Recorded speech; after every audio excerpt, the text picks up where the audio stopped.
You are unmuted.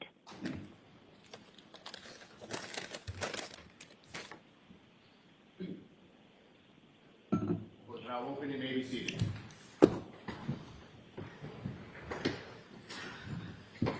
All right, so I received a couple of motions a little while ago. Good morning, everybody, I'm sorry. And there are some things we need to talk about from yesterday. Are the jurors here?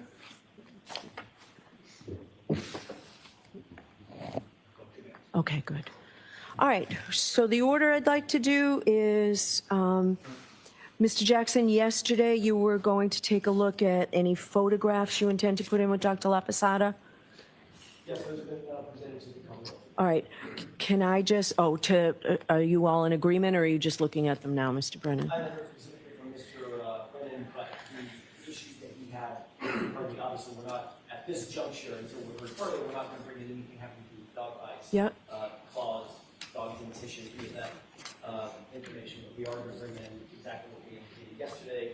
If there's an issue with, for instance, the ecchymosis, we've got a clean copy of the photograph without any of the narrative next to it, which is explanatory. The only one I think that does have narrative is the one with the Lucas machine, which Mr. Brennan indicated yesterday did not have. All right, Physicians would probably agree. so I need to know, just for instructions to the jury about, I'm concerned about the photograph on page 5, figure 3. The brainstem? Yes. Yeah, that's going to be, we intend to show that. That shows the. So what I would like you to do, if you could, is just crop the center that shows what appears to be blood cells, or the red. I assume that that's the part you want to get into? Like, just have one. Sure. If you can crop that, I'll let it in, and I still want to give an instruction, so I need to know what you're going to do with that. I was going to exclude it, but I understand, so if you can crop, yes, yes, if you can do that, I think it takes away some of the sting on the gruesome photographs. All right, so you'll do just the brainstem on that, Mr. Jackson? All right. And so I'm concerned more about the ones that I think may cause the jurors some concern. So the photograph, figure 5, the Wisniewski spots, I thought that was in evidence. I don't know for sure if it's in evidence. We went back and forth yesterday, and I don't believe that it's actually in evidence. It is not. Okay, so it's not in evidence. That was okay. Yesterday, we all assumed it was. Yes. I'll put it in evidence as. All right, they've already seen it, so it's Correct. less likely to have an impact on them for purposes of the gruesome photographs. But and then on page 8, figure 6, the stomach lining. Correct, that's already in evidence. Okay, that's what I thought, Tori, you told me yesterday the number, right? So those are in. So are you using them again? I'm going to use them again comparatively and probably side by side. Okay.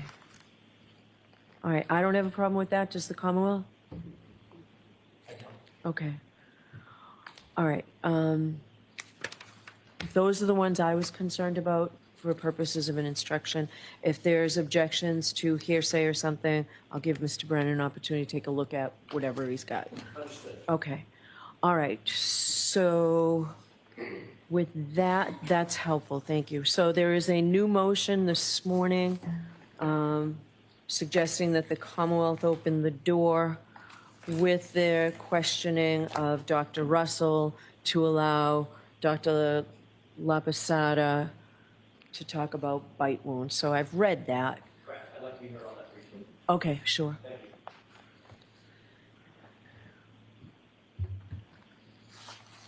you. I'd like to start, if I may, by marking 2 documents for permission. One is Dr. Lapasada's entire report, and the second is her great. entire CV. if that's Okay. Yeah, those are the ones I needed from yesterday. So, yes.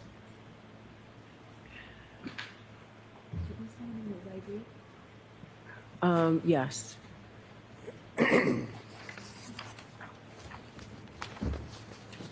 Exhibits D, D, D, D, and exhibits E, E, E, E. Okay. All right, go ahead, Mr. Jackson. Thank you, Your Honor.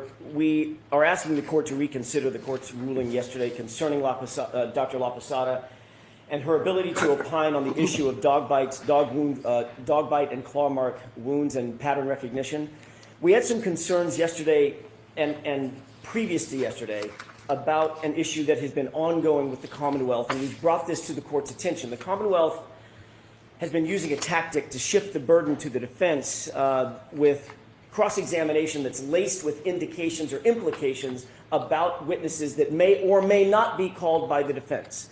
That is a problem. I brought it to the court's attention at sidebar. The court will probably remember that colloquy. It was not an open court, but I expressed grave concerns, to use that phrase, that there was a burden-shifting system that was going on when Mr. Brennan is asking our witnesses about, or his witnesses, about other witnesses that may be on the defense witness list and may be called. Obviously, as the court knows, foundationally, we don't have to call anybody.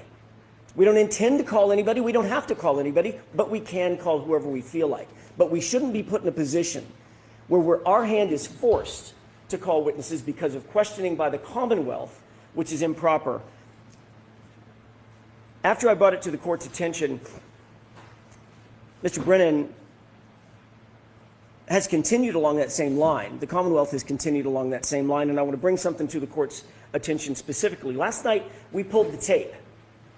Dr. Russell was cross-examined by Mr. Brennan on the issue specifically of Dr. Lapatada and her opinions regarding dog bites. He asked questions over and over and over again. The colloquy probably lasted more than 5, 6, 7 minutes with Dr. Russell, specifically on the issue of whether or not she had seen Dr. Lapasada's reports, whether she was aware of Dr. Lapasada's opinions, implying that Dr. Lapatada had opinions about the dog bites. She was asked if she was familiar with Dr. Lapasada's credentials. Dr. Russell said, yes, she was familiar with Dr. Lapatada by name, that she thought she had impeccable credentials, and she very much wished she could have seen her reports as it relates to dog bites. It was an intellectual curiosity by Dr. Russell that was evoked and elicited by Mr. Brennan on cross-examination of Dr. Russell. She was then asked the seminal question: did the defense, Dr. Russell, give you any reports by Dr. Lapatada related to dog bites? What page is that on here? And the transcript? Yes. Oh, my motion's back at the desk. Oh, I see it. Does the court have it? Yes. Okay.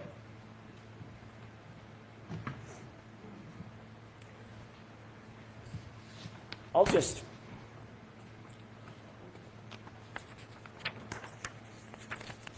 read it. Question by Mr. Brennan to Dr. Russell. And so you think of all those forensic pathologists, medical examiners, you think that qualification and experience itself is not enough to qualify someone to give an opinion on a photograph about the genesis of a wound related to dog bites? Answer: well, if a forensic pathologist autopsied 1 or 2 cases of dog bite wounds versus my experience with over 500 to 1,000 cases of dog bite wounds, I'm not sure that person would be a very good expert in that kind of case. Question by Mr. Brennan: have you ever heard of a doctor named Lapatada? So are you going to read all 3 pages? No.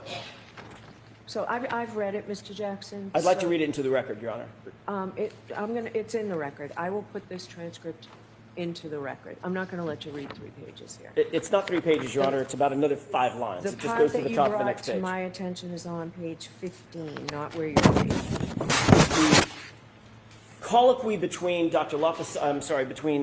Russell and Mr. Brennan was specific to dog bite wounds. It was specific to Dr. Russell's understanding of whether or not Dr. Lapatada had been retained by the defense, whether she was a defense expert, whether she had written a report, and whether she opined about dog bites and dog bite wounds. And after she was asked if she had been provided any reports by the defense attorneys specifically, from Dr. Lapatada related to dog bite wounds, Dr. Russell said no. I haven't been. And to summarize her statements, which the court has in front of it, Dr. Russell went on and said, I really wanted to see what Dr. Lapatada had to say about these dog bite wounds. I really wanted to read her report. But no, I was never provided her report or reports by the defense. And of course, Your Honor, as the court knows, that is standard operating procedure. I don't trade reports between and among experts because obviously I want independent analysis. I don't want to cross-contaminate any opinions, et cetera, and be accused of doing so. So of course we didn't provide a report from Dr. Lapatada to Dr. Russell. But Dr. Russell's intellectual curiosity was then extracted from the witness stand, and the jurors heard all of that. So then days later, not weeks, not months, 3 days later,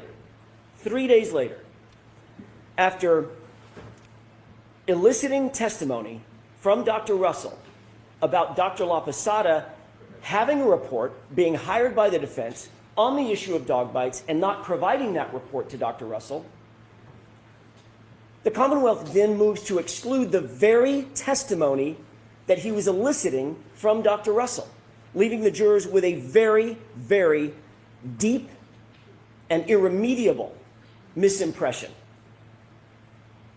They used it tactically as a sword and a shield, and that's burden shifting.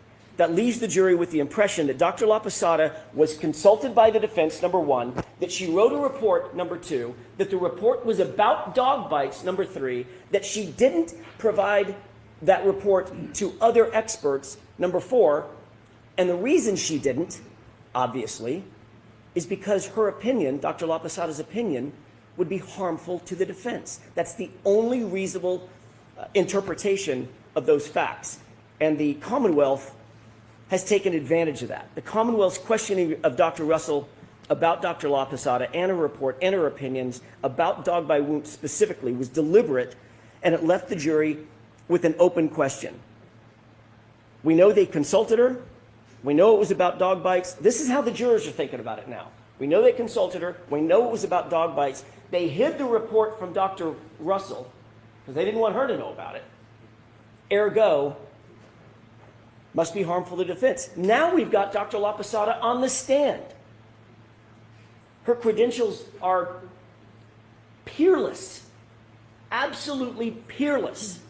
They've got possibly the most qualified medical examiner in the country, certainly on the Eastern Seaboard, right in front of them, about 6 feet away, and the defense is not going to ask a single question about her opinions concerning dog bites when she reviewed the entire autopsy.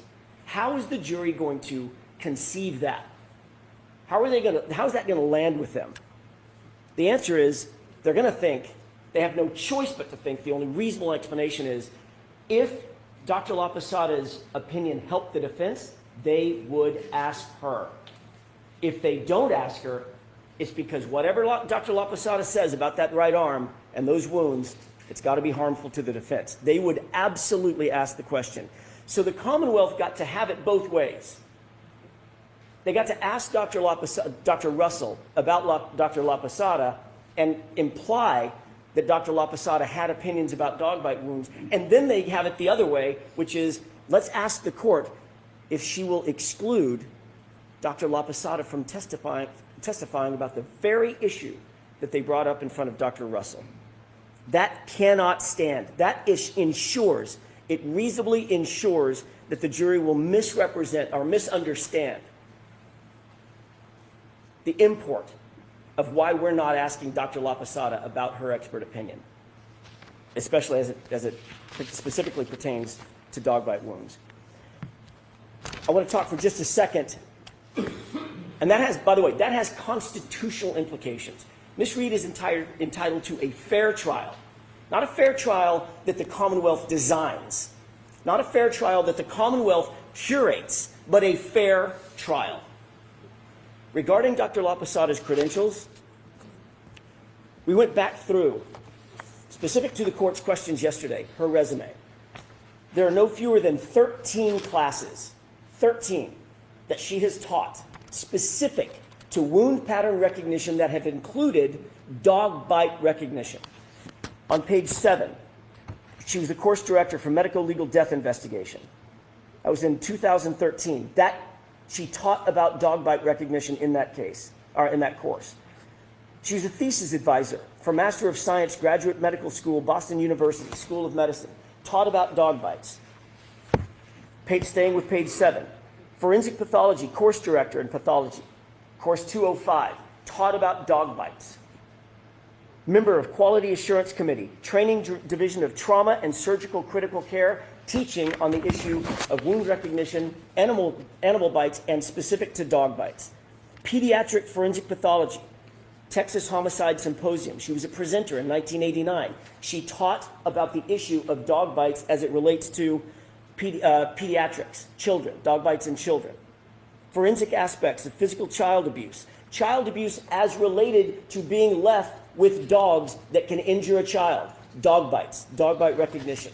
These are all classes taught by Dr. Lapatada on the issue of dog bites to other medical professionals. The one that stands out, however, and I'm not going to go through the other 9 or 10 or 11, the one that stands out is 2015 and 2016, 2 courses. The name of the course, Emergency Room Forensics, Evidence and Patterned Injuries, New England chapter of the International Association of Forensic Nurses, taught in Norwood, Massachusetts, both times, specific to dog bites and the issue of dog bites as seen by emergency room physicians, how they should handle them, what they should do with them, how they should view them, what to look for in terms of pattern recognition. She's eminently qualified. I will leave the court with one thought. The court indicated when qualifying Dr. Russell, one of the preeminent things that the court mentioned in qualifying Dr. Russell is that Dr. Russell utilized a methodology that the court sanctioned and quoted and said the methodology that she used of wound pattern recognition, dealing with differential diagnosis, utilizing and interpreting dog bites by the method of exactly what Dr. Russell did.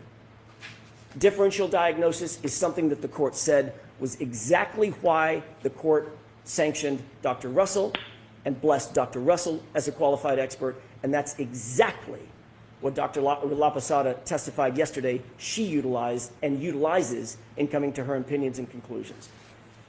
Going back to the open door issue, obviously she's eminently qualified, but Your Honor, this cannot stand. The Commonwealth cannot have it both ways. They cannot walk up and say and leave the impression with the jurors that Dr. Lapatada opined about the dog wounds, but we're not able to hear it. We, the jurors, are not able to hear it because obviously that is something that is her opinion, whatever it might be, is harmful to the defense. When in truth and in fact, it's exactly the opposite. Dr. Lapasada's opinion has never wavered. Those injuries on John O'Keefe's arm are from a dog, period, full stop. Anything less than presenting that to the jury at this point would be to perpetrate an intentional fraud on this jury. Ms. Reed is entitled to more. She's entitled to better. She's entitled to the evidence. All right, thank you. Mr. Brennan?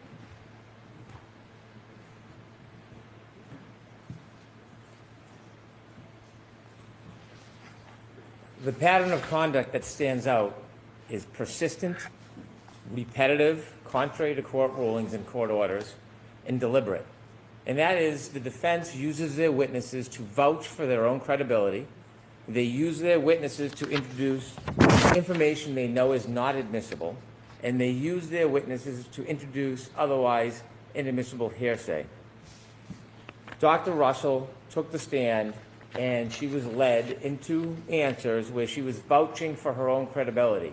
Dr. Russell promoted herself not only as an expert, but through the defense's questions, as virtually the only expert in America who has the expertise to give this type of opinion. It is the defendant's tactics that open these doors that they then want closed. The defense had Dr. Russell all but assure the jury that she uniquely was in the position to give any type of opinion regarding dog bites. Inevitably, when I asked Dr. Russell and I began asking her about her credentials, whether she thought that she was exclusive. And I mentioned Dr. Lapatada. She denied ever reading anything about Dr. Lapatada. I did not specify whether she read an opinion about a dog bite. I asked if she had heard about Dr. Lapatada. She denied it. And then she told us that she knew about Dr. Sheridan. Unsolicited, then added that Dr. Sheridan, involved in a previous proceeding, believed that the bites were consistent with dog bites. I don't know how she became aware of Dr. Sheridan's testimony, and since the defense doesn't speak to her about these things, she must have watched it on her own. But inevitably, she introduced inadmissible hearsay and inadmissible opinions. And so the sum zero here is that Dr. Russell has denied that she saw anything relative to Dr. Lapatada, ensured that she was exclusively qualified, and introduced an improper opinion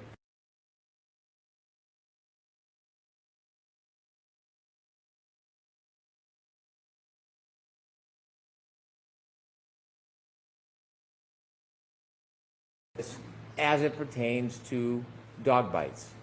We asked her questions about her specific experience. She did not provide a basis, and so her opinions regarding dog bites should not be permitted in this trial. Just to clear up the record, two things stand out about that speech. Mr. Brennan literally just said, I didn't elicit any information about dog bites. I just asked about her experience. Question by Mr. Brennan. That's not what I said. That is not Excuse what I- me. that- No, I'm not going to. So That's not what I said. I heard what Mr. Brennan said. You don't need to tell me what Mr. Brennan said, but go ahead to How your about if I argument. quote his words? How about that? Question. And so you think of all those forensic pathologists, medical examiners, and you think qualification and experience itself is not enough to qualify somebody to give an opinion on a photograph about the genesis of a wound related to dog bites. The question was specific to dog bites. That's how he introduced the subject matter to Dr. Russell. Then his next question was, have you ever heard of a doctor named Dr. Lapatada? Those were his words. Then he goes on, I think he also just said that he did not elicit information about other individuals, including Dr. Sheridan or anybody else. Question by Mr. Brennan. Were you ever told what other people's opinions might be regarding those photographs? That's the question that she was answering when she said, quote, I'm aware that there was a Dr. Sheridan involved in a previous proceeding, and he believed that those were consistent with dog bites. That was in relation or in response to Mr. Brennan's specific question. She didn't just elicit that. She didn't volunteer it. She said it because he asked her. And that was all by design. The entire thing has been by design. He elicited the information suggesting that Dr. Lapatada was being hidden from Dr. Russell because her opinion would harm the defense. He left that with her on purpose, then turned around and 3 days later said, and by the way, the defense should be disallowed from using Dr. Lapatada to talk about the very dog bite wounds that I asked Dr. Russell about. That cannot stand in this courtroom. Go ahead. It's helpful if you read the entire thing in context, which I won't do. We always have a right to object to an inadmissible opinion. So the suggestion that somehow an ambush here is not only misplaced, it's strategic by the defense to try to create a narrative. It's improper. All right. I'll be out in 10 minutes on this, and we'll get started right away with Dr. Lapatada. All rise for the court, please.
All right.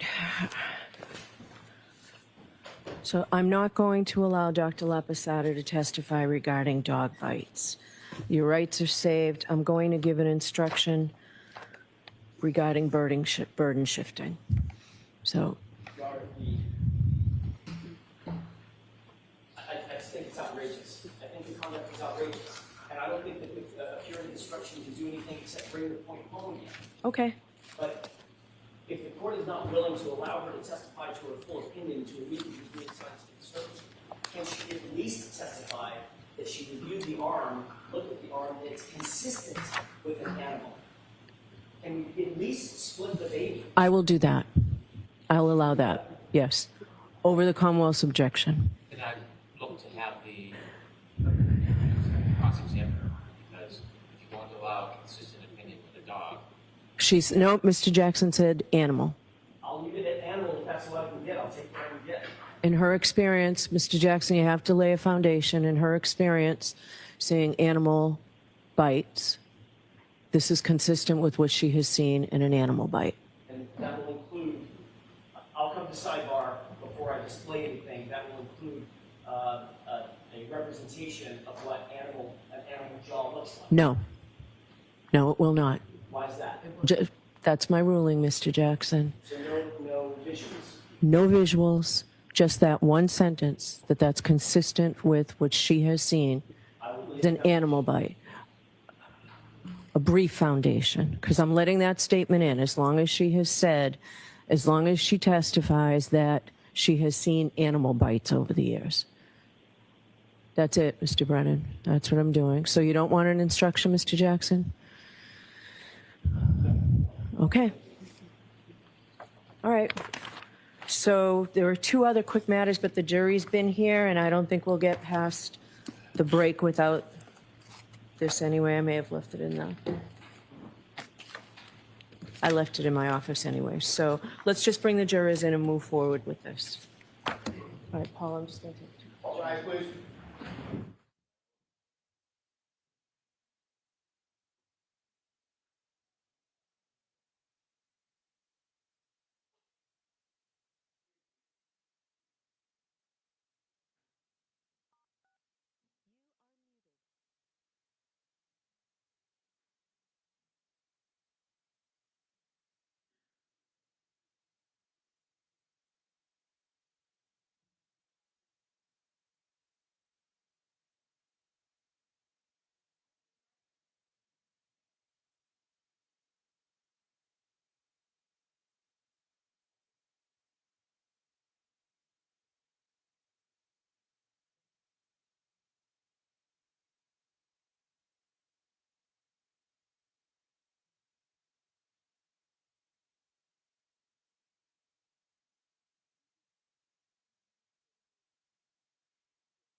You are unmuted.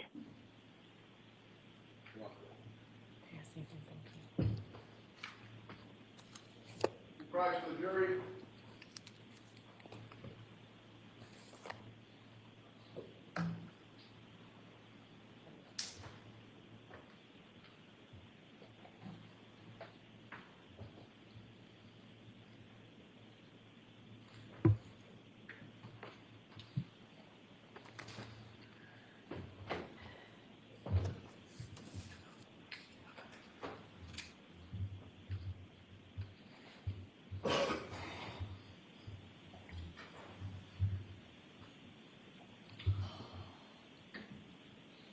Hey. All persons have any business before the Honorable Beverly Cannoli, Justice of the Norfolk Superior Court, and for the County of Norfolk. Draw near, give your attendance, and you shall be heard. On the state of the Commonwealth of Massachusetts, this court is now open. You may be seated.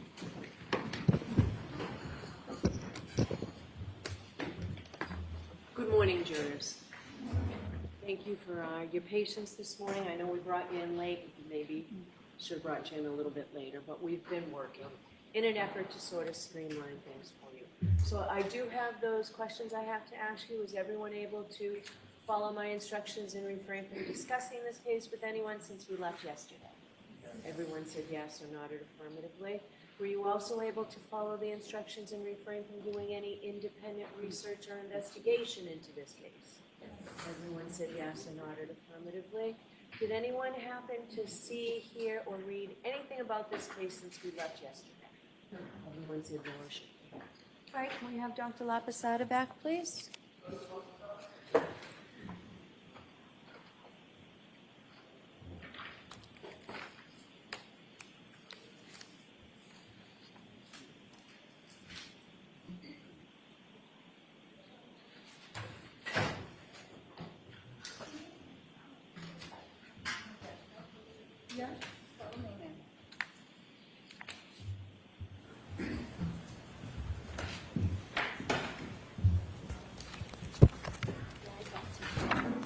And Doctor, I'll remind you, you're still under oath. Thank you. Thank you. I will. Good morning, Doctor. Morning, Your Honor.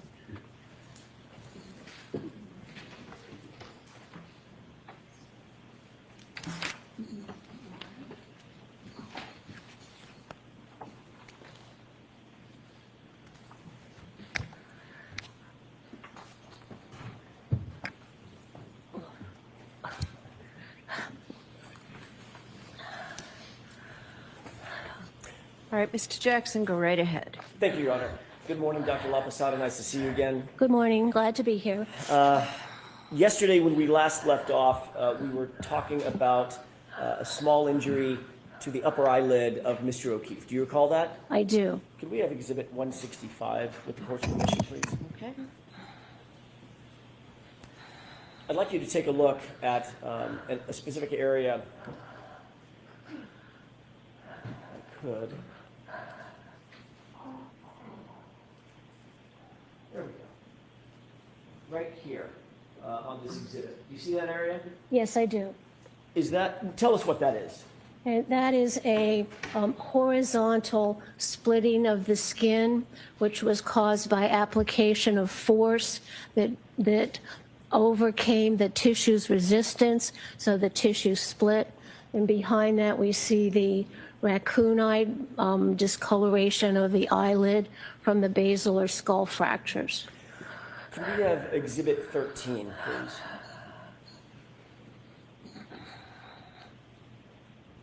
I want to draw your attention to this area of the vehicle. First of all, do you recognize this photograph? Yes, I do.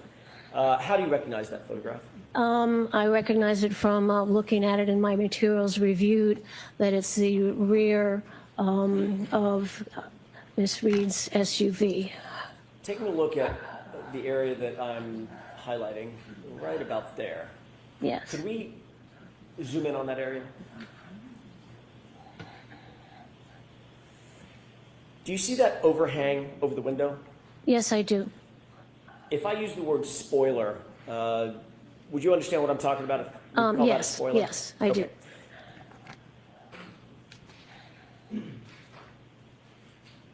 Is the laceration to Mr. O'Keefe's upper eyelid that we just looked at, is that consistent in your opinion with a strike from that area of the vehicle if that vehicle were traveling in reverse at, say, 20+ miles per hour? No, that rounded, thick area would not cause that skin defect in his upper eyelid. If in fact a person were hit at, say, 20+ miles an hour in the face with that rounded edge, what kind of what kind of injury would you expect to see on that person's face? I would expect to see a ribbon of bruise that would correspond to the height of that spoiler, and then it would go across the eyeball, it would hit the nose. So I would expect to see some horizontal ribbon of bruise. Did you see anything consistent with that, with Mr. O'Keefe's injuries? No, nothing. Thank you. We can take that down. We talked yesterday about this phenomenon known as coup contra coup injury to the brain, correct? Yes. What happens to the brain after a coup contra coup, a significant coup contra coup injury? Yes, this was quite a severe brain injury. Was injured on the back of the brain and also the front of the brain. The falling back and impacting the back of the head made the skull fracture radiate along the base of the brain on the right and left sides. It also radiated around on the side of the skull, and that indicates a tremendous transfer of force and energy to the skull and then to the brain, and the brain is rattled around, therefore, within the cerebral spinal fluid in the skull. So what that does is that it breaks the connections between the neurons in the brain and causes small little hemorrhages, and it causes the brain to swell. So when you get an injury, like if you get an injury on your arm, it starts to swell. The same thing happens when that injury energy is applied to the brain. The brain starts to swell. And unfortunately, the brain, when it swells, it doesn't have anywhere to go because it's encased in the skull. So what happens is that the brain and the brain stem under the brain starts to go down the opening in the base of the skull where your spinal cord goes. And that is a harbinger of death, because that means that the brain stem is getting pushed down in this hole in the skull and compressing the areas in the brain stem which control the heartbeat and breathing, and that's called brainstem herniation, and that you just die after that. So that's what happened to Mr. O'Keefe's brain. Your Honor, I have a document that I'd like to approach with.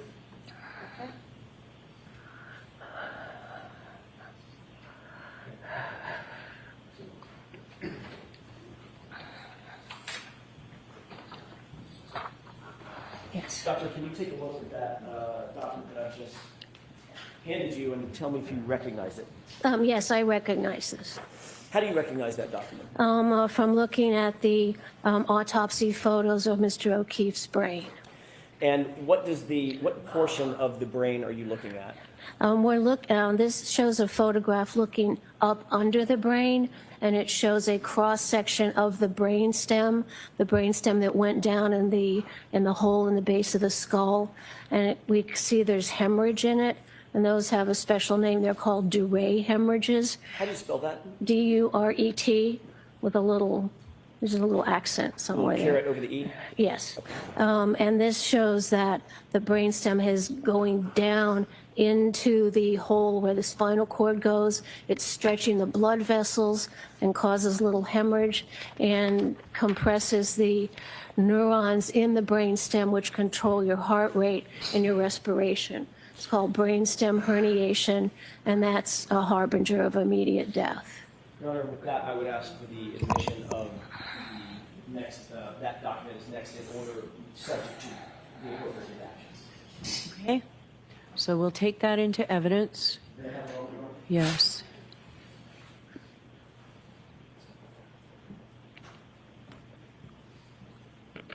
Your Honor, with the court's permission, with the redaction, may I present the? Not yet. 1 minute.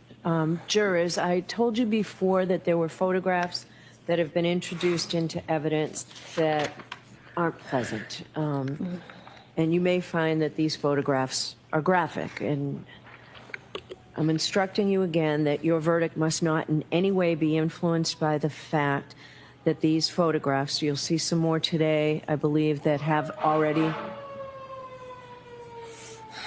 been introduced into evidence.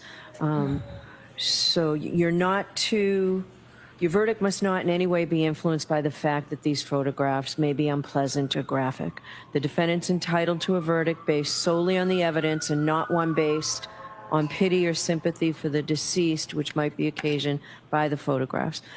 Importantly, consider the photographs only as they may draw your attention to a clinical medical status or to the nature of Mr. O'Keefe's injuries themselves. So again, these will be presented to you in the deliberation room in an envelope.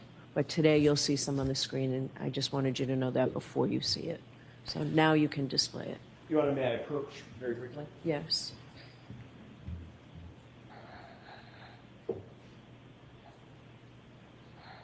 If you wouldn't mind taking a look at that document. Oh, Is that yes. a redacted version or a closer-up version of just the brainstem? Yes, this photograph shows the cross-section going this way of the brainstem with the hemorrhages caused by the brainstem going down into the foramen magnum.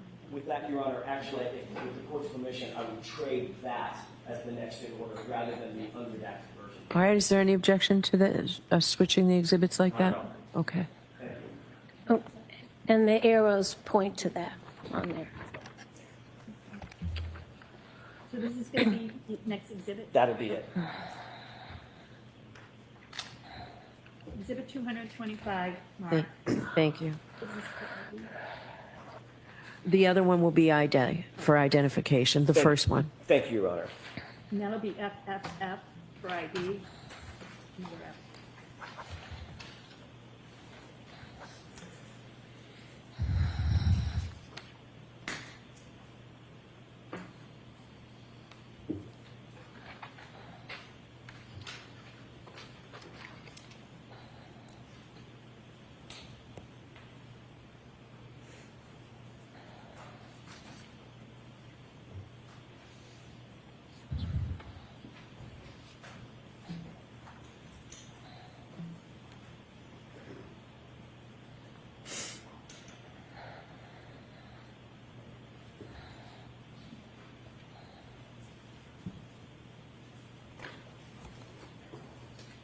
Okay, you can display it now. Thank you, Your Honor. Mr. Walt? Do you see what's displayed on the screen above your head? Yes. What is that? Excuse me, that's a cross-section across the brainstem of Mr. O'Keefe, and it shows where the blue arrows I've put in there show the red areas, which are areas of bleeding, which is the sign of brainstem herniation. All the background is white material, and that's part of the appearance of neurons in the brain. So that shows that the brainstem, because of the brain swelling, pushed it down into the hole in the base of the skull where the spinal cord goes, and it pulls on the blood vessels, causing the blood vessels to break and the blood vessels to bleed, and that shows you that the brainstem has been compressed and damaged, causing death. May I approach? Yes. I'm holding a green laser pointer. Oh, thank If you you. use the display to your right, so the viewers can better see it, could you point to the areas with that laser pointer of the bleeding that you indicated causes the swelling? Okay, so, okay. Is that going on the? It is, it's Okay, probably thank hard you. for you to see. Oh, that's okay. So this sort of roundish thing is the brainstem, and the arrows are pointing to the red areas. So there's a blood vessel that's broken there because it's been torn and pulled, with surrounding blood going into the neuronal tissue here, and over here and over here. And also some of this is also bleeding with the blood looking brown because the brain was placed in formaldehyde. So all this brown area, the red area, should not be there. Is this type of herniation life-threatening? It causes death. Yes, it is life-threatening. How quickly, we can take that down. How quickly, doctor, would you expect that this could cause, let's first talk about incapacitation. Yes. How quickly would someone be incapacitated after they suffer a coup contra coup injury of this magnitude with the concomitant injuries that you see in the brainstem? Well, there would be two parts to what that injury would cause the body to do. First, there would be immediate unconsciousness because of the transfer of all the energy to the brain and the massive skull fractures. So that, excuse me, so that would disrupt the normal function of the brain and produce immediate unconsciousness. Then the brain would start to swell, and within 15, 20 minutes or so, then that brainstem starts to go down the opening in the bottom of the skull, and then the blood vessels are broken, the brainstem gets compressed, and the centers in that brainstem which control the heart and the respiration then stop. So you go unconscious, brain swells, then you die. Turning to the actual, your review of the actual brain, in this instance, Mr. O'Keefe's injuries specifically, did you reach any conclusion or opinion to a reasonable degree of medical certainty about his incapacitation, the length of time it would take for him to become first incapacitated and ultimately to be rendered dead? He would be immediately incapacitated with a decreased level of consciousness. Once he received that impact on the back of the head, he would not be able to make any purposeful movements. There might be some arm jerking or some seizure activity, but he would not be able to carry. He wouldn't be able to get up. He wouldn't be able to walk. He wouldn't be able to do any purposeful activity. He would be severely concussed, unconscious, not able to walk, not able to carry out purposeful activity. And then as the brain continues swelling and that brain stem gets compressed, then the heartbeat is disrupted, the breathing is disrupted, and then those heart and breathing stop. And within 15 or 20 minutes, then he could be dead. Is that opinion to a reasonable degree of medical certainty? Yes, it is. You testified concerning wound pattern recognition pretty extensively during the course of your giving your qualifications. What is a patterned injury? A patterned injury is very basic to the training in forensic pathology and medicine because it helps us understand some change on the body, some pattern injury that corresponds to the object that made it. So we can look at an injury and say, we can figure out what made that. Sometimes you can, sometimes you can't. But a pattern injury is very important for a forensic pathologist to recognize because it's going to really help the police investigation. Because I can say, oh, this looks like it's a wound from scissors. This looks like it's a wound from a screwdriver stab.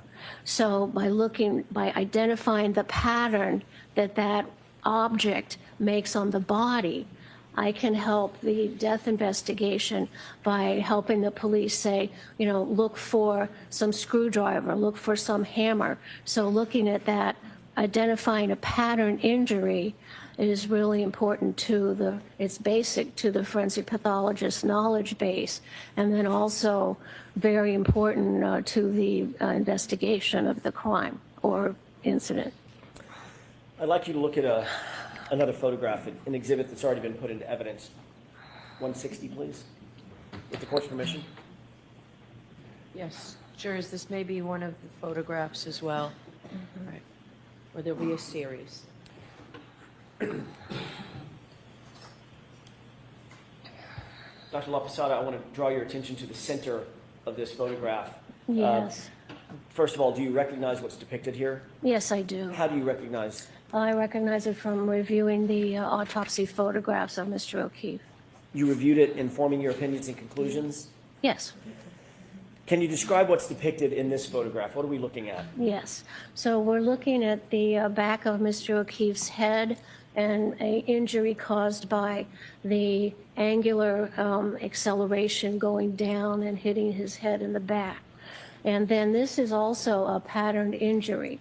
So what we see is the horizontal tear of the scalp, and we can see it's undermined a little bit. So that means the direction is going from bottom to top.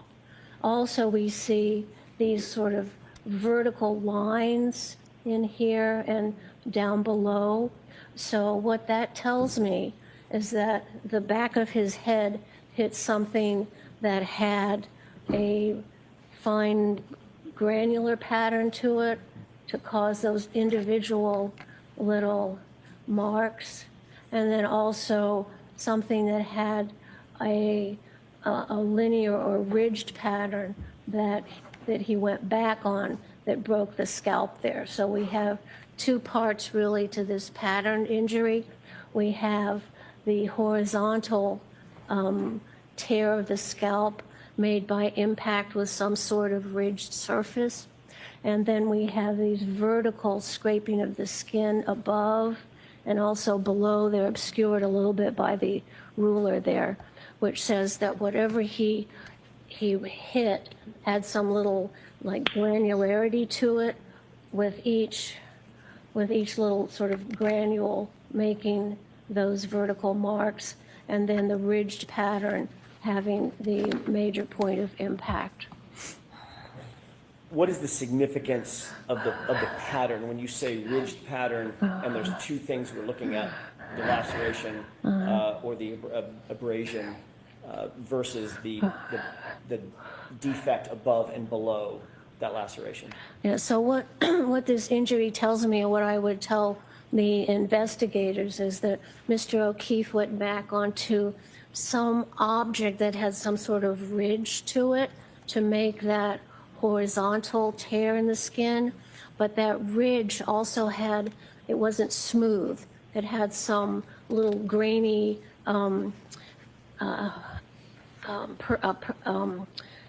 grainy things sticking up on it that would make each of then these little things. And then it's the job of the police then to go back to the scene and look around for something which might fit that pattern. We can take that down. Did you, in furtherance of your investigation, coming to your opinions and conclusions, look at the area of 34 Fairview? The outside, yes. Meaning photographs? Yes. Did you also see photographs of any significance to you related to the garage, the interior of the garage? Sustained. Jurors, disregard that comment, that question. What part of the area did you see? What part of the location did you see? I saw all the scene photographs taken by the police, which showed the front yard in the area where Mr. O'Keefe was found.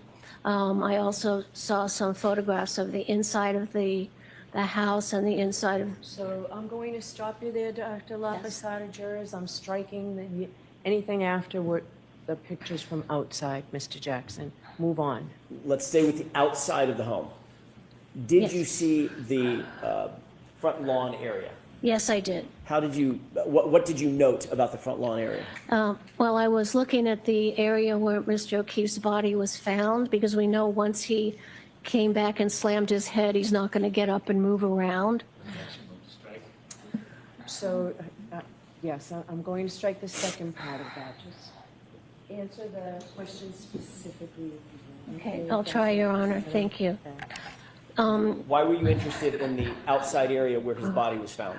Because then I could identify an object possibly there that would have caused the injury on the back of his head. Did you see any such object in any of the photos that you reviewed?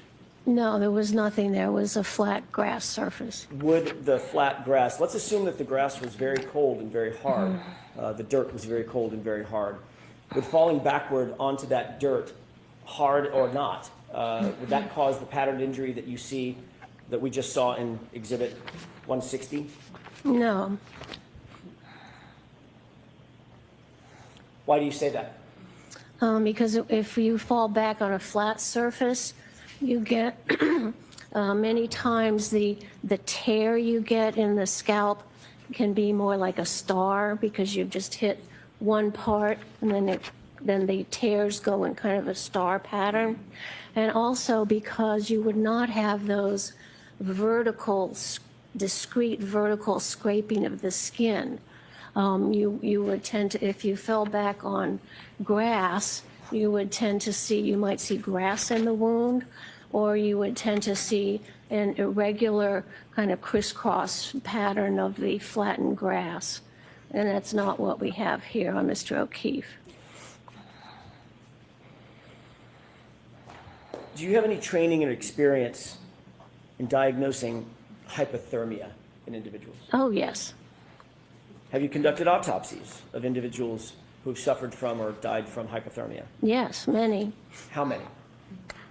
100 or more, and then I've supervised my assistants who've also diagnosed the same death from decrease in body temperature. Have you ever engaged in any death investigation, aside from the actual autopsies, death investigations in which the cause of death was deemed to be hypothermia? Yes, How many times would you say you've undertaken that type of investigation? at least 100. Have you ever reviewed any peer-reviewed medical literature associated with or discussing hypothermia and something known as Wisniewski spots?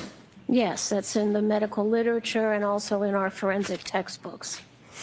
Did you review the medical examiner's file, Dr. Scortibello's file, as it related to, well, in connection with this case, you reviewed the entire file, correct? I did. Did you conduct a differential diagnosis as it relates to the potential for hypothermia? Yes, I did. Describe, before we get into your findings or your conclusions and opinions, what is inferential thinking? Inferential thinking is another name for making a differential diagnosis. In other words, seeing a finding and then saying, how many ways can I get that finding? And then go and investigate each one of those ways and either rule them in or rule them out as being responsible to causing that finding. Did you note whether or not the medical examiner, Dr. Scortibello, mentioned hypothermia as a potential cause of death in this case?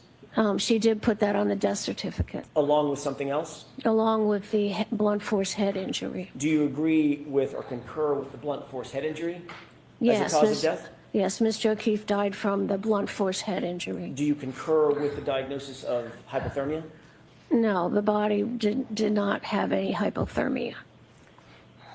What led you to that conclusion? Well, when you have we know that normal body temperature is around 98, and we know that then at the hospital that Mr. O'Keefe's rectal temperature was around 80. So we know that his temperature went down. So there are two ways the body temperature can get down. It can get down while you're alive, or a dead body also cools when it's in a cold environment. So those are the two things you have to look at.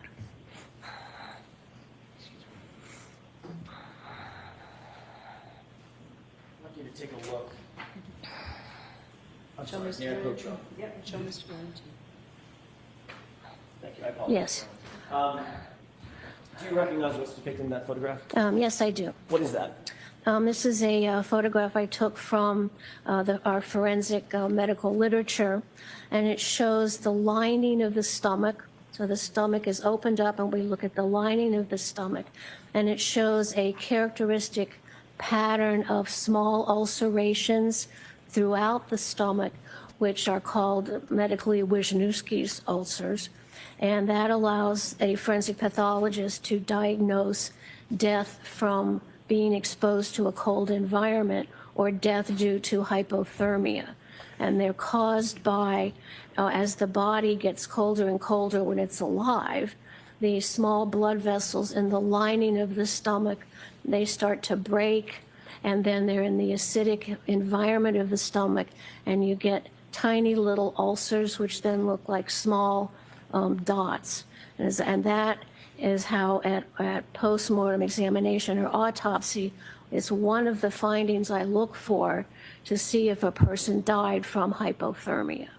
Doctor, what is gastric mucosa as it relates to the stomach lining? The gastric mucosa, when you open up the stomach and you look at the inside, the first cells lining that inside is called the mucosa.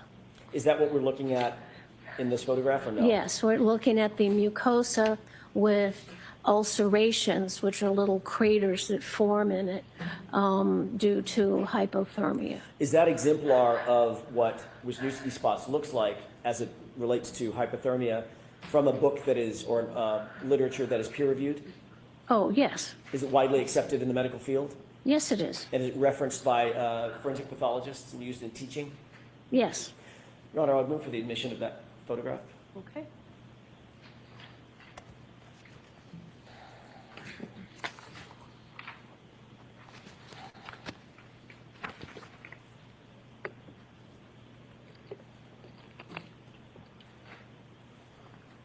Exhibit 226. Permission to display, Your Honor? Yes. Is this a fair representation of what you were just looking at? Yes. Describe what we're looking at. Okay, so this, I took this photograph from our forensic medical literature, and this was from a person who died due to exposure to a cold environment. And this is the stomach has been opened, and we're looking at the inside of the stomach. And the normal appearance is kind of pinky white. That's how it should look like.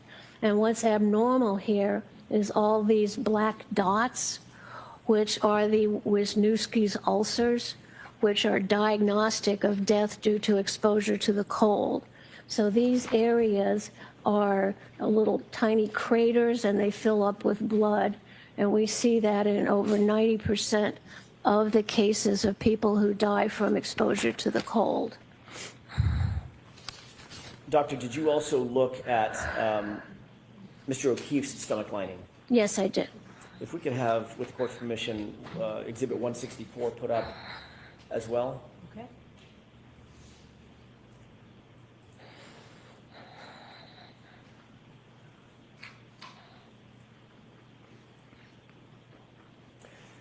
Do you see the photograph on the right? Yes. What is that of? This is the Mr. O'Keefe's stomach, which has been opened up, and we're looking at the inside. We see that the mucosa is a little bit red, and there's a little bit of increased blood flow here. And this is the normal pattern of the inside of the stomach. It's kind of ridged. That's called rugae. That's the normal folds inside the stomach. But there's no ulcerations here. So the diagnosis of death due to hypothermia is not appropriate in his case. Did you see, or do you see, any classic Wisniewski spots in Mr. O'Keefe's stomach lining or gastric mucosa? No, no. Do you observe any ulcers specific to Mr. O'Keefe's stomach lining? No, there are no ulcers. It's a normal appearance of what we would call a gross specimen when you open the stomach. At autopsy, you can see some redness of the normal lining of the stomach. Did you, let me ask this first. Do you have an opinion as to a reasonable degree of scientific certainty based on the totality of your review and examination of the autopsy and its associated file, an opinion as to whether or not Mr. O'Keefe died of hypothermia or complications related to hypothermia? I do have an opinion. And what is that opinion? He did not die of hypothermia. And is that opinion to a reasonable degree of medical certainty? Yes. Taking a look at the darker red areas in the stomach lining of Mr. O'Keefe on the photograph to the right. Yes. That's Exhibit 164. Can you describe what those are? What are those darker areas? Well, here we see a little bit of bleeding. The darker areas are the areas of the lining that are at the bottom of the normal rugae, because the inside surface of the stomach sort of looks like it's covered with little mountains. And so we can get the redness in between what the rugae in the stomach, and there's a little bit of increased redness here, but no ulceration. Do you have an opinion, or were you able to form an opinion as to what the increased redness might be or is associated with? Yes, Sustained. Did you note anything of significance in the rest of your examination of the file, the autopsy file, the medical examiner's file, that was related to what you see in the photograph 164? yes. All right, I'm going to see its sidebar for just a minute here. We can take that down.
May I continue? Yes. Thank you. With regard to the, it's my word, not yours, doctor, so forgive me, the defects, the redder marks that you're mentioning on the rugae or in and around the rugae, on the gastric mucosa, did you note that there was a machine that was used for life-saving measures as it related to Mr. O'Keefe? Oh, yes, it caused some damage to the body. Okay, let's talk about that for just a quick second. What is that machine called? It's a mechanical device to administer chest compressions, and the company that makes it is called Lucas, or one of the companies, so it's called a Lucas machine, and it can be attached to the body. Your arms go up over a ridge, and there's a plunger, and it goes around your back, and so it just plunges, and it does mechanical resuscitation and chest compression, compressing the chest right over the lower sternum, about 2 inches or so, and it's very helpful in a situation where the manual compressions, where the attendants and the ERT people, they get tired continually compressing for a long period of time. So the mechanical device was invented to prevent the EMT fatigue when administering chest compressions. When you mention the sternum area of Yes. the body, are there, you go without saying, are there organs beneath the area that's being compressed by the mechanical Lucas machine? Oh, absolutely. What do those organs include? Well, ideally, they include the heart, because that's what's supposed to be pumping the blood out, but it's also in a circular area that's right below the sternum, which includes the heart. But what is also under there is the esophagus and the interior of the stomach. So this area is right under where the machine is compressing as well, as long as, in addition to part of the head of the pancreas, which is also right there under the lower sternum.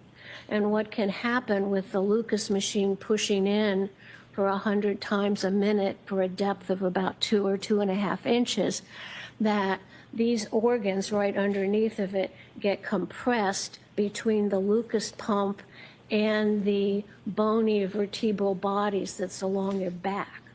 So you have the Lucas machine compressing these organs, and they're compressing them against the vertebral bodies of your bony vertebral column in the back. So you can get other injuries, organ injuries, that is a complication of the automated mechanical resuscitation. You can get cardiac ruptures, you can get ruptures of the liver, because all those organs are clustered right there, and that machine is pushing those organs in between the pump and the back of the bony spinal column. Doctor, in your review of the medical records, was there any indication that an automated chest compression machine, a Lucas machine, was used on Mr. O'Keefe? Yes. May we can take this down? Yes.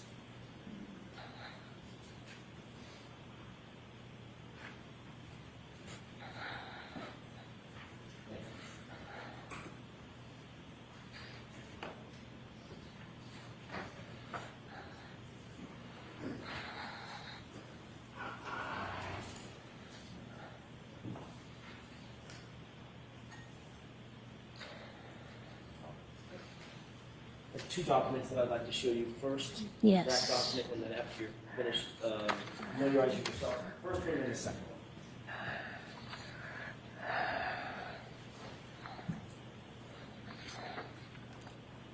Yes. Taking the first document that addresses the Lucas machine, Yes. how do you recognize that photo or those series of photos and graphs?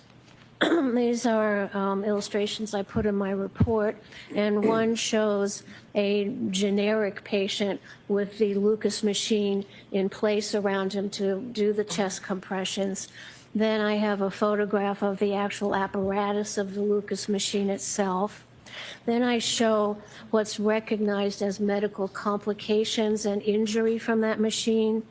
It shows, I have an example of a CAT scan of a section through the body horizontally, right where the plunger goes into the chest. And it shows in another patient hemorrhage around the pancreas and around the top of the stomach. Then I have a diagram also taken from our medical literature that shows the direction of force that compresses those organs between the resuscitation paddle and the vertebral body and the backbone. Doctor, are those photographs and graphs taken from peer-reviewed literature in the medical field that's normally relied on by other medical professionals? Yes. Your Honor, I'd move for the admission of that first document. Right, subject to redaction? I don't think so. I think that that one is not objected to. Okay. All right, so would you hand Oh, that to? sure, thank you. Exhibit 227.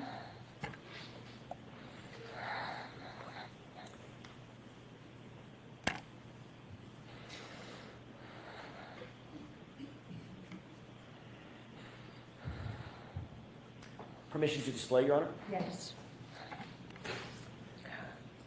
Doctor, I know that's a little bit small and far away. We'll enlarge it as you need. Okay. It's not an eye test. Can you tell me what we're looking at? Yeah, let's take the top half of the Yeah. document. What is that to the left, and then what's the machine in the Okay, middle? so what you see on the left is a anonymous patient showing how the Lucas machine is placed onto the patient, where the arms are pulled up and clasped against these rigid mechanical bridges. And then here is the engine which puts the pump, and that's the pump which just goes up and down to do the chest compressions. And so that's how it's affixed to a patient. To be clear, Doctor, that is not Mr. O'Keefe. That is No, this is could be a model. an unknown Okay. person. Okay. And then what are we looking at in terms of the actual machine to the Yeah, right? this shows the actual machine before it's put on a patient. You can see how it encircles the patient, and then there is this circular pump, which is the compressor pump. If we can look at what is that a picture of, the highlighted portion? That's the circular part that actually is projected down onto the body. That makes contact with the chest? Correct, and it has a spring in there that the engine above it gives a certain number of compressions per minute. And you said on average the compressions per minute would be about what? They should be around 100. Okay. If we could go to the bottom half of the page, or the graphics on the bottom. What are we looking at in this photograph? Okay, we're looking at, on the left side, we're looking at a CAT scan, which scans a person who's had some injury from the Lucas compression machine. And it's a cross-section So the arrow here is pointing to the head of the pancreas and the area of the esophagus. And then the machine would compress down onto that. And the important part is that, I don't know if that's working on there, the little thing that looks like at the very bottom, that's circular and then has a little, looks like a little steer head, that's the vertebral column, and that's bone. And so the pump is pushing in that area where the arrow is pushing those organs against the bony vertebral column. Excuse me. And that's on an actual patient that had that. Then on the right, it shows the schematic of the blue arrows indicating the force coming down. Then we see the organs, and the red arrows show how the pancreas can get hemorrhage, and also some of the esophagus that goes into the top part of the stomach. And we see that that's, I can't really see where that, I think it stopped. May I approach you? Yes.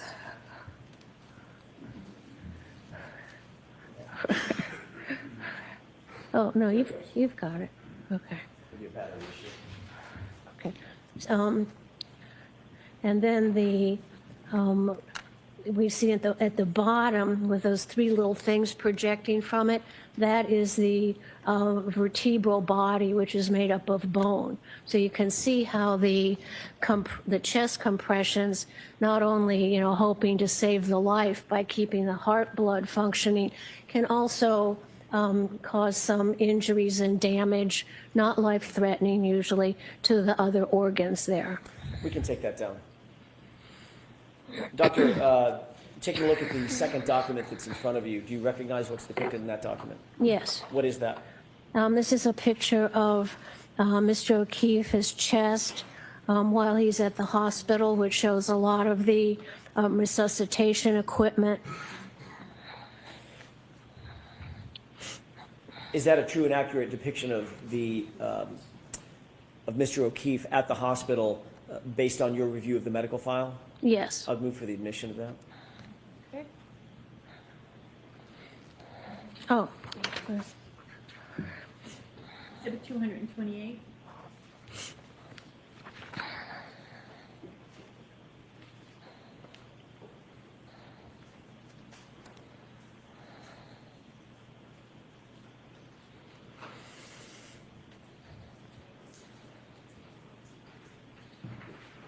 Then, Permission to display briefly. Okay. Taking a look at the photographs to the left and to the right, do you see any indication on Mr. O'Keefe's body that is suggestive that the Lucas machine, where the Lucas machine was situated? Yes, as I pointed out here with the blue arrows, that big circular mark there is the mark on the skin where the compression pump compressed the chest of Mr. O'Keefe, and it caused some rib fractures, and it also caused those reddening of the stomach and some hemorrhage in the pancreas. We can take that down. Doctor, based on your review of the medical records, did you calculate the approximate number of compressions that Mr. O'Keefe would have been subject to based on that Lucas machine? Yes. What is that calculation? His body was found around 6 a.m, and he got to the hospital around 6:37, I think. So if they put the Lucas machine on him when they got him into the ambulance, and it's compressing at 100 times a minute, and that is from the time of the body being discovered to the time at the hospital, that's around 37 minutes. So if you multiply 37 minutes times 100 compressions a minute, that's around over 30,000 compressions that would have been done to Mr. O'Keefe's body in the course of his resuscitation efforts. Doctor, do you have an opinion as to what caused the hemorrhaging that we saw on Mr. O'Keefe's stomach lining? Yes. What is that opinion? It was from the blunt compression of the Lucas machine. Is that opinion to a reasonable degree of scientific certainty? Yes.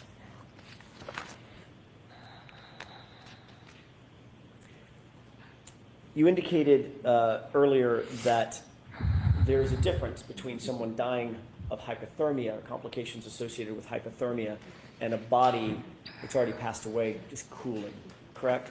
Correct. Do you have an opinion as to a reasonable degree of medical certainty as to whether Mr. O'Keefe suffered from hypothermia?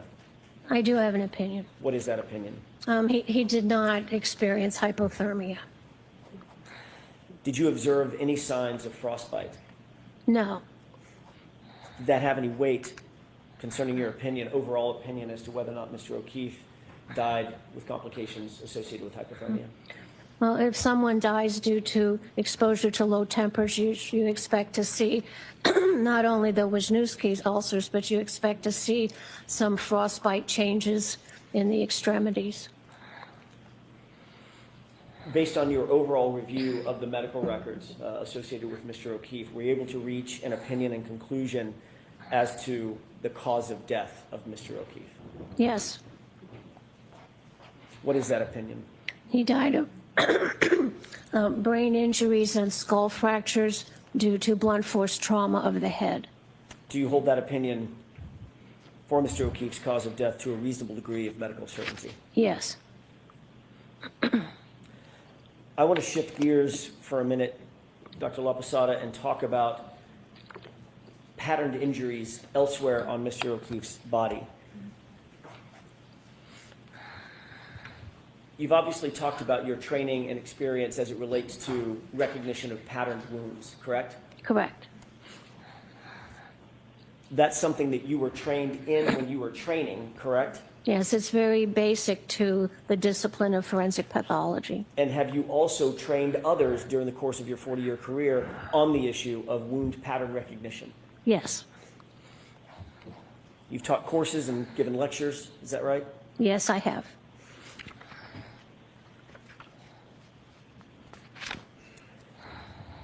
I'd like to show you Exhibit 167 with the court's permission. Okay.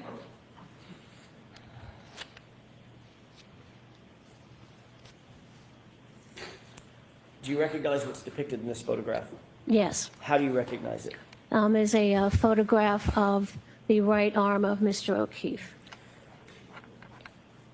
Did you review and consider this photograph and others in coming or forming your opinions, coming to your conclusions and opinions in this case? Yes.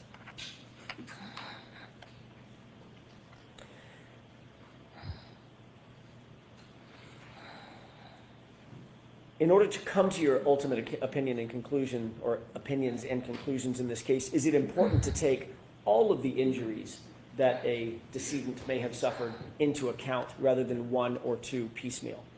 Now you have to look at the whole picture to understand what happened to the body. Why is that? What's the importance of that? It may be obvious, but explain that for the jurors, please. Well, when you're looking at changes and injuries to the body and trying to understand what happened to the body, there are different patterns of injuries on different parts of the body.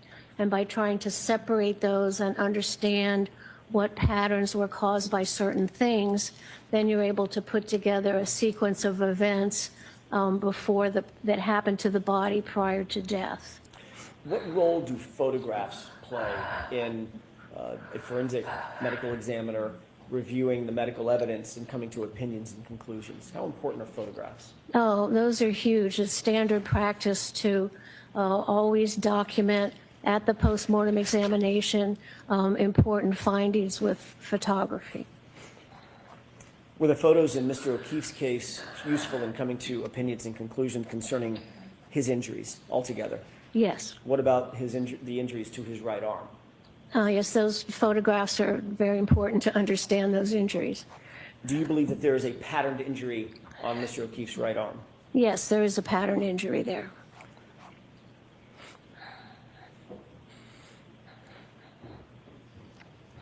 Have you ever seen, in your experience, either being taught or teaching, patterned injuries as they relate to animal wounds, generally?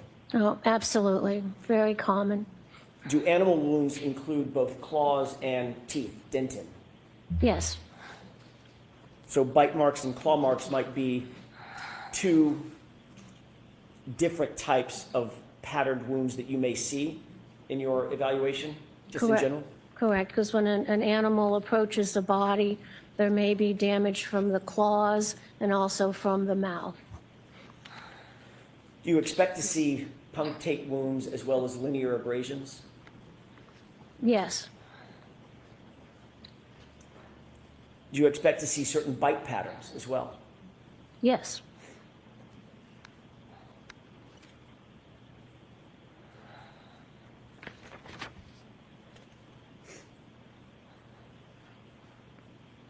What types of injuries, let's talk about animals in general, what types of injuries do animals produce on the skin of human beings? Well, animals can produce, if you're talking about, mammals, can produce injuries from their claws, where you get parallel scrapes of the skin from the claws applied to the skin, or you can see a pattern from the jaw configuration of the animal. And most animals that attack or get in contact with the body have canines. So there's two canines on either side that make paired marks, and that would be called a pattern injury. So it makes parallel sort of gouges, and as the canines move in a horizontal pattern or a vertical pattern, the space between them can change. The other thing you see in a animal bite is you see not only the canines that come out, but depending on how the jaw is applied to the body, you can have little dot-like imprints in sort of a U-shaped pattern, which are from the incisors, the little incisors of the animal. So you look for punctures, you look for paired gouges, which would be the canines, and then you look for arced patterns of little dots, which can be the application of the incisors of an animal bite. What is an incised wound? An incised wound is a wound due to cutting from a sharp object. Would you expect to see incised wounds from an animal bite or claw marks? No, they don't cause, they're not like knife wounds. They cause more of a scraping injury. Do you see the injuries that you're looking at in Exhibit 167, are these more consistent with incised wounds or the scraping abrasions that you just talked about? Sustain. Were you able to determine from your review of the medical records whether the injuries that you see on Mr. O'Keefe's right arm were pre-mortem or post-mortem? They were, yes, I can determine that. They were inflicted prior to death. Do you have an opinion as to whether or not the wounds that you see, the patterned injury that you see on Mr. O'Keefe's right arm is consistent with an animal bite or claw marks? Yes, it is, very much. Thank you. We can take that down.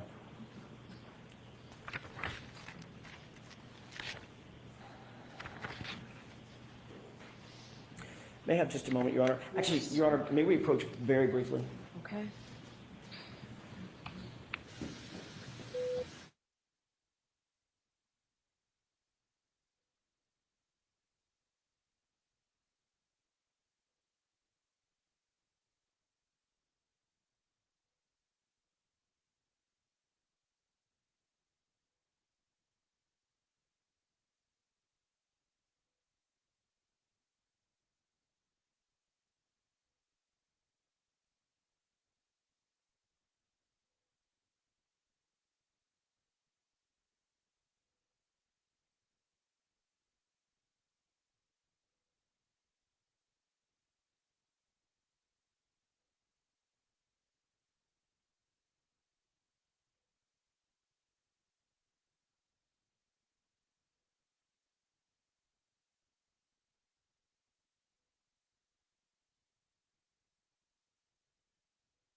May I inquire? Yes. You indicated that, in your opinion, the wounds to Mr. O'Keefe's arms were pre-mortem, not post-mortem, his right arm, I should say, were pre-mortem, not post-mortem, correct? Correct. What's the basis for that opinion?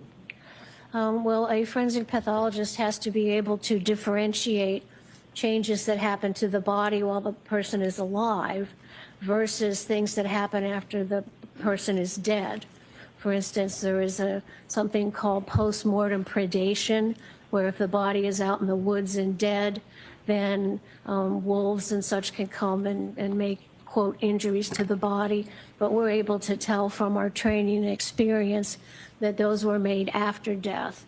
The usual way we tell is that when it's made during life, the blood vessels that are damaged, the heart's pumping blood through, so you can see a reddish color and maybe some blood around it. Whereas if the body is damaged after death, the changes to that body and those, quote, injuries look more yellowish and kind of brown because the blood is not flowing. So that's how you can tell if something done to the body is while the body was alive or whether it was done after death. Do you have an opinion to a reasonable degree of medical certainty that the wounds on Mr. O'Keefe's right arm were pre-mortem? Yes, they were done while he was alive and bleeding. You talked about death investigations. As a matter of fact, you mentioned something about what a forensic pathologist's role is in a death investigation to potentially send investigators back out to answer certain questions, correct? Yes. Did you see any evidence in the medical records or the medical examiner's complete records that any effort was made to send investigators to the location to see if there were any animals at the location at or around the time of John O'Keefe's death? Sustained. Do you believe it's important? Well, let me ask it a different way. Would following up with investigators be an important part of any forensic pathology investigation? No, absolutely. You're working as a team to figure out what happened to the body. Thank you.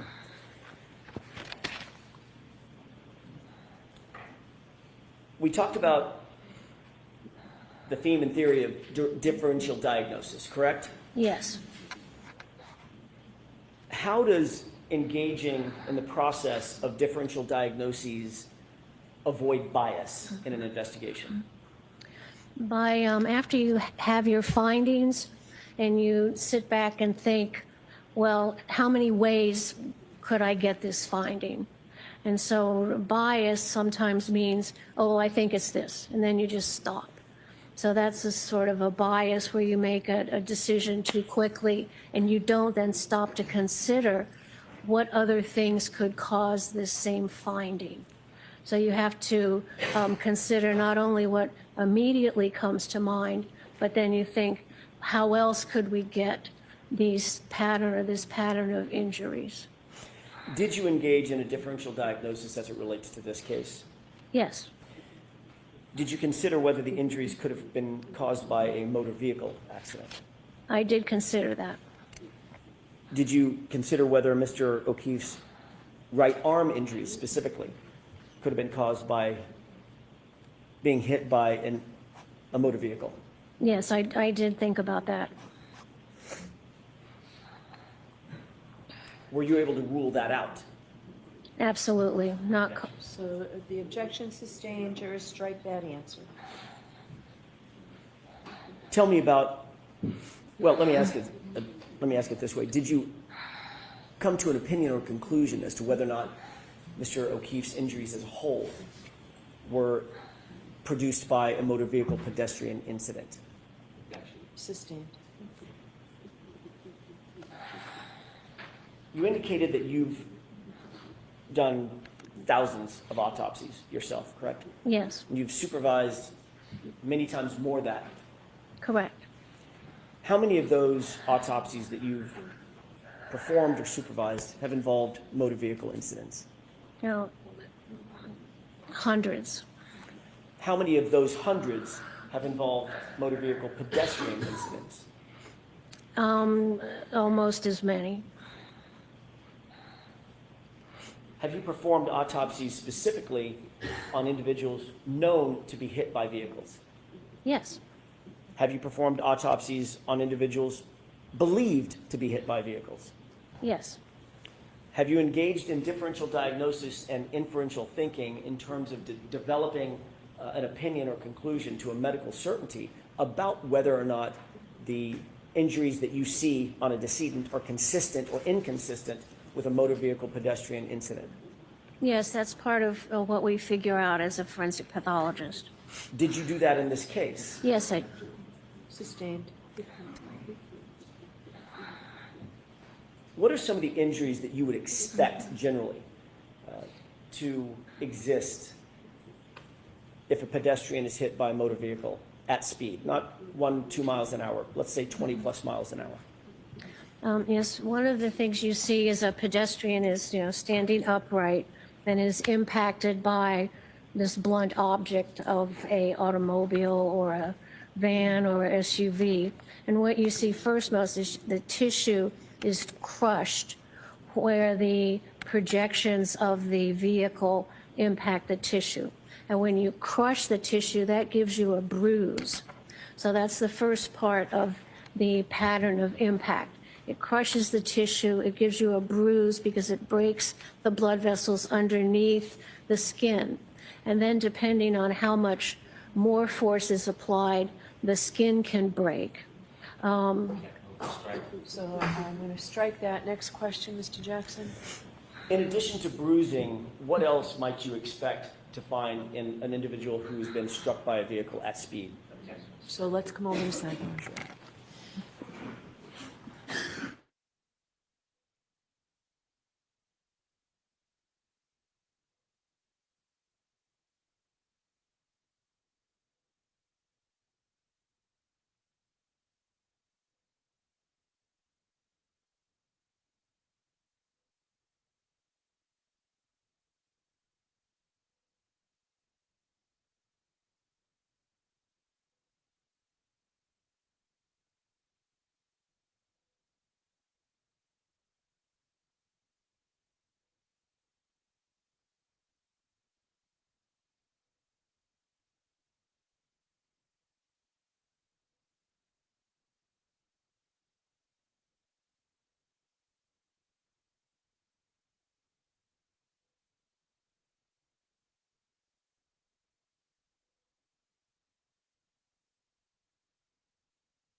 May I inquire? Yes. I forgot where I left off, so I'm just going to pick up. Okay. As best my memory can serve me. It has been suggested that Mr. O'Keefe's right arm, doctor, was injured by contact with the right rear taillight of Miss Reed's 2021 Lexus LX570. Objection. No, I'm allowing that in. Thank you. As Mr. O'Keefe, it was struck as Mr. O'Keefe was standing and the Lexus backed into him. That was a postulate put forward. I want to find out from you, do you agree with that? Well, that's something to think about. So, Oh, I'm sorry. yes, I'm going to strike that question and answer. Let me ask it a different way. Let me ask it a different question. Do Mr. O'Keefe's pattern injuries on his right arm, do they correspond to injuries that could have been produced by irregular fractured plastic pieces impacting his arm? No, not at all. Why do you say that? First of all, those injuries are patterned injuries from an animal bite. We have the canines, we have the incisors. All right, so I'm going to strike that, and let's see you at sidebar.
May I, Your Honor? Yes. In your report, Doctor, you indicated that Mr. O'Keefe's patterned injuries on his right arm do not correspond to injuries that could have been produced by irregular fractured plastic pieces impacting his arm.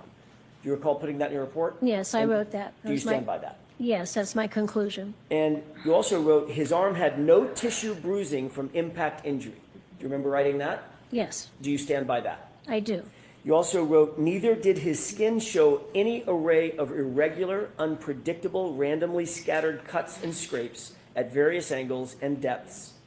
Do you remember writing that? I did. And do you stand by that? I do. You also wrote that you noted Mr. O'Keefe had no bruising on his arms or torso. Is that right? Correct.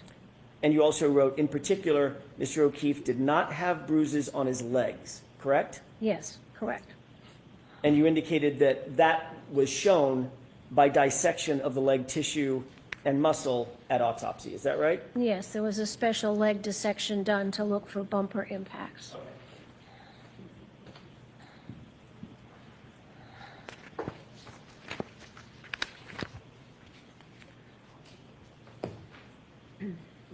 You reviewed the entirety of the medical records associated with the autopsy, Yes, including photographs, taken to the hospital, yes. okay, and autopsy photographs, Yes, and other data and documentation, correct? yes.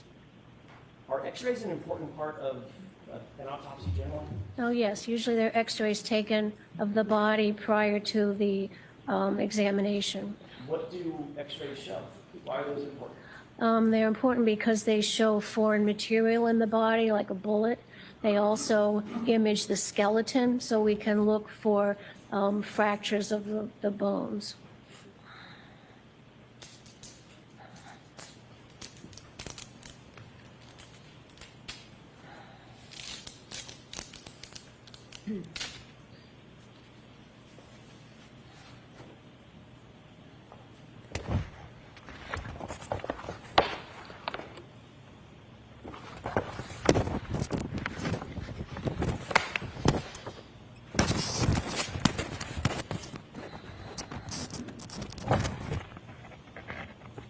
That may have just a moment, Your Honor.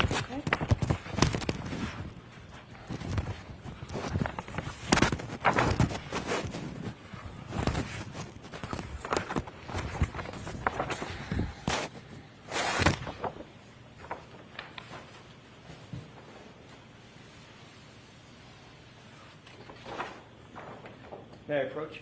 Okay.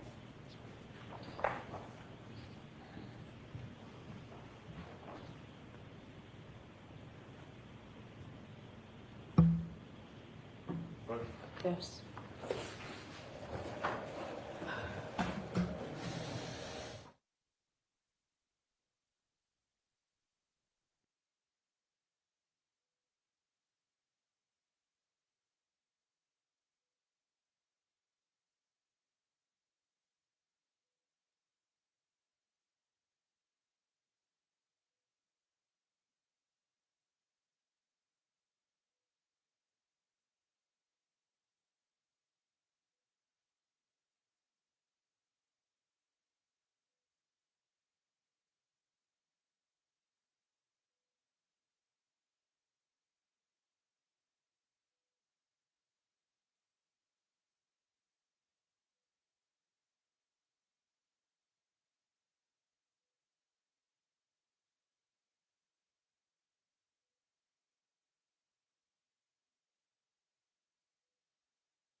recess. Please rise for the jury.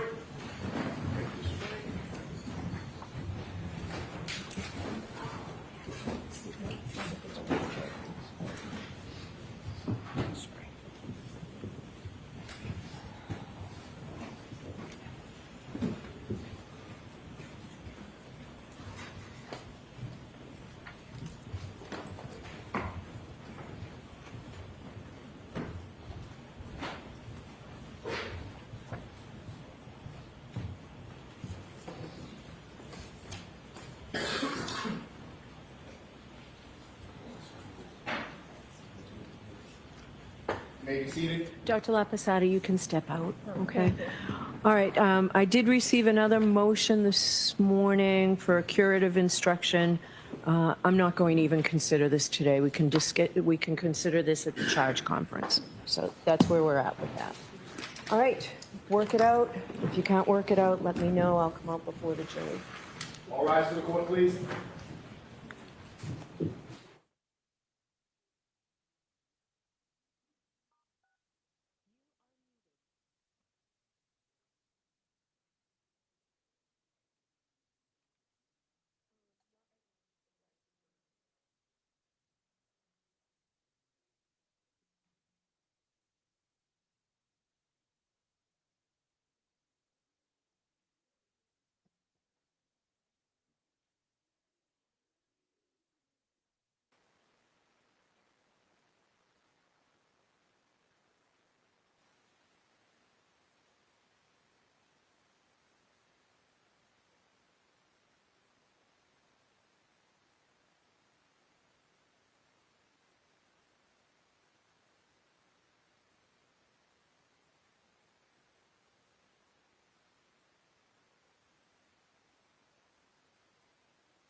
You are unmuted.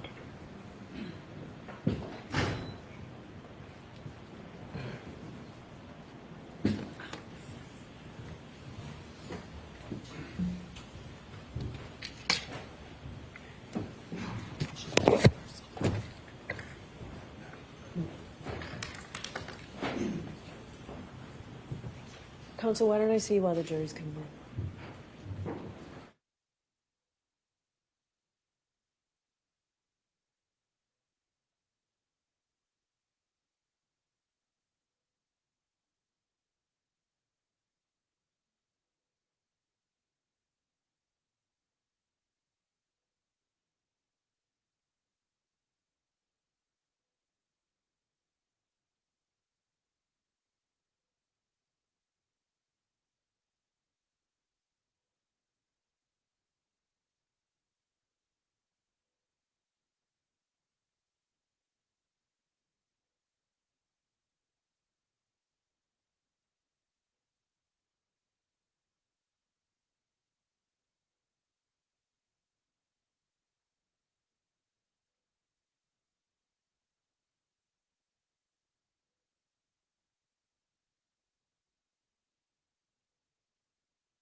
Your Honor, may I approach?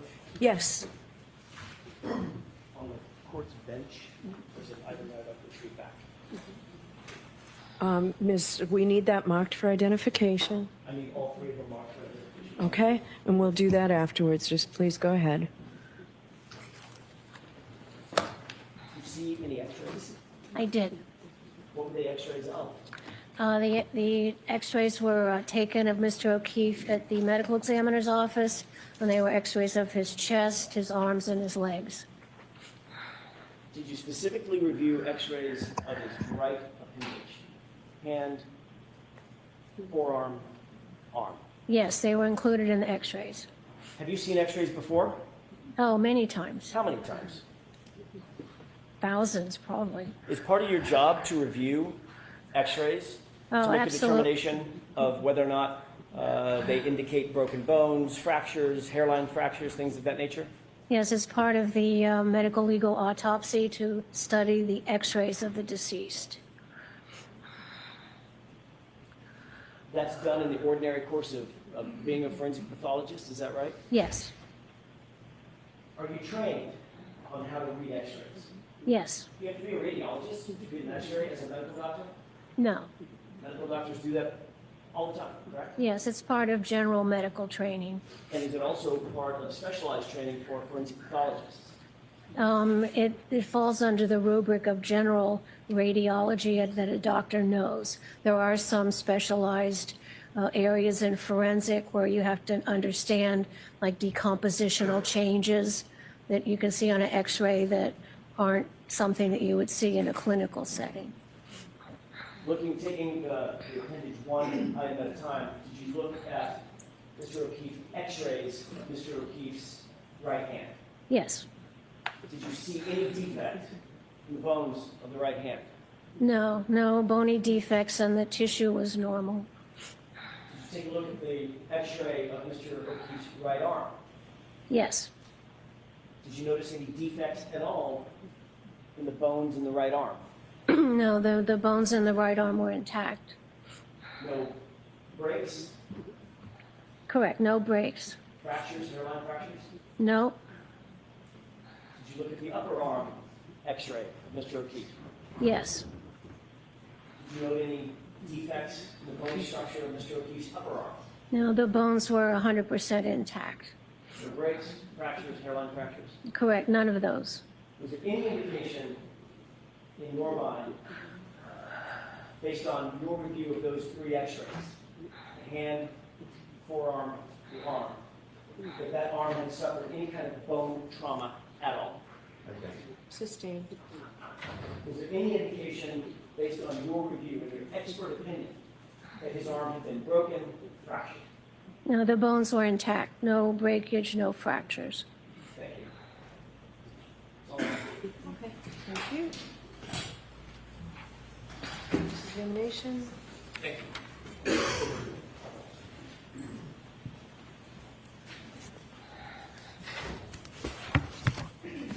Good afternoon, Dr. Lapatada. 6 minutes till the afternoon. Good afternoon. That's okay. You wrote a report in this case, doctor? Yes, I did. Do you think that based on your analysis, was Mr. O'Keefe thrust backwards? Is that what you determined looking at his head injury?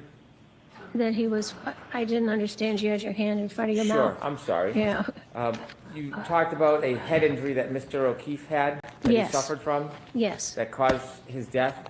yes. Was that caused by being thrust backwards? Yeah, the motion was upwards, down. Okay. And the way you just showed it could be a fall. Correct. Did you have an opinion looking at his wound that he was thrust backwards? What do you mean thrust? Well- His body went backwards. There may have been some applied force to it. I don't know about thrust. I'm asking if you have an opinion. Your words. Do you have an opinion about thrust? What do you mean thrust?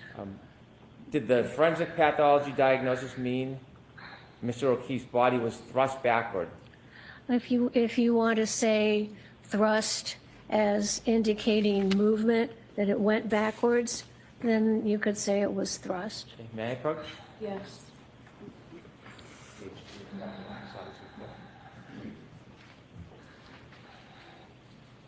I'm showing you page 2 of your report, Dr. Lapatada. Yes. I'm just going to ask you to read it, not out loud, and then I can ask you the question. I appreciate it, but I want to. Yes, yes. Are you familiar with that? No, absolutely.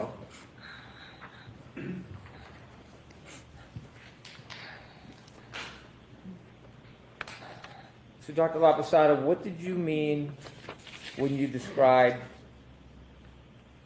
that Mr. O'Keefe's body was thrust backward from a standing position?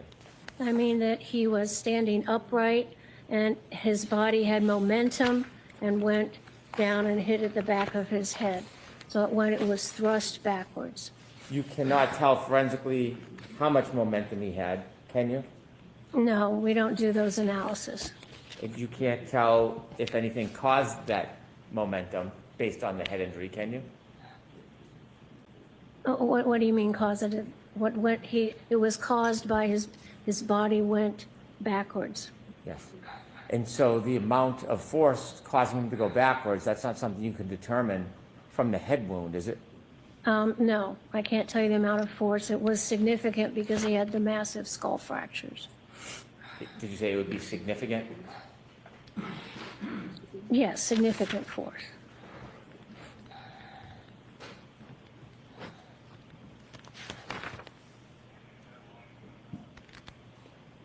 In modern medicine, there are a number of different machines that can help us see the brain, like a CAT scan, perhaps, Sure, MRIs. yes. Would you agree with modern medicine that the use of MRIs and CAT scans and other tools give a clinician equal, if not better, opportunity to examine the brain as actually cutting it and holding it in your hand?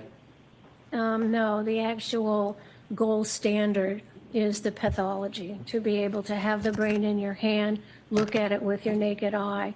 And we have conferences in the hospital where we meet with radiologists and say what we find at autopsy and see if their radiology was correct. Can CAT scans and MRIs show contusions on the brain, Well, they might.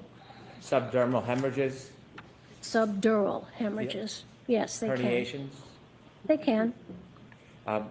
Do you have any doubt about the modern medicine and the use of MRIs and CAT scans? Do you think they're inadequate in any way?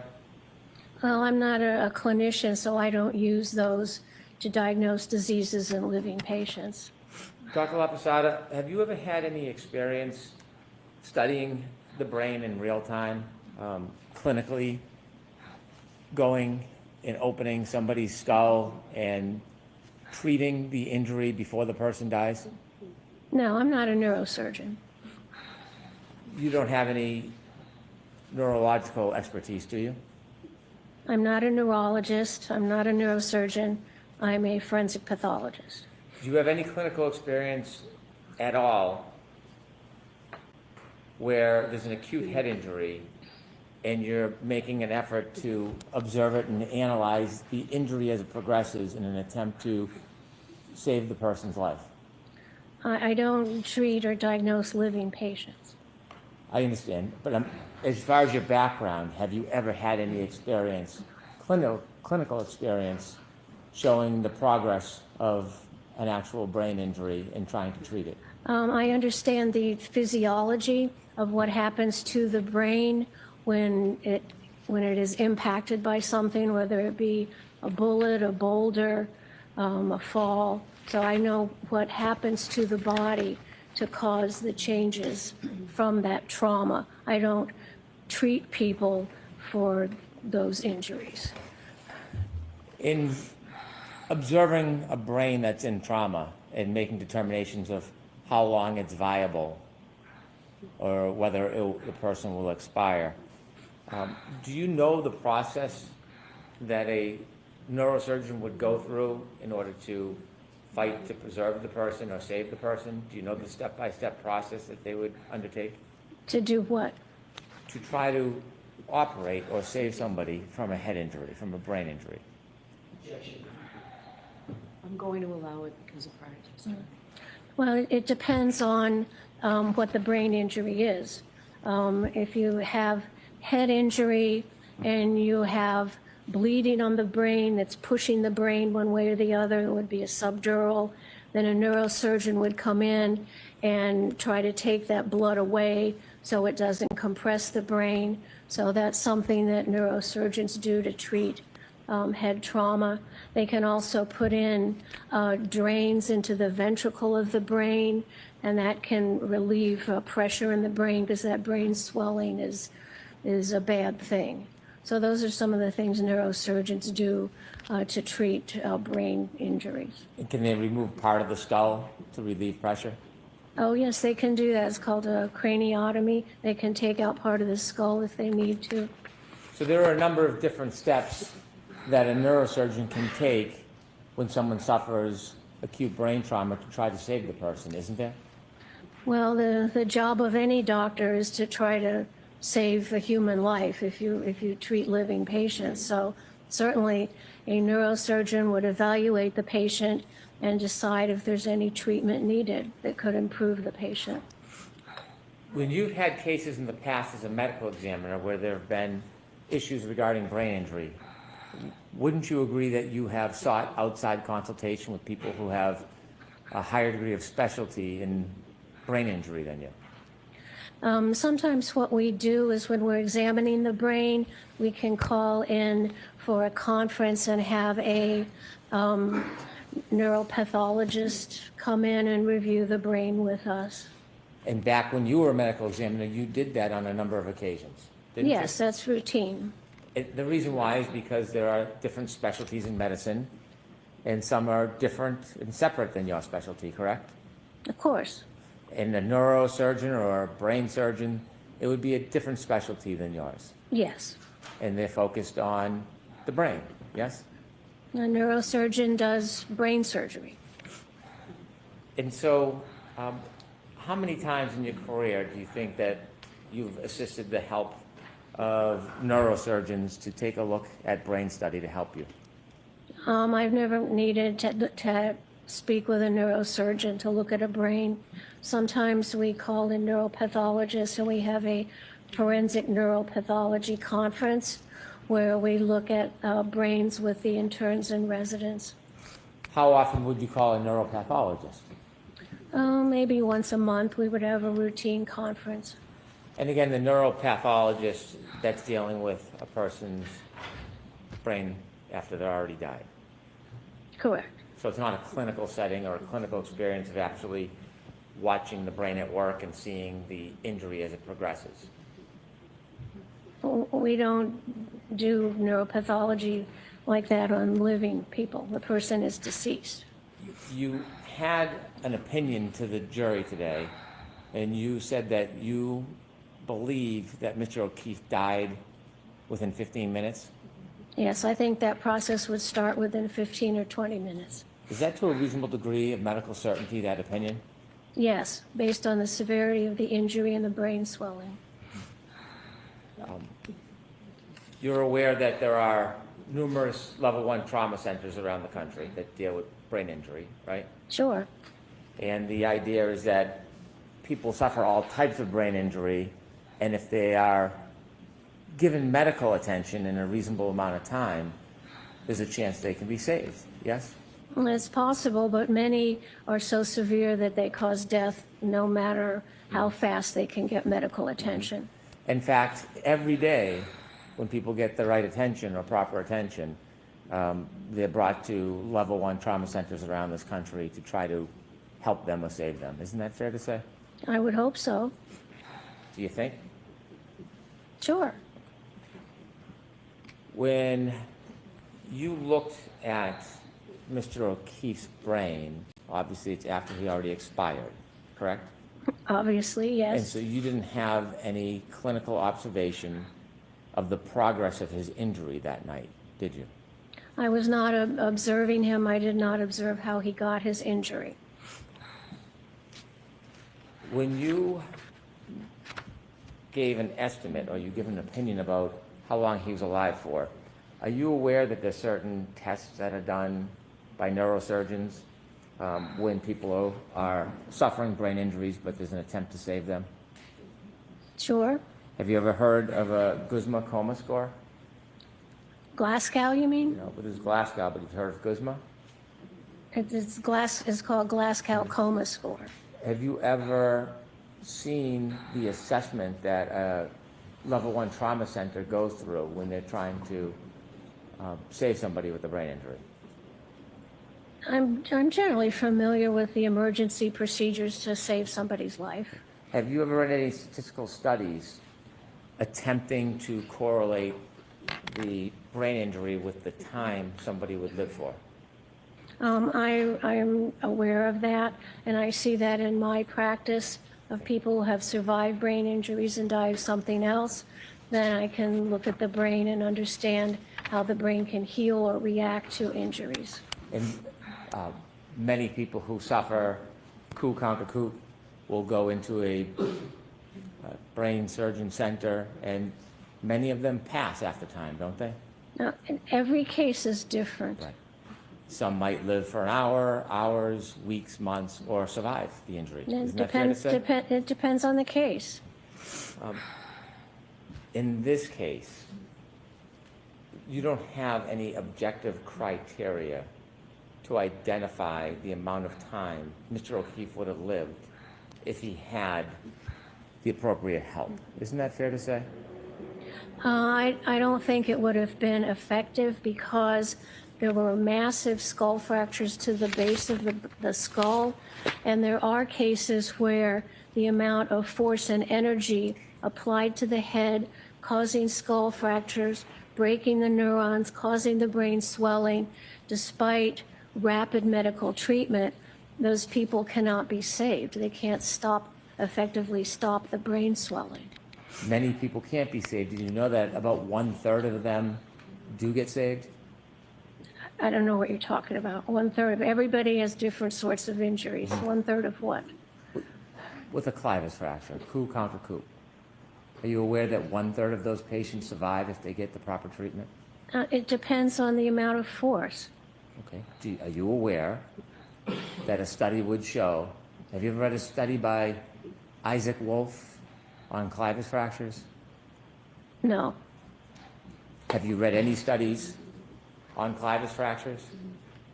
Clivus fractures? Yes, I understand what clivus fractures are. It's a part of the base of the skull. Okay. And And it have depends. you, Okay, go ahead. please. Did you want to say? No, you go ahead. Oh, I'm sorry. Have you read any studies that tell you with the proper treatment, despite these potentially catastrophic injuries, that 1/3 of patients can survive? No, but that's not the case we have here. And so in this case, I asked if you had any objective criteria. You don't have any objective criteria about the progress of Mr. O'Keefe's wound that can be a basis for you to conclude that he would have died in 15 minutes. Isn't that fair to say? No, I understand what happens to the brain when it gets that sort of injury. I understand the time course and the physiology. I've seen hundreds of individuals who've had brain injuries. Some survive for a longer period, some die earlier, and it depends on the amount of force and the amount of brain swelling. And in Mr. O'Keefe's case, we had the massive skull fractures of the base of the brain and immediate swelling and subarachnoid and subdural. So he had a large force applied to his head, which caused the brain swelling and the and the progression of the brain stem down through the foramen magnum that stopped the brain. It was a very forceful impact. You examined his brain after you looked at photographs. You can't tell us objectively when his brain swell started. It started immediately after impact. And you can tell us what the progress of that brain swell was by looking at his postmortem photos. By looking at the postmortem photos and the postmortem examination, I can tell the degree of force from the extensive skull fractures that were present. What was the degree of force? It was medium to large. Well, that's a wide range. What do you mean? Quantify medium So I'll to strike large, the comment. please. Ask the question, Mr. Brown. What does medium to large mean? Enough to cause a lot of fractures to the skull. He didn't just like sit down and lie down. If he sat down and lied down, he probably wouldn't have fractured his skull, correct? That's obvious, yes. Right. And so when you're telling us you can identify that he immediately died or died within 15 minutes, I'm asking you for objective criteria. For you to give that opinion, I'm asking you what objective information you have. And so you said that there was a large amount of force, correct? Sure, but because there were massive skull fractures and there's a lot of energy transmitted to the brain, starts swelling immediately How do you know this wasn't medium force and not large force? because of the extensive number of skull fractures. So are you saying it was medium or large force? Medium to large. Okay. How much force is that? Can you quantify it? No.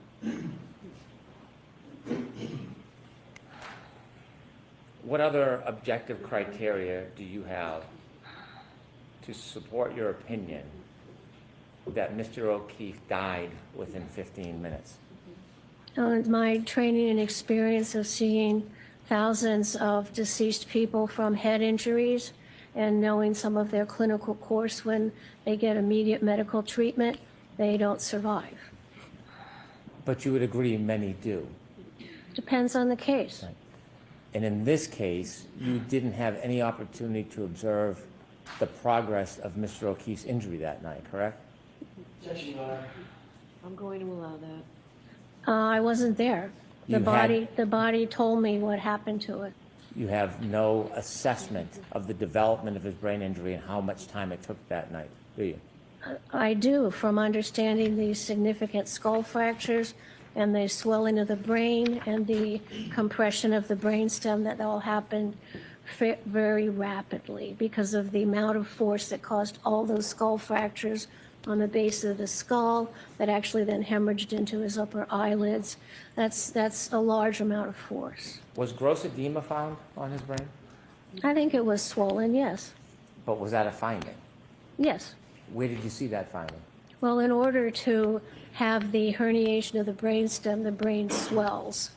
Where did you see that finding? I can't answer that. I just know it from understanding, looking at the pathology. So at the end result, at some point, Mr. O'Keefe had gross edema. In order to get the brain stem hemorrhages, the only way you get that is because the brain has swelled. And there's no, after injury, tissue swells, and there's no place for the brain to go when it swells except down into the natural hole in the bottom of the skull where the spinal cord goes down. So that's where the pressure goes. So that seeing the brainstem herniation tells you that the brain has swollen a lot. Undoubtedly, but it doesn't tell you when it began to swell or the progress of that swell, does it? I don't know what you mean. You see inevitably because of the swelling, there's the suffocation, but when you see that, you don't know when the swelling began or how quickly it progressed. You can't tell that from an autopsy. Yes, you can, because of the severity of the skull fractures. I know there was a lot of force, and that force applied causes you to go unconscious, then your brain swells. If there was just like one skull fracture, then that's a little bit different. But this was massive skull fractures on the base of the skull. So there's a lot of force applied. So I know because there's a lot of force applied to cause the skull fractures, that the brain would swell rapidly. You would be unable to identify the rapidity of the swelling if you don't know the amount of force. Isn't that fair to say? Well, I do know the amount of force because of the amount of skull fractures. In what you know is, in your words, medium to large force. Yes. You've heard of periorbital ecchymosis, Yes. and that's sometimes called raccoon eyes. Well, periorbital ecchymosis just means bleeding and bruising around the eyes.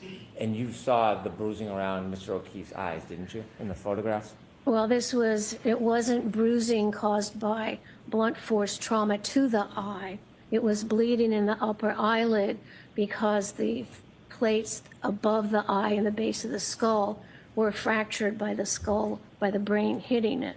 So, and that's a result of basilar skull fractures and not the application of force directly to the eye. Would you agree it takes a few hours for the bleeding to accumulate in the person's eyes? No, as soon as you break the skull bones and the heart's pumping, the blood comes out of those injuries. It starts to accumulate right away. It starts within minutes, you can see it. So you would disagree with the suggestion that it takes at least 1 to 2 hours for that bleeding to occur in the eyes. You disagree with that?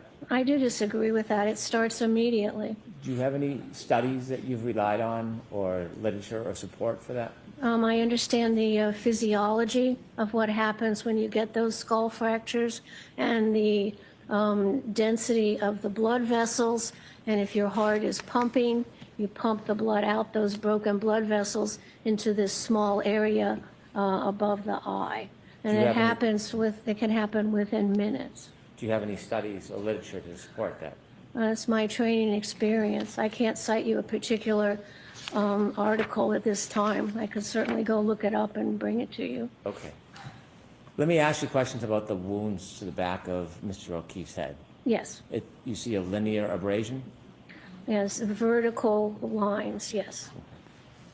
Now, would you characterize this as a classic wound caused by falling backwards and landing on your head? What do you mean every wound is different? Every wound is different? Sure, every person's different, every way you get injured is different. And so if somebody falls backward on their head and suffers the basal fracture, the wound from your perspective can look different. It depends on the impacting surface. Wounds on the same surface, say two people fell on the same surface, could they have different wounds on the back of the head if they suffered the same injury? In theory, if they fell, if they rotated their body, if you could reproduce something exactly, then you would see the same wound patterns. This wound pattern is typical of falling backwards on a hard surface, isn't it? We know it's from falling backwards and striking something hard. Can the frozen ground be hard? A frozen ground can be hard, but it doesn't fit the pattern in this injury. We'll get to that, but is it Oh, okay. hard enough to cause a basal fracture? It can cause a skull fracture. The frozen ground is different than a sheet of ice, right? It's not smooth and flat like a sheet of ice, is it? It could be, I guess. Okay. You mentioned there's some granular patterns in this wound. Yes. didn't you? Yes. The area in front of 34 Fairview, the frozen ground, do you know if there was any impediments in the lawn that was frozen? In the what? Oh, the lawn? Yeah, sorry. Yes, I saw the scene photographs of when the snow was removed, and it was like winter lawn grass, so it was some green, some brown that was pushed down, and like straw that was going different directions, which wouldn't give you that pattern. Did you see the exact area where Mr. O'Keefe last moved? I saw that general area, and there were a lot of photographs, Well, yes. You say general area. Can you tell us that you saw photographs of the spot where Mr. O'Keefe was lying when he was found? Yes, that general area. Could you see the ground where his head was? Can you identify that? Yes, with the scene investigation, they shoveled the snow off of that area. And you had never had a chance to go out to that scene yourself, did you? No, I just looked at all the photographs. You cannot see what's under the grass and the dirt, can you? Well, dirt's under the grass. Well, do you know if there's any rocks or impediments or bumps? It was a smooth surface covered with grass. It was a smooth the front lawn was a It smooth was a surface? flat surface Flat. covered with grass. Okay, and do you know what was under the grass, whether there was any pebbles, rocks, debris I didn't see any. from the photo? Correct. But you don't have any firsthand knowledge that exact area where he ended, what the turf was like, do you? I saw photographs of that lawn where they removed his body from. So you're relying solely on the photographs, is that fair to say? Correct. Do you know if Mr. O'Keefe was wearing anything that could cause abrasions when he landed to cause that scraping pattern in addition to the linear abrasion? He did have a baseball hat on, but that would not cause the pattern. The area of the abrasions, is that in the area of the level of where a baseball hat would be on the back of somebody's head? It could be. Could be. If somebody hits the ground and falls backwards, can they slide? And if they're on an incline, What if they're thrust? well, if you fall backwards and you fall backwards on an incline, your body might move. Well, what if you fall backwards on flat ground? Does the body, can it move after it falls? Not really, maybe a little. If from the From the momentum of the impact, it might move slightly, but not really. So when a person falls backwards and lands, you don't think their head has any room for movement? Not significant. Well, not significantly, maybe just a quarter inch, half inch. No, it's possible. And did you see the scrapes around the wound of Mr. O'Keefe's head? Of course I saw them, yes. And they're all within, what, about an inch? What are you describing? What part? Are you describing the tearing, the laceration of the scalp, or the vertical abrasions? The vertical abrasions, There were maybe an inch, inch and a half. inch and a half? Do you think that if someone fell backwards and landed on the head, they could move an inch and a half? Well, he landed on something that had a ridge on it to cause the laceration in the scalp, and then with a little bit of movement, those vertical scratches were caused by some kind of like pebbly-like surface. You mentioned that the orbital bones were broken and you had opined that it was caused by the brain. Do you agree that a brain is very soft, consistent with, for example, tofu? Oh, gross. What do you mean? It is soft. Is it that soft? Is that the texture of Well, it? it depends on what kind of tofu you have. Okay. Do you think that the orbital could have broken when the break on the back of the head split the skull and then would cause the orbital break instead of the brain?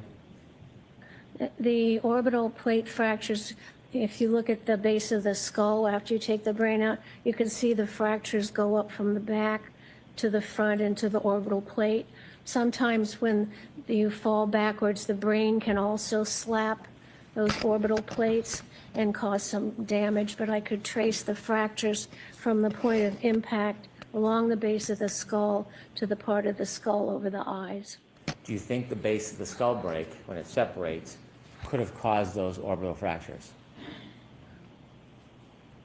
I don't understand your question. Okay. When Mr. O'Keefe incurred that head injury, Yes. the basal fracture, do you think that the pressure, the damage from that basal fracture, the separation, could have caused the orbital break in his eyes? Well, the fracture of the plates above the eye, when the blood is still pumping, there's a space there where the blood can come down into the upper eyelid. So you described the brain as causing that break. I'm asking you, could it have been from the basal fracture, from the skull fracture? Yes, the fracture that was caused by the impact to the back of the head, radiating to the front of the base of the skull. So when you told us on direct it was from the brain that caused those fractures, was that just a summary, or is that to a reasonable degree of medical certainty?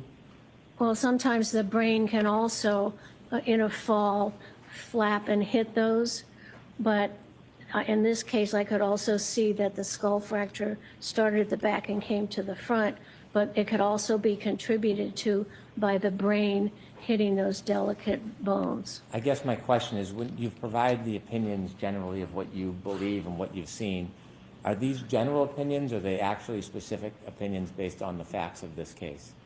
They are opinions based on my examination of this case, but all that's based on my 40 years of training and experience. Well, when you told us about the brain causing those orbital fractures, you would agree with me, at least now anyways, that it very likely could have been the basal fracture that caused those breaks.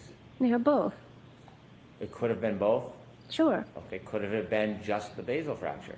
that's possible. When you offered the opinion to a reasonable degree of medical certainty, had you considered the basal fracture as the source of those breaks? Of course. Is there a reason you didn't share that with us and you just said it was the brain? I had no reason not to share it. Okay. Was there any depressed fracture to Mr. O'Keefe's skull? No. Can you tell us a little bit about a depressed fracture? Depressed fracture is different than what we saw with Mr. O'Keefe, isn't it? A depressed fracture is when something fractures the skull and then pushes the skull and moves the skull inward. This just had a fracture, but it didn't move the skull inward. And you've seen depressed fractures in your practice over 40 years, did you say? Of course, In those 40 years, depressed fractures can happen from sharp objects, sure, pointed objects. sure. If someone hit a person in the back of the head with enough force, with like a hammer, for example, that could leave a depressed skull fracture, couldn't it? Certainly, you can hit somebody on the head with a hammer and cause the fracture, and then the continued force will move that fracture into the brain. There was no depressed skull fracture in this case, was there? Correct.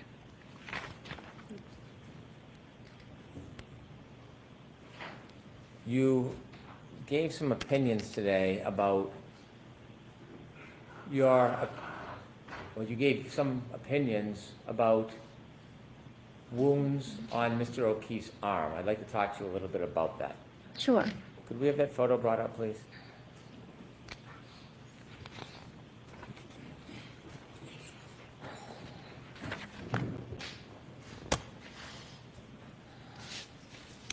Do you see all of those superficial abrasions? Yes, I see patterned injuries. Right. Would you agree that they're superficial abrasions? Yes, they go along the skin surface. How many punctures would you identify in that photograph? Let's see, there may be some punctures like around the elbow, consistent with the teeth puncturing. Most of them are the teeth scraping along the skin. Well, I'm not going to ask you what you believe the cause was. I'm going to ask you just about the wound. How many punctures do you see? Well, this doesn't show, there are other photographs which show more of them, but there's the little dot-like areas, you could call an area of skin puncture. Can you tell us from this photograph how many punctures you would say are in that photo? I didn't count them. Well, did you suggest that there was more than one puncture on that wound? I think I see more than one, yes. Pardon me? I see more than one on there. Okay, could you give us a count of how many punctures you see? Well, without looking at all the photos, I couldn't give you a correct number. Okay. You've written a report, haven't you?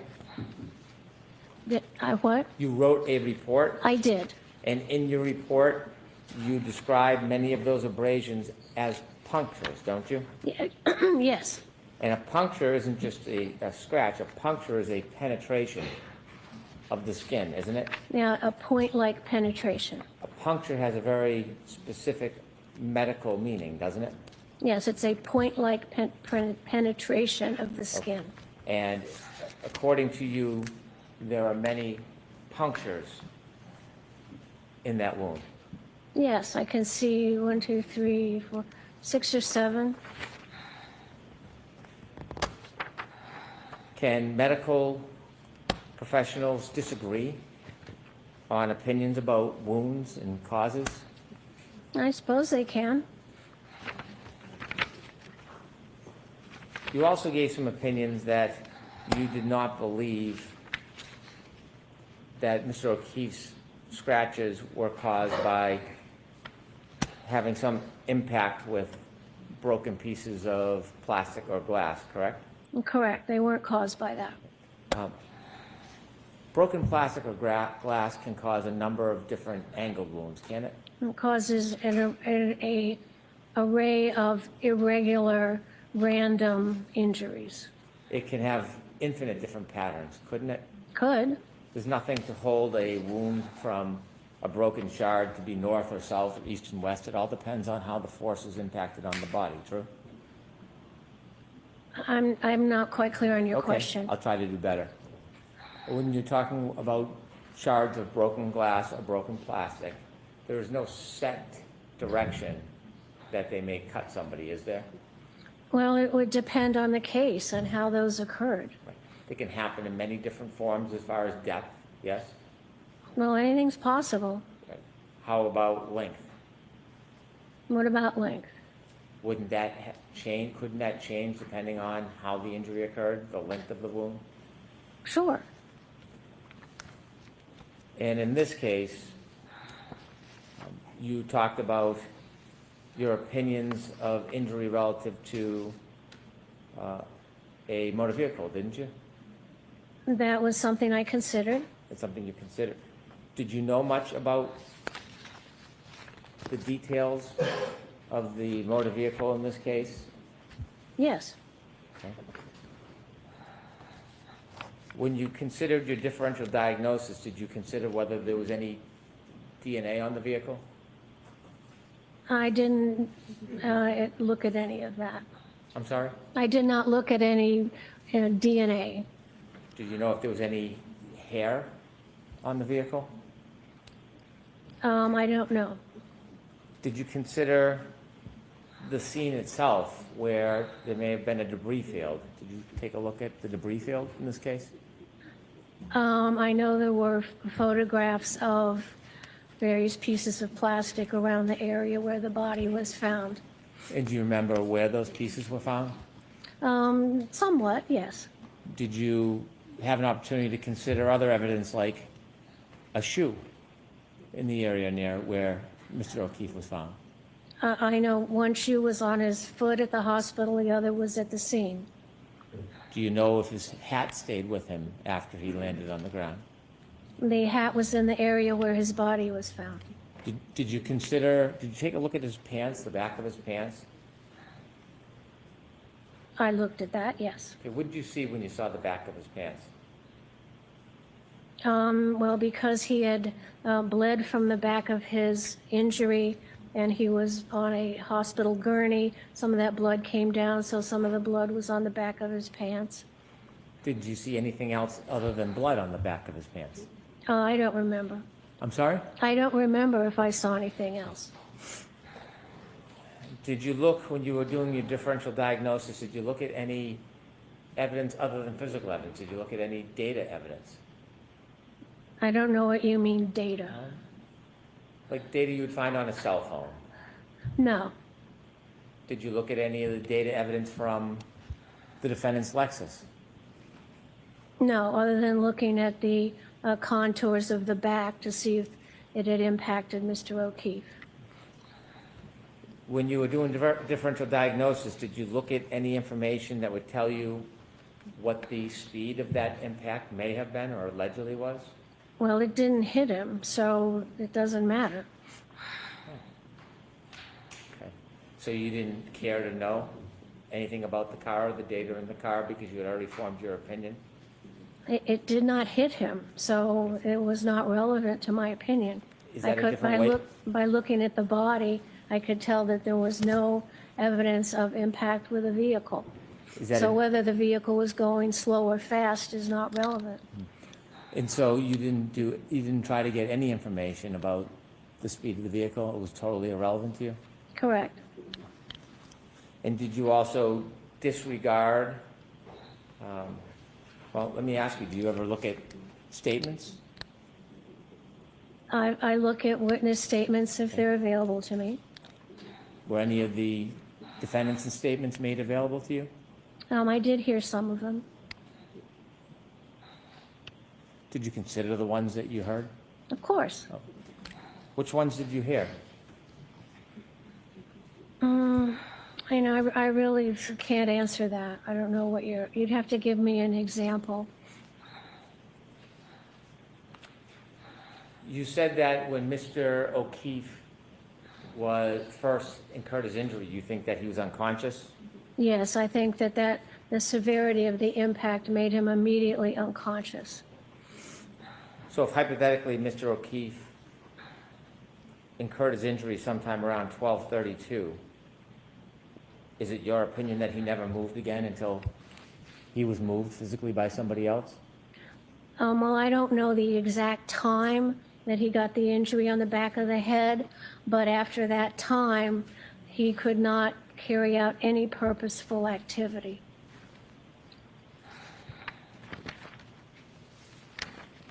May I approach sidebar, Your Honor? Okay.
All right, so jurors, rather than keep you here while we do things, I'm going to excuse you for lunch.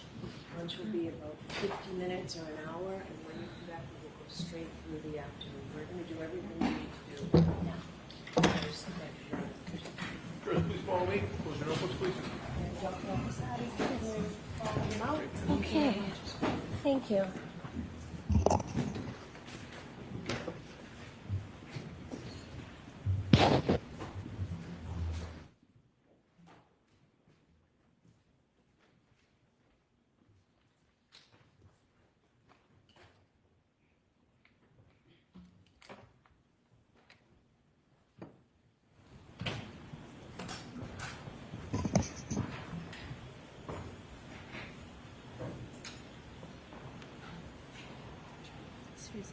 May be seated.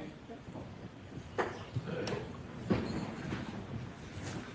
right, so Mr. Brennan, if you can briefly tell me what it is you want to introduce through this witness. To remind the court, on direct examination, the defense promoted Dr. Lapasada's credentials, including specifying her successes with the station nightclub fire and her running of her office. I have an audit from 2005, State Department of Rhode Island, Department of Health. In that audit, it paints a very different picture than was presented on direct examination.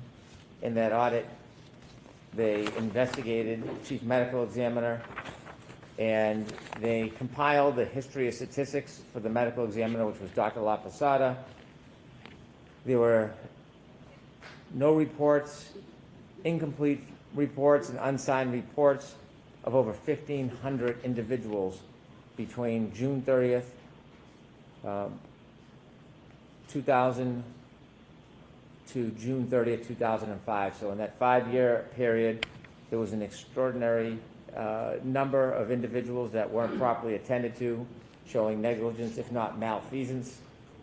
It was recommended that the standards, policies, and practices of Dr. Lapasada's office would need to change because of the extraordinary backlog of cases regarding autopsies. In addition, it was noted that the incomplete reports confirmed that there was significant concerns with the historical management practices of the medical examiner's office shortly after Dr. Lapatada resigned. In addition, it was promoted that in the station nightclub fire, Dr. Lapatada had a heroic effort, and in her testimony, she also noted that there was a failure, or implied there was a failure because the medical examiner or somebody did not go to the scene to look at the turf in front of 34 Fairview Road. She suffered the same criticism for hours and hours after the station nightclub incident. She was contacted with a request to come to the scene. She refused to come to the scene, did not appear for at least 17 hours, directly on point to the claims that she's making against other people is the same conduct she engaged in on a more extreme scale. She testified in Commonwealth versus Tompkins. In Commonwealth versus Tompkins, she was listed and testified as an expert, attempted to testify as an accident reconstructionist, which was denied. Inevitably, the court made conclusions. Actually, in that case, her efforts to be an accident reconstructionist were denied. Then she testified in a case called Patino. And in Patino, after testifying, she received great scrutiny and criticism from the court. The court noted on page 1025 of the transcript, when Dr. Lapasada gave the testimony, she knew the boy wasn't like this because he fell off a bed. She knew the mother was lying. She read the text messages and knew the defendant had beat the boy. The only reason I conclude that she offered such testimony was to distance the defendant from causing those bruises, setting up an argument against malice, but instead destroyed her credibility. On cross-examination, she came across as a hired gun. Sometimes it's seemingly small things that impeach a witness's credibility. Inevitably, on the credibility determination by the court would agree. The jury gave greater weight to the testimony of Dr. Gilson and Snelling than they did Dr. Lapasada for the reasons I addressed previously. the jury was justified in discounting her testimony and concluding the other doctors testified apparently impartial. While she appeared as a paid advocate, at least on this occasion, without impugning the witness's integrity, because that witness is known to the court, but in this case, when she testified, she was not credible. That's a direct credibility determination by another tribunal about her testimony. So I would like to, and that's why I came sidebar rather than ambush, to give the court notice that I'd like to get into the criticisms regarding her run as medical director that led to resignment after she was audited and left 1,500 bodies unattended or incomplete. Also get into the criticism she received for her handling or lack of handling of the station nightclub fire, and finally get into the credibility, adverse credibility determination in the Patino case. So I'm not familiar with the Patino case, so I'll need a copy of that. Yes. All right, Mr. Jackson, I'll hear you. Thank you, Your Honor. First of all, Mr. Brennan said that the audit established that, as the chief medical examiner, the audit revealed that she left 1,500 bodies unattended, was his quote. Bodies unattended. That's absolutely not what happened in that situation. It was a political situation. The medical director for Rhode Island came in and took over. He began to change protocols and cut quality control. He said he did not want a second set of eyes on any of the reports, not the autopsies. There was never a suggestion, ever, that an autopsy was not performed efficiently and timely. Never. The reports that were attendant to the autopsies it was a two-tiered set of criteria that Dr. Lapatada put in place to establish quality control and quality assurance. First, the medical examiner conducts the autopsy and writes a report. Then the doctor herself, the chief medical examiner, because she is a perfectionist, determined that she was going to establish a protocol in which she would put eyes on every single report. Hundreds and hundreds of reports per year. In doing so, she had to prioritize which reports were going to take a priority, which ones were being subject to litigation, which ones were going to be subject to criminal cases, and which ones were never going to be subject to any review at all. For instance, if somebody was found, let's say somebody that was without family, etc., found and unidentified, there's no litigation attendant to that report, she would put that report aside and get to that report after she dealt with the reports that were on sort of on the front burner, if you will. After, by the way, none of the reports were ever not done. They were all completed. There were a small fraction of reports, according to the audit and according to Dr. Lapatada herself, that had to take a back seat. When the medical director came in 2005, by the way, this is 25 years ago, right? These are autopsies that were performed, and the audit was performed for autopsies and reports dealing with the year 2000. It's 2025. This is 25 years ago. When the new medical director came in for Rhode Island, he said, I don't want any review of any of the reports because it's more efficient and it's faster to get the reports out in a timely fashion. She resisted and said, I will never, ever, and she was published saying this, I will never, ever sacrifice quality for speed.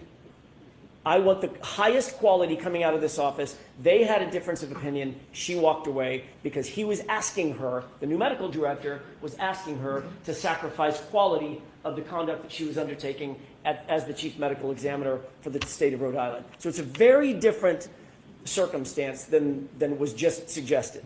No bodies were ever left unattended, ever. Certainly did not involve the other phrase that was just used is negligence and malfeasance. It was a backlog, and they had a very public political fight over it. Number two, with regard to the station nightclub fire, her staff was on location immediately. She, as the chief medical examiner, was there the same day. So that's of no legal moment. It's of no consequence. It certainly has nothing to do with her opinions and conclusions in this case. The Tompkins case, we've already talked about that in voir dire, Your Honor. The Tompkins case dealt with an issue dealing with accident reconstruction, which she's not undertaking.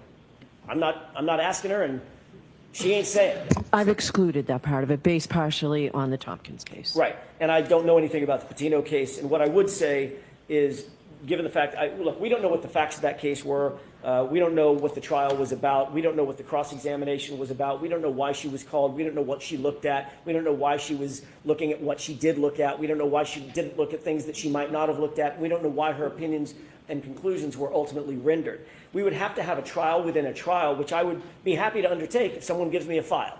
Happy to do that. But I don't think we want to do that. I don't think the court wants to do that. Also, I will say, I don't think that attacking this witness's credibility is in good faith by the Commonwealth. Mr. Brennan himself has hired Dr. Lapatada personally no fewer than 4 or 5 times. Maybe it's 3 or 4 times. He knows her qualifications. He knows the quality of her work. He's actually undertaken to consult with her as a medical examiner and a consultant.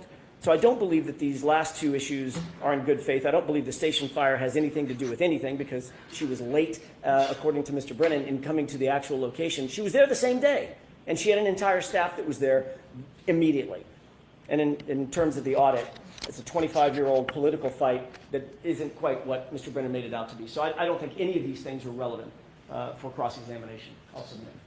All right. I just want to make a note that Attorney Jackson has a way with words to just inflate or make things up. I have not hired Dr. Lapatada 4 or 5 times. And so that is just a mischaracterization which he likes to do for the public. But the reality is I've used her a few times, and the last time I used her, I'm not going to disclose why I don't use her anymore because it would be unfair without her in the room. But the suggestion that somehow I'm endorsing the qualifications of this witness, I am not. That's what I'm going to say on the record. Okay.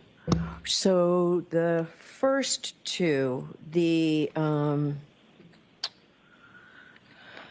backlog issue, if we can call it that, with the ME's office, I'm going to allow the Commonwealth to get into that through questioning. Same with the station nightclub fire, based on the testimony already in evidence. Those 2 areas, and Mr. Jackson, without leading, you can certainly go back and rehabilitate her. But those 2 will come in. I'm not going to do anything with Tompkins because I used it for the basis of keeping out what appeared to me to be biomechanical engineering opinions of this witness, and she's not qualified to do that. So I have not read Patino. I will read it over the lunch break and see if we get anywhere with that. Okay, so I need a copy of that. I want you to give Mr. Jackson a copy as well. I will. Okay? Has a copy. Okay, so, I didn't know that. I appreciate that. all right. You want to do another thing? I don't know if you want to hand it now or after lunch or later, but I want to address the issue of the 3 personnel. Okay, so let's mark those now. Sure.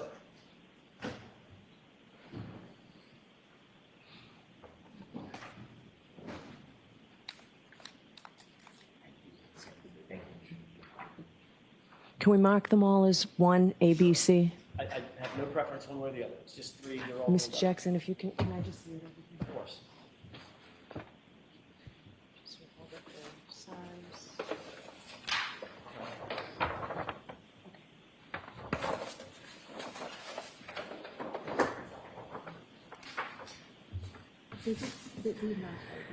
ID, yeah.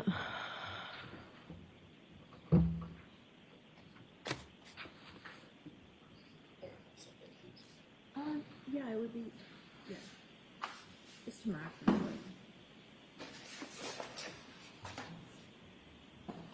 You know what, show me that one again too, please.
H, quadruple H, and I, through I.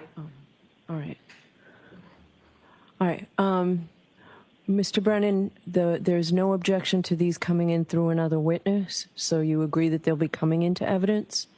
I'll stipulate All right. And what's the objection to them coming in through Dr. Lapatada? it's not part of her report or opinion.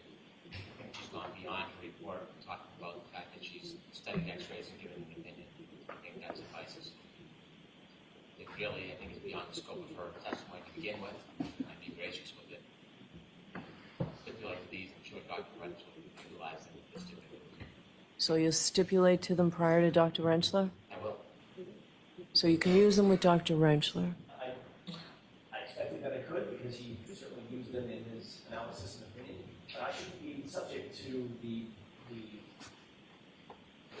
entry of evidence in the defense case in chief.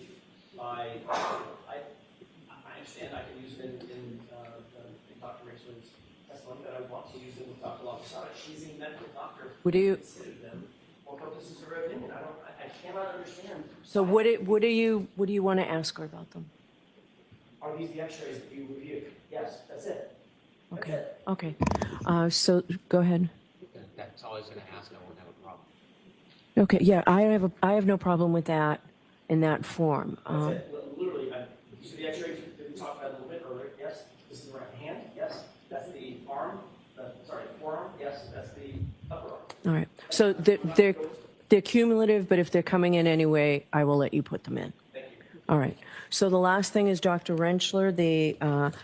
I need to hear argument from both sides. I have a new PowerPoint. So I'll hear both of you. Mr. Brennan, I'll hear you on your motion.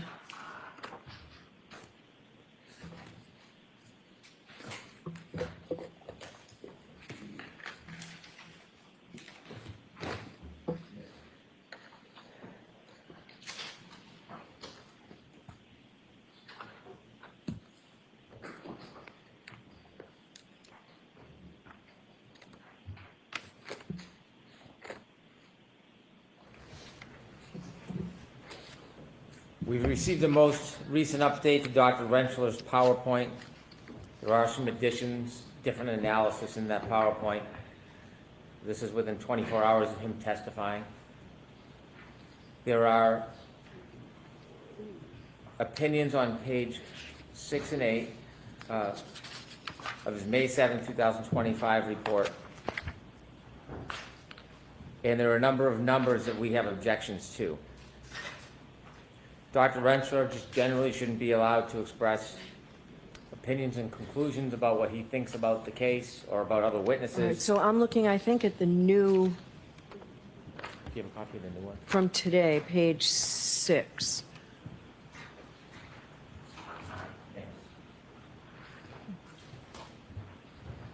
So what I have are just photos with measurements, so I don't know what the testimony that corresponds with those. I've read, obviously, the report of Dr. Rentschler from May 7th. That does not seem to detail everything, and that's no criticism. I'm just saying it's a scant report, so I don't know what the opinions are regarding these. I'm sorry. Yeah. I Please. didn't want to speak over Mr. Brennan, I apologize. I just wanted to let the board know we talked that out now. We went through, based on Mr. Brennan's objections last night, and significantly edited the entire thing. Literally every single slide that we had a problem with. There were a couple that we just literally left, but it is very, very. I see that a lot of the hearsay's been removed. And I can identify this report as helpful. Thank you. I'm sorry? I can identify this report as helpful, the ones that were changed. All right. It made streamline this. So what do you both, I'm going to hear from Mr. Brennan first. What are you objecting to as the report now stands? I have a most recent copy of the report now.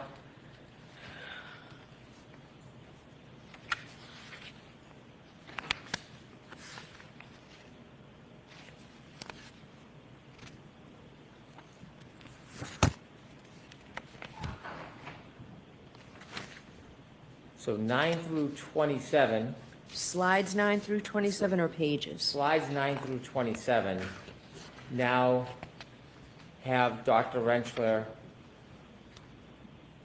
identifying and attempting to match different abrasions with different holes in Mr. O'Keefe's sweatshirt. And so basically what he is trying to do is to suggest that there are a different amount of abrasions relative to the amount of holes, or perhaps he might want to testify about that the holes in the sweatshirt were in a different place on Mr. O'Keefe's arms than the abrasions. The reason why this is concerning is because there is no background for him regarding fabrics. This is a different and new opinion that we have not prepared or obtained an expert for. We probably have very little time to get somebody to rebut this analysis regarding fabrics. I don't see anything in his CV or his history that allows him to equate the number of holes in fabric with the number of abrasions on somebody's arm. It does not consider or account that there could be multiple wounds from one hole, or there could be holes that don't create wounds. So whatever the implication is going to be by Dr. Rentschler, we're not very sure, but it obviously would require some type of expertise, which I do not think that Dr. Rentschler has a foundation for. So those are 9 through 27 generally, and then specifically, I can run through quickly the individual objections I have. Slide 6 tries to define the theory of the alleged incident. Doesn't say whose theory it is. It implies it's the government. It's an improper suggestion. Hold on. Okay, so which one of 1, 2, and 3 on 6? 1 is objectionable. What's the core issue of the case? It's an ultimate issue for the jury. An expert reconstructionist or a biomechanical engineer shouldn't be defining the core issue of the case. And then 3, first event is alleged contact between the rear of the Lexus and Mr. O'Keefe's right arm. Again, that's offering an opinion that doesn't have facts and evidence, not in a position to draw that opinion. And is 2 okay? Or are you moving to the whole slide? No, on number 6, all 3 of them shouldn't be there. Asking what the core issue is in the case, Dr. Rentschler and no expert should be defining what the core issues in the case are. They should talk about their training experience, any testing, observations, evaluation, and then give their opinions, not core issue in the case. All right, Slide 9 outlines perhaps his process. The first step of the analysis to determine if the arm injuries are consistent with the physical evidence. Evaluate the abrasions and compare the evidence. I suppose this is what he's done. This is one of the less offensive ones, although unnecessary. It doesn't provide an opinion. I could live with that. The next one, you could live with what? number 9. Okay, Number 23.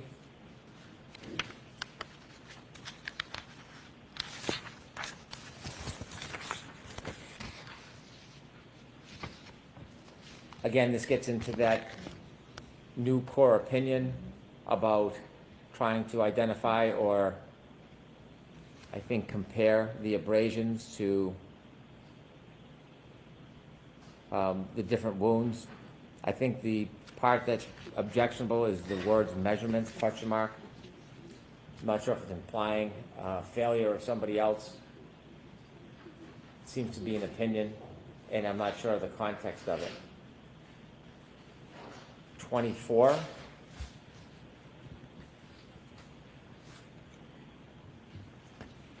The expert is trying to define what Dr. Welcher had done. It may be that he's saying he conducted his testing based on the position of Dr. Welcher's arm. I think that would be an appropriate comment, but it's not clear what they're saying. The pain transfer test, number 2, is the only test noted with respect to the arm. so without the text, are you objecting to this No. slide? No.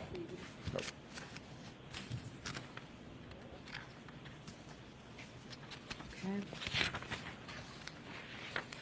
31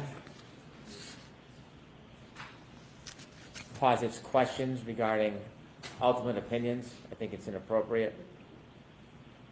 And then 32 I think, is improper because it ultimately endorses or vouches for the witness's credibility. I think he certainly can give an opinion that the evidence is inconsistent with the injuries to Mr. O'Keefe's arm, but I don't think it should be on the slide bolstering his opinion. 33. Again, it's posturing the weight of the evidence. And it's resigning the government to a particular study, one study. It's really a commentary on the government's case. It goes like this. Number one, Dr. Welcher only did A, and second part, A is insufficient. So that's really what this is saying. It's commentary, it's hearsay, it's inappropriate. 34.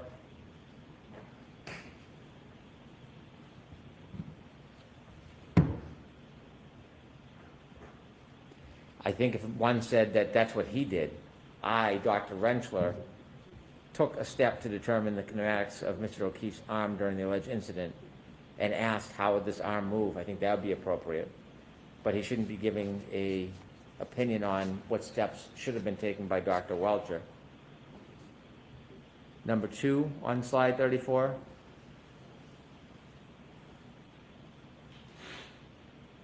And number 3 I don't have a problem with.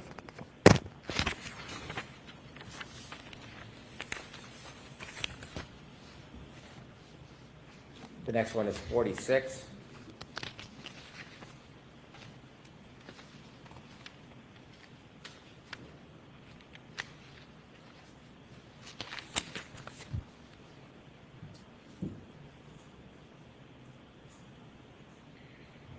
Again, this is bolstering the expert's opinion by putting it in writing on a slide. I think some of these opinions are appropriate for Dr. Rentschler to share with the jury, but his final ultimate opinion shouldn't be endorsed on a slide. 47. Again, this is self-endorsement of the success of his tests and giving his opinion about his success.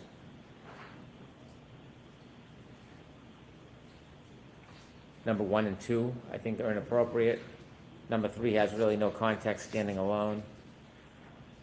And number 4, if he notes that's his next step, I wouldn't have a problem with number 4.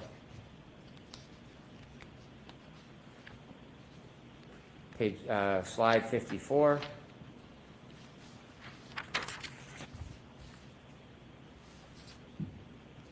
Again, number 1 gets into his opinions.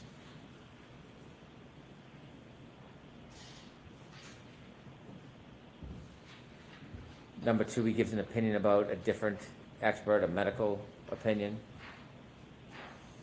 And number 3, it's, again, self-endorsement on his own opinions. So all these are opinions either bolstering himself or somebody else's work. I don't think it should be in a slide. 55.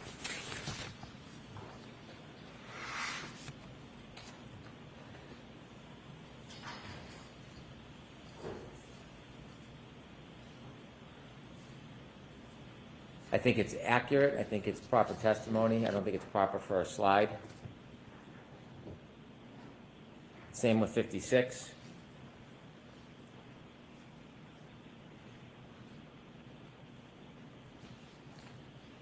I don't know that he has the basis for number 1. Number 2, I don't have a problem with on slide 56.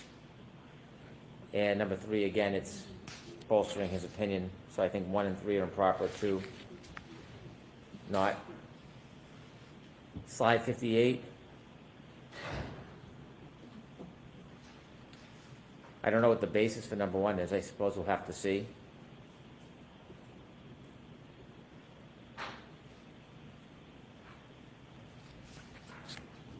If these are Dr. Rentschler's views, I don't know how they're relevant to the Commonwealth's case, but certainly I think he has the experience to make these conclusions, but it shouldn't be in a PowerPoint. He shouldn't be commenting on the reports of another expert in a PowerPoint, number 3. And number 4 is ultimately an opinion that he's self-endorsing. 66.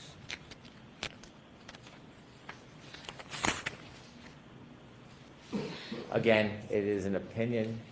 I don't think it's an admissible opinion, and it shouldn't be in a slide. He's trying to draw a conclusion on what the jury should conclude based on the Commonwealth's evidence. He's not in a position to do that. 67.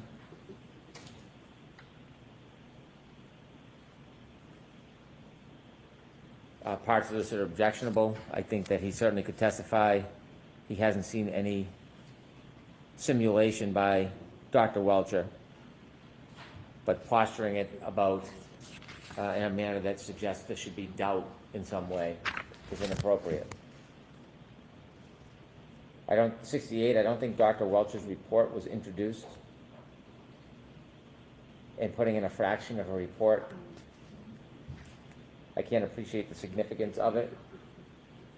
It's hearsay. Perhaps there's a reason he'll be able to point to the report or talk about the report. I understand that, but putting in a random page from a report is hearsay. Should not be admissible.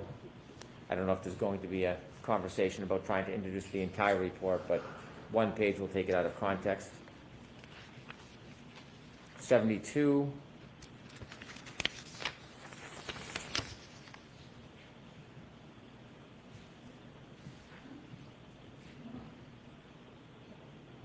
I think the expert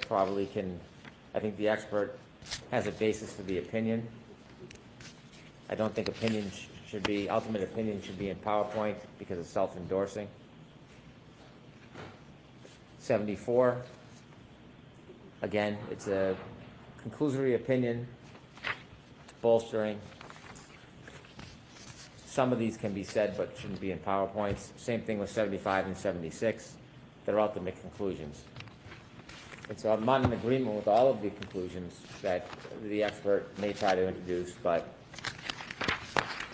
testifying about an ultimate opinion and putting it on the board to self-endorse shouldn't be permitted. And those are my objections. Okay. Ms. Little? Thank you, Your Honor. First of all, because if I stand here only because I'd like to be able to reference the PowerPoint. Yeah, that's fine. Thank you, I appreciate that. First of all, there were no additions, just to be clear, to the PowerPoint. The only changes that we made were directly in response to the objections that were filed by the Commonwealth. We did delete a large section to try to accommodate some of their concerns, as well as shorten some of the opinions. So those were the only changes. I just wanted to make clear to the court, there are no additional opinions that have been set forth in the PowerPoint. With regards to slides 9 through 27, that was not one of the issues that was identified in the Commonwealth's motion. They objected to slide 9. There's half of those slides are not referenced. I do agree. It's a new objection. I just don't know when there's an objection raised how a biomechanical engineer is qualified to testify to tears and clothing. So this is a direct test. His testimony is going to be based on his knowledge of forces and forces applied to certain objects and how that results in injuries. And I understand that, but some of the specifics that he says, I'm just saying I had a concern, so I understand it's new. I think that we'll be able to satisfy the court's concerns by laying the proper foundation for him to listen. All right, so we can come back to the fabric argument or whether it's beyond his scope of expertise. But actually, Ms. Little, if I can just ask you, and I can hear you later, as I assume everybody wants lunch and we're coming back in at about 20 of, quarter of at the latest. Can you just explain to me why these slides, if Dr. Rentschler is permitted to express these opinions, why we also need them on slides? That's the problem I have. I think that's a great question, Your Honor. And the reason we didn't do these on slides is because we objected to Dr. Welch coming in on his PowerPoint. So I looked at that yesterday. Copy of this specific opinion that was placed up on the screen with regard to his opinions and conclusions. That was done over the defense's objection. So which one? Because I did look last night at that and did not see it. It's slide 136, Your Honor. The totality of the evidence. Hold on one second. Is it a conclusion page? I don't know. Hold on. But it's page 136. It's entitled Evidence Reflexes Iconic. And it states the totality of the evidence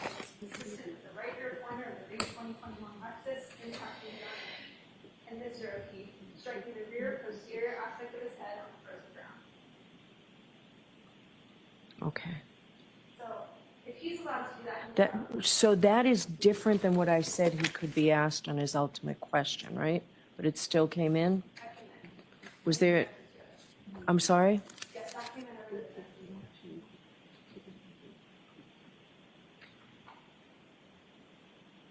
the. All right. Because what I did note is that I was very careful to say exactly what the ultimate question could be from Mr. Brennan. In fact, there were objections. I sustained them twice, so I wrote out exactly what could be said.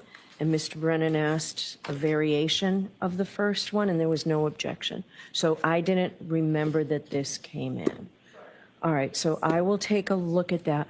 What I would like to do in the interest of time, so maybe we can talk about that in the conclusion page, but where he outlines everything else, there's so many pages with text that I may not have a problem with testimony regarding this, but why do we need testimony and text so much here? This is to assist the jury. It's what? This is to assist the jury. There is a significant amount of information that needs to be relayed. Okay. This is an 80-page PowerPoint. Oh. This is solely to make sure that this goes efficiently and effectively. I think it's helpful for you've narrowed down the text on the slide significantly. It's important to see those PowerPoints. Okay. Just to the major issues. I think we've streamlined this a lot, but I think having the PowerPoint will allow us to make this go smoothly and quickly. All right, so I will look at these. What I'll try and do is if there are any changes in the first 15, I'll try and get those done during lunch, and then we can have this argument afterwards. All right. All right, we'll see everybody no later than 1:15.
You are unmuted.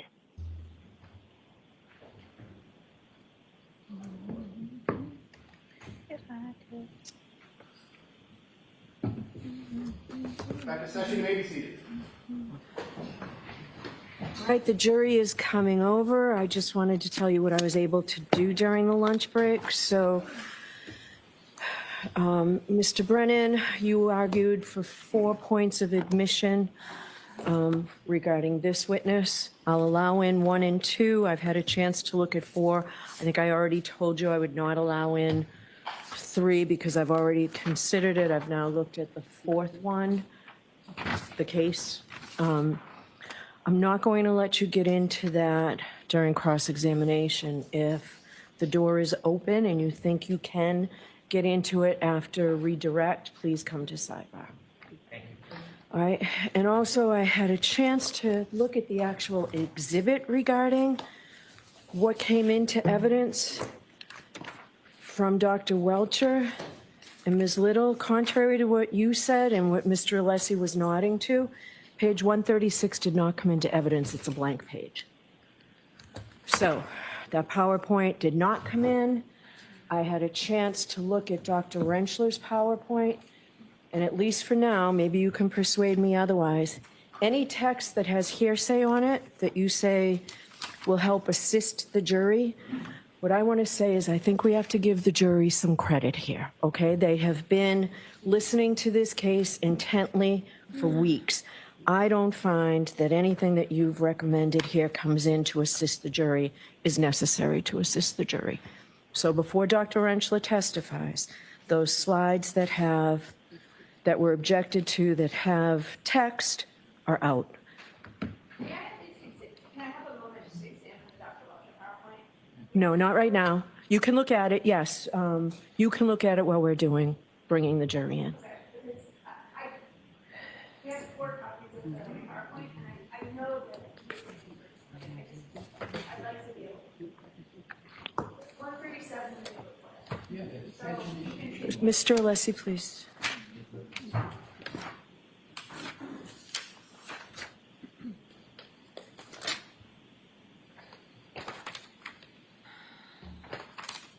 One 136, 137, and 138 are all blacked out. All right, the jurors on their way, right?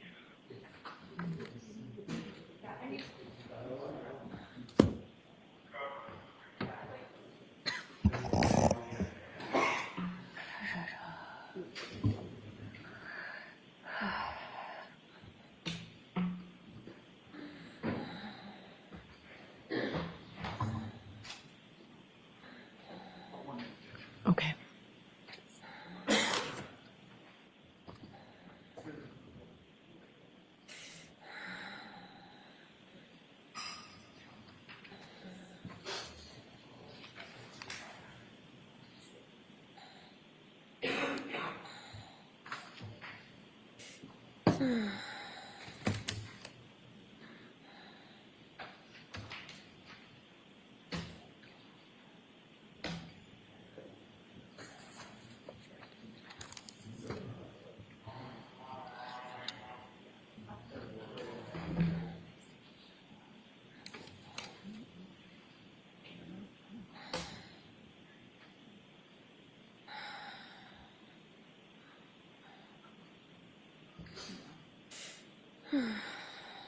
Tori?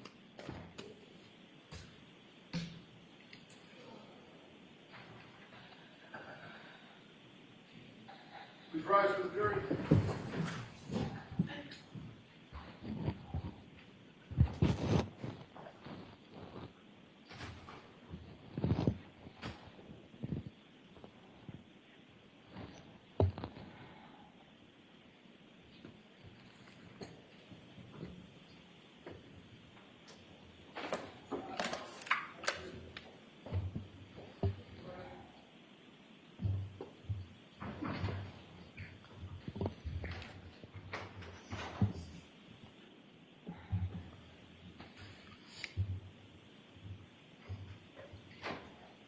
Court is in session, please be seated.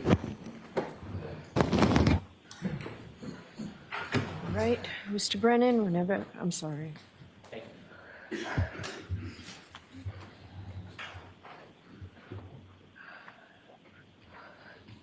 Good afternoon, Dr. Lapatada. Good afternoon. Am I on point now? You are.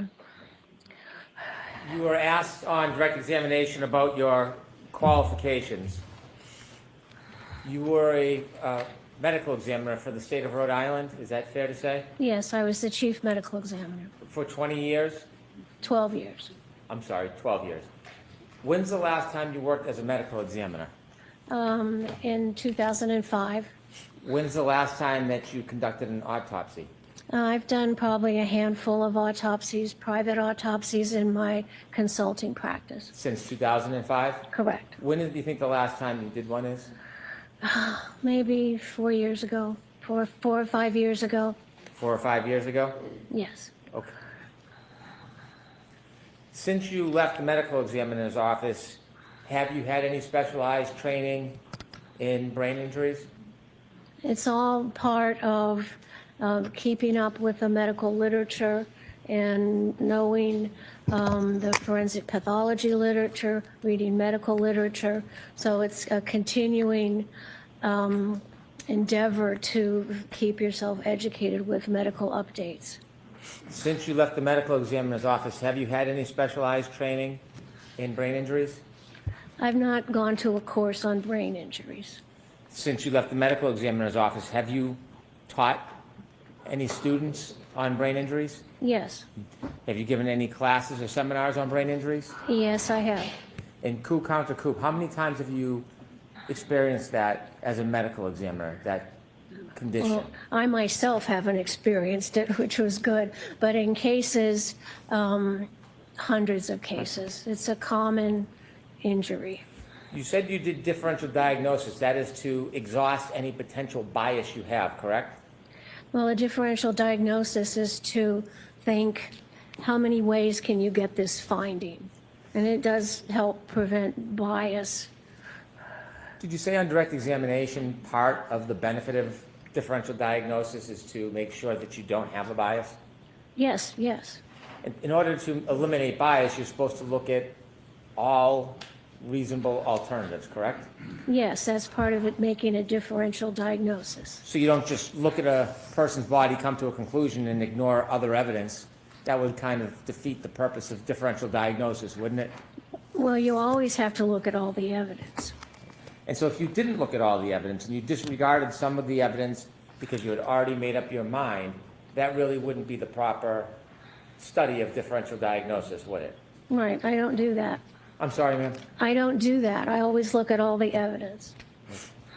And would you look at all the evidence even if it was contrary to whatever opinion you want to give in court? Well, the evidence allows me to come to an opinion. So it's not like I decide on some opinion I want to give and then look for the evidence. The evidence is going to tell me what happened to the body. So you would never say, like, I don't need to look at that evidence. If it's presented to you, you would look at it and study it and consider it in differential diagnosis?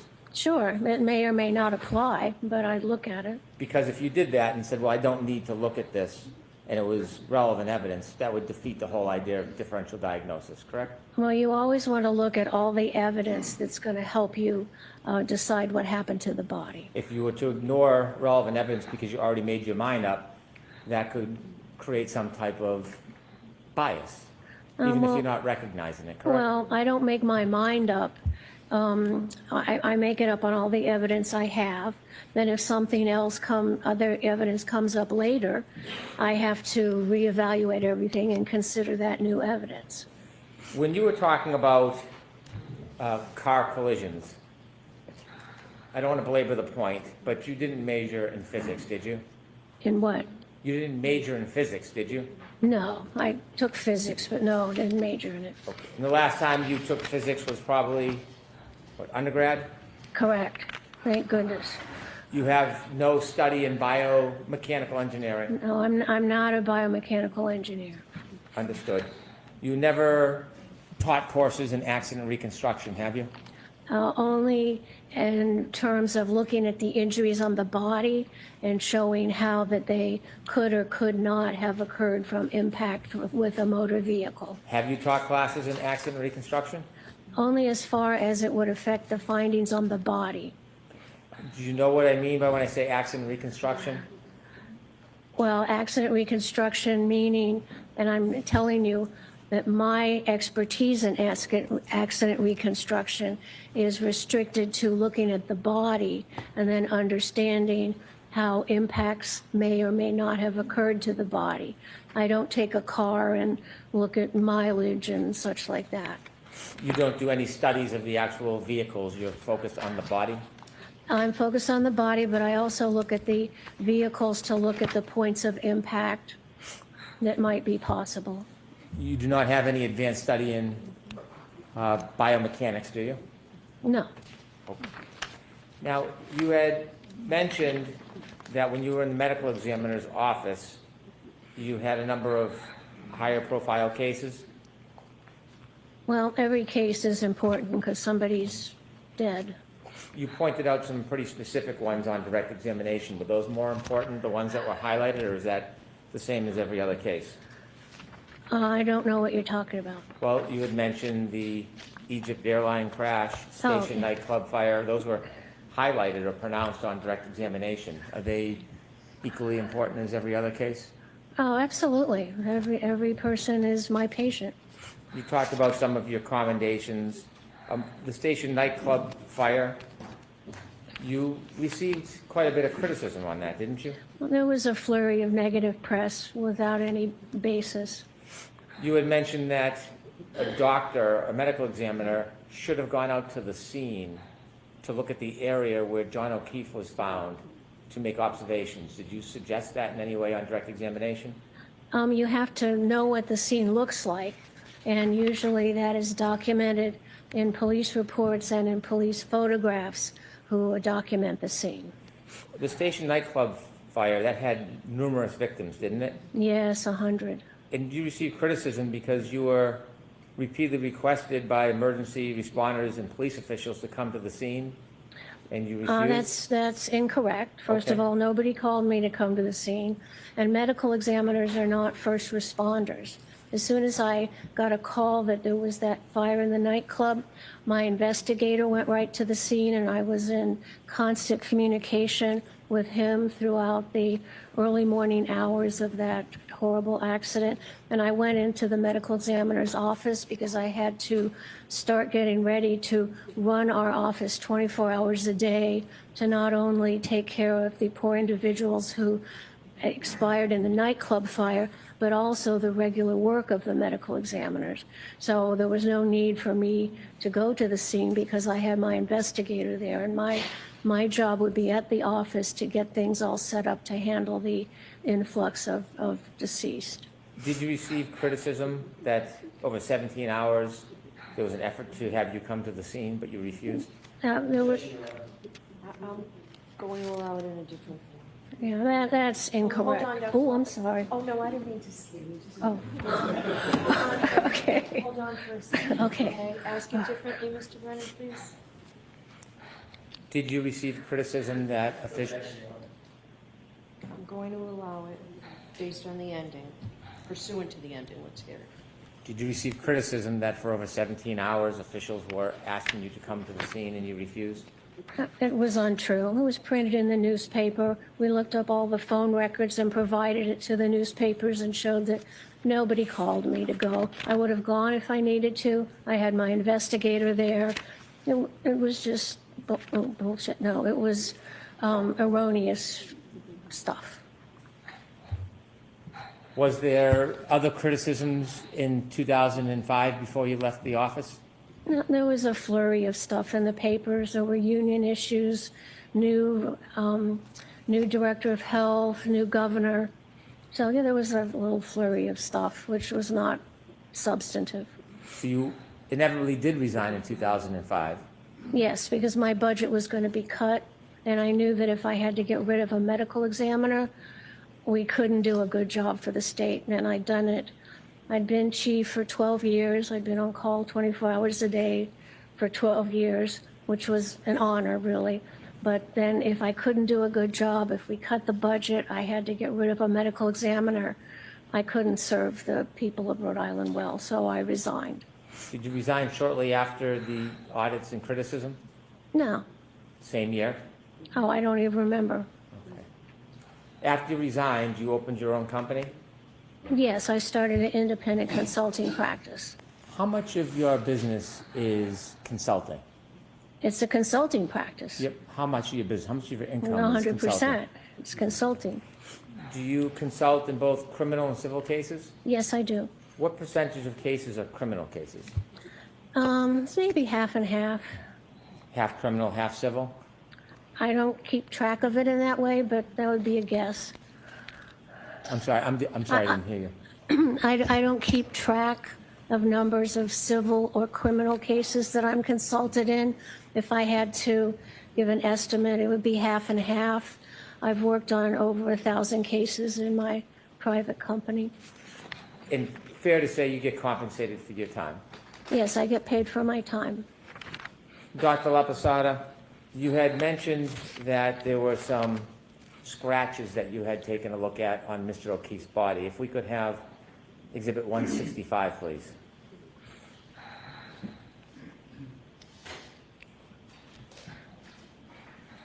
Now, would it be fair to say, Dr. Lapatada, you do not know the genesis of that cut on Mr. O'Keefe's right eye? I do not know what caused it. I can tell you what didn't cause it, but I don't know what did cause it. You said that was from blunt force? It's from application of blunt force to that little area that broke the skin.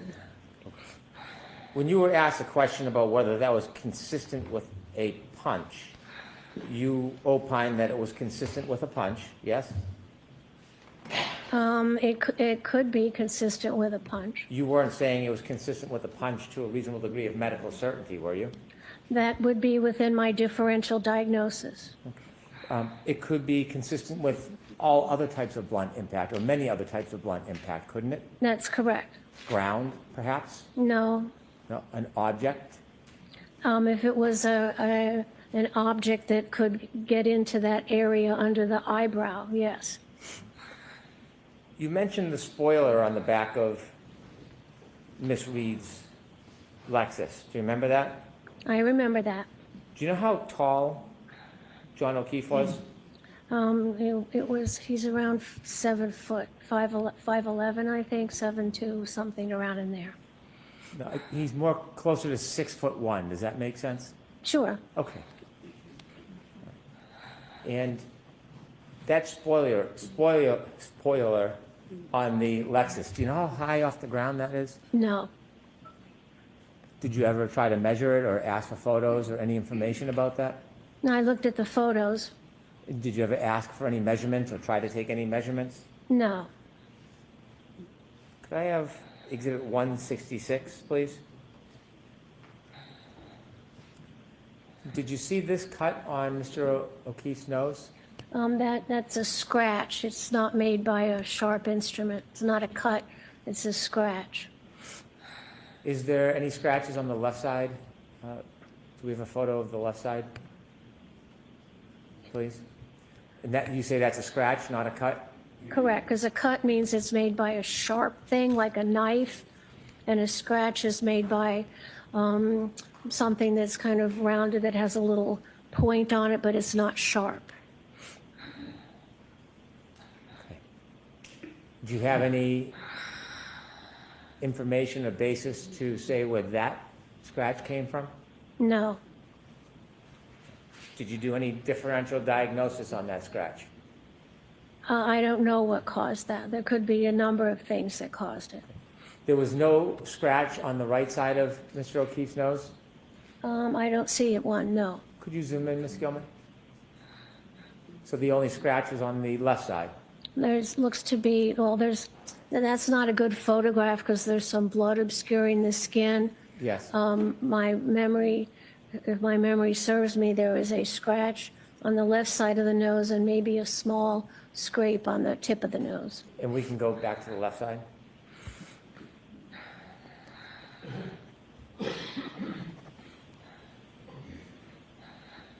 And you said that could not have been caused by a sharp object? Correct. It's not an incised wound. Incised wound means a bladed, sharp cut. This is a scratch, not made by a blade. Were you aware the defendant made a statement that she pulled a piece of glass from the defendant's nose? No. And you would say that that wound is inconsistent with being caused by glass or a sharp object? It would not be caused by a blade. It could be caused by a piece of glass that was thick. I thought before I offered you that statement, you had said that it could not have been caused by glass. Do you now have a different opinion? I don't remember saying it couldn't have been caused by glass. Didn't you say it couldn't have been caused by glass or a sharp object? A sharp object. Would Like a sharp object, like it's not You an can take that down, please. incised wound made by a blade. It could be caused by something sharper that's thicker, but does not have a thin blade. So it could be caused by a thicker piece of glass.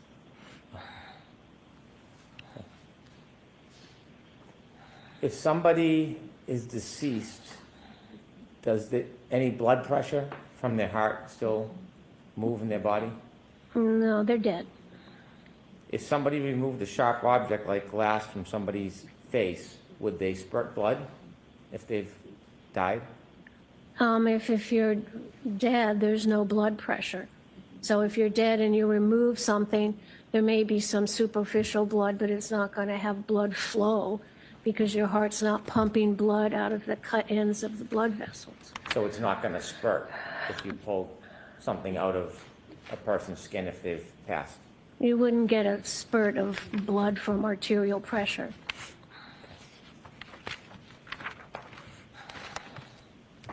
I just want to ask you a very few questions about hypothermia. Sure. You mentioned that Mr. O'Keefe's body temperature at the hospital was 80 degrees, Yes. and there's different ways to take somebody's or a body's temperature, isn't there? Yeah, that was a rectal temperature, so that's a good representation of the body temperature. Is the variance between a common practice of taking temperature by somebody's mouth and rectal, is it about a 3 or 4 degrees difference, or do you have a different experience? It can be different. A rectal temperature gives you a better internal body temperature. The oral temperature, if you're breathing in or if you just had something cold in your mouth, may not register a proper temperature. So the rectal temperature is the preferred temperature for a medical diagnosis. 98.6 is an important temperature, isn't it? Yeah, it's our usual normal body temperature. And so, is there a standard? Is 95 degrees considered hypothermic? If you have, then clinically you would start to worry that the person might be experiencing bad effects of hypothermia. At 95 degrees? At 95, you start to worry about it. And could some of the things that happen is labored breathing? Is what? Labored breathing? What about labored breathing? Well, if someone is hypothermic, if they're 95 degrees, does it affect their breathing patterns? Not especially. Okay. Does it affect the way their respiratory system works? No. Does it have any effects on the human body if you're hypothermic at 95 degrees? No. You're still okay. If that temperature continues to decline, it starts to become dangerous, doesn't it? It can. Mr. O'Keefe was evaluated, and at the hospital, his body temperature from a rectal reading was 80 degrees at about, what, 6:37? Correct. Did you know that before he got to the hospital, first responders had him in an ambulance? Of course. Did you know they turned the heat up and put blankets on him and tried to provide warmth to him before he got to the hospital? Yes, that would be standard practice. And that standard practice would usually add temperature to the person, wouldn't it? Well, it might. So it's possible it could, but it might not. It usually doesn't add that much. I see. And so inevitably, at 6:37, Mr. O'Keefe's body was 80 degrees. Yes, when he got to the hospital, his rectal temperature was 80 degrees. And so that is a drop from the standard, or what's expected, of 98.6 degrees. That's a drop of at least 18.6 degrees. Yes. You mentioned that Mr. O'Keefe, after suffering his head injury, would not have moved other than twitching. Correct. No purposeful movement. Were you aware that he had an iPhone with healthcare data on it? No. If there's no movement, assume for a second there's no movement of Mr. O'Keefe after 12:32:16, and he's found a little after 6 a.m. in the morning. That's about 5 hours, or 5.5 hours, correct? About. And if somebody is in the cold for 5.5 hours, that's consistent with dropping from 98.6 degrees to 80 degrees in body temperature, isn't it? If the person is dead, yes. If a person is outside in the cold and still alive, will their body temperature decrease? If they can, people can die of hypothermia, but that's not the case here. Not the ultimate death, but if somebody's outside and they're alive and they're lying in the snow and it's below freezing, will they lose body temperature? They will, especially if they're not bundled up well. And body temperature can drop from 2.5 to 4 degrees an hour? In a dead body. Okay. In a living person, it can drop 1.5 degrees. No. A dead body at room temperature will usually lose body temperature at like 1.5 degrees an hour. If a dead body is in a cold environment covered with snow and avalanche environments, the dead body can cool at 4 degrees per hour. And so a person who is in cold conditions, starting to be covered by snow, less than freezing, they can lose body temperature when they're living, can't they?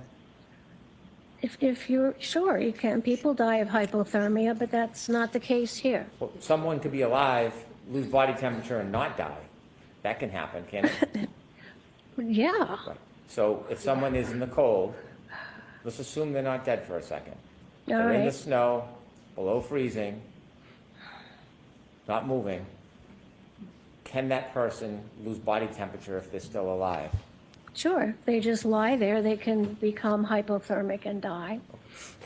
Even before they become hypothermic, can they lose body temperature? Well, losing body temperature makes you hypothermic. Thermic is temperature and hypo means below.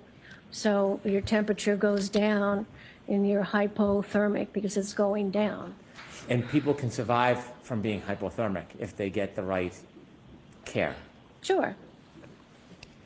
And so in that 5.5 hours, it is consistent with a person being outside in the cold and starting at 98.6 and ending at 80. That's consistent with being in the cold for 5.5 hours, isn't it? For a dead body, yes. That's how a dead body would cool in a snow-covered cold environment. And it could also be consistent with somebody who is alive for some time and then dies, correct? I don't understand your question. Somebody could be out in the cold, under the snow, sub-freezing. They could be alive for some time. Their body temperature could drop. And then when they pass and die, their body temperature could continue to drop probably at a more rapid pace. That still fits within No. 5.5 hours, doesn't it, Dr. Lapatada? No. Because if someone can drop 4 degrees of body temperature in an hour, A dead body. yes, it would only take about a little over 4 hours if it was at 4 degrees to go from 98.6 to 80. Yes? Correct, yes. So he was exposed to that cold environment for 4 to 5 hours. If somebody was alive for a couple of hours, it's a lower rate, say they lose 3 degrees. And then, after that couple hours, they lose body temperature at 4 degrees, that would still fit and be consistent with a drop from 98.6 to 30 degrees, No. to 80 degrees, wouldn't it? No, you were saying a dead body cools in a cold environment at maybe 3 to 4 degrees an hour. And that has nothing to do with a living body and how long they can stay at a body temperature. Do you disagree that somebody could be alive, lose body temperature out in the cold, freezing temperature below 32? They could lose body temperature at a certain rate, then die, and then continue to lose body temperature. Is that possible? Anything's possible. It's just what's important is what happened in this case. I'm asking for your medical opinion, though, rather than to be an advocate. As far as your medical opinion, So sustained, and I'll strike that. as far as Dr. your, Lapatada, Yes. could you listen to the question, please? Of course, thank you, Your Honor. as far as your medical experience, could somebody be alive, outside, in the cold, below 32 degrees, not moving, covered by snow, still alive, and lose body temperature? Sure, And then could they, after an hour, 2 hours, could they then die and continue to lose more body temperature? sure.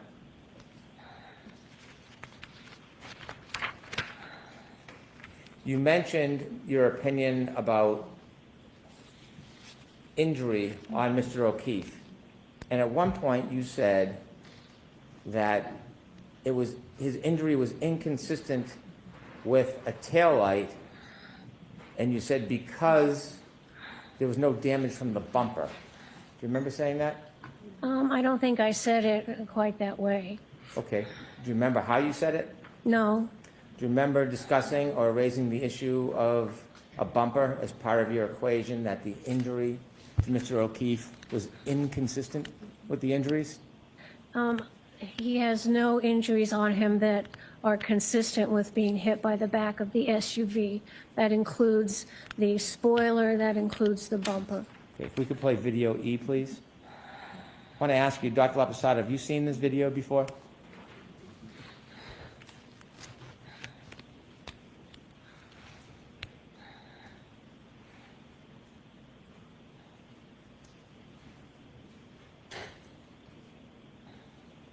No,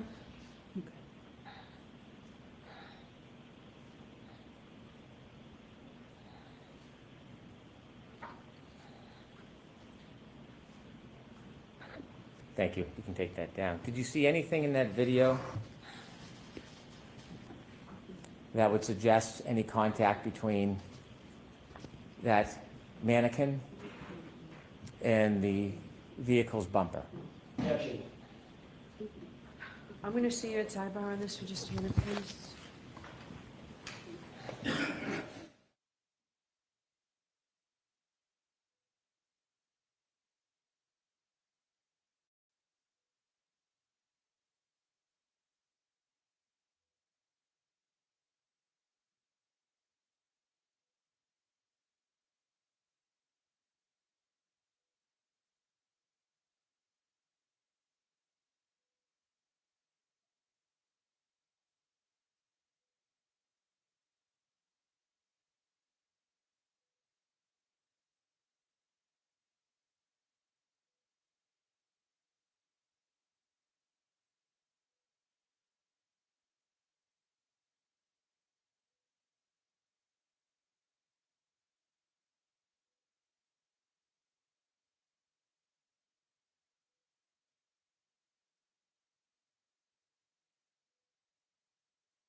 All right, so jurors, I am going to strike the last bit of questioning of this witness and the video as it goes to this witness. All right. Dr. Lapatada, after you received materials, did you ever ask for any additional materials? Let's see, I always make sure I have all the scene investigation, autopsy, medical records, police and witness investigate and witness statements. So I felt I had a pretty complete database. I didn't get the x-rays until a couple weeks ago, so that was delayed. That was newer? Yes. You said a medical examiner has to make a determination in 90 days. Is that the rule? When you work in a medical examiner's office, when you get a deceased in, our national standards want us to have the autopsy report completed and all the associated tests done within 90 days. Can investigations occur and the additional accumulation of evidence happen after that 90 days? Oh, sure. Thank you, Dr. Lapatada.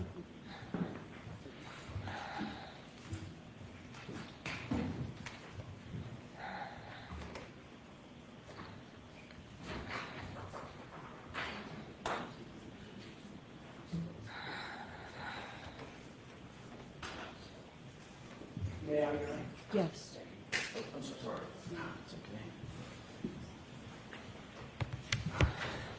Dr. Okay, Lapatada. hold on one second. Jurors, when I strike something, that means disregard it. And what I've struck through this witness, the video that you just saw and some of the testimony means that if it's in evidence, it's in evidence, but it is not part of your consideration with this witness. Okay. All right, go ahead, Mr. Jackson. May I proceed? Thank you. Dr. Lapatada, you were just asked a series of questions about body cooling, correct? Yes. Does a body, as it's cooling, does it know if it's indoors or outdoors? No.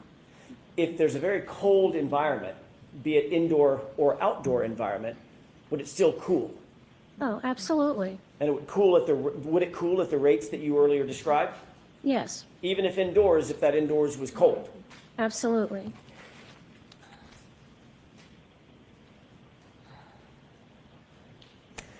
Your Honor, may we approach along with the Commonwealth very briefly?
Yes. Thank you.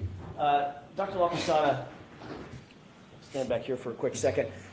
Before I sat down the last time, I asked you a little bit about x-rays Yes, and the effect of x-rays on an evaluation by a forensic pathologist. Do you remember that? yes, Are x-rays important for a forensic pathologist to consider? yes, they are.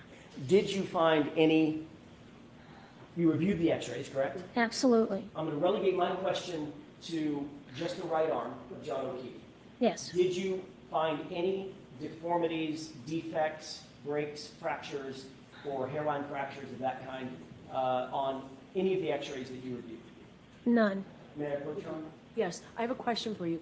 When you printed these, did you print them from a flash drive? May I have a look at it? Sure.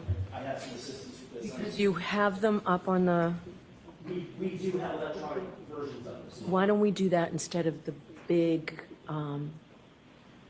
the large? As long as I can mark the large ones, I want those marked and moved into evidence for reasons that we discussed at sidebar. So those will be, and you're objecting to this, Mr. Brennan? Okay, well, even if the Commonwealth objected, I'll allow those in, but I prefer to give the jury a flash drive with these on them instead of these big.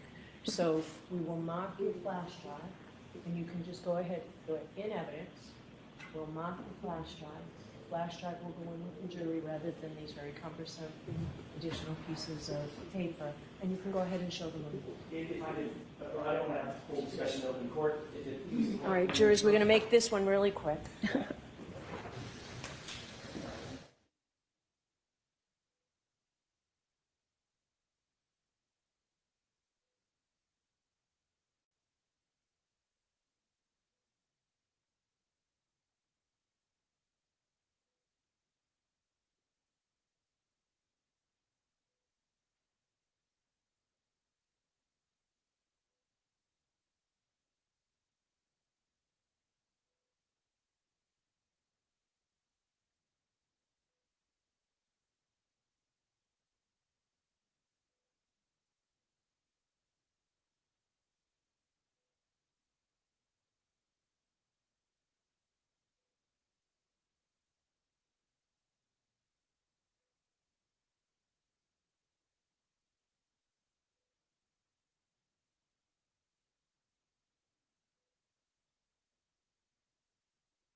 Yes.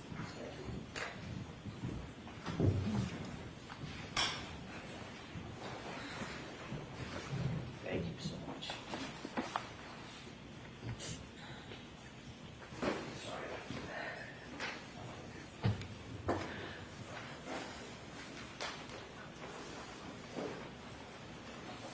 I'm going to show these to you, and then I'll put them on an overhead. May I approach, Your Honor? Yes. Do you recognize this document?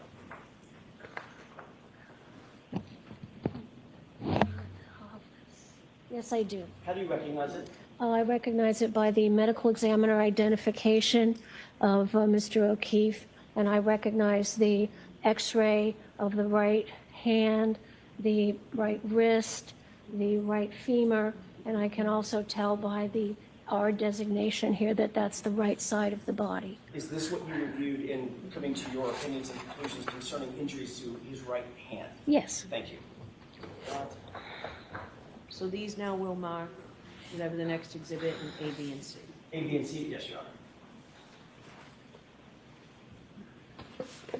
The HHH is now 229A.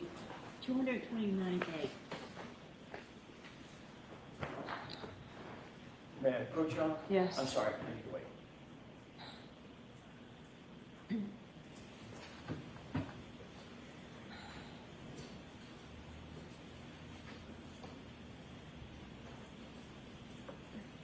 May I approach? Yes. Dr. Hughes, sister, sure. do you recognize this document? Yes, this is a x-ray of the body of Mr. O'Keefe from the medical examiner's office. The R indicates the right side, And we see here the two bones of the arm. There's no injury to them. We see the pelvis bone. There's no injury to that bone. They're perfectly normal, and there's no abnormal soft tissue swelling. It's a normal right arm. Thank you. I may have this marked as next in order B. That may obviate the need to put it up, right? It could.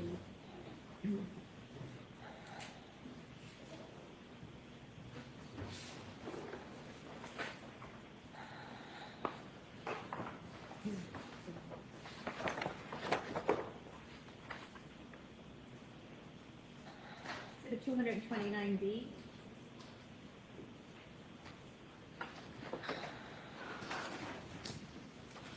May I? Yes. Thank you. Doctor, do you recognize this type? Yes, this is another x-ray at the medical examiner's office of Mr. O'Keefe. And again, it shows the right side. We see some of the ribs there. We see the shoulder and the humerus, the upper arm bone. And the upper arm bone is totally normal. There's no soft tissue swelling around it. There's no breakage or microfractures. Thank you, doctor. With the court's permission, next in order, sub C is in Charlie. Yes.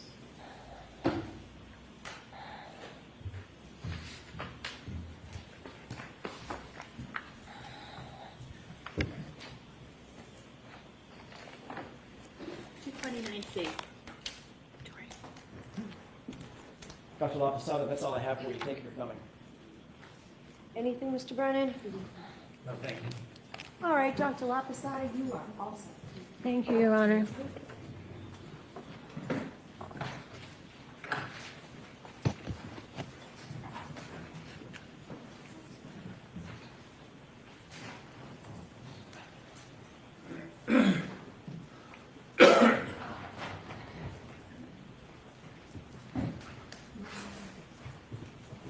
All right, is there anything else today?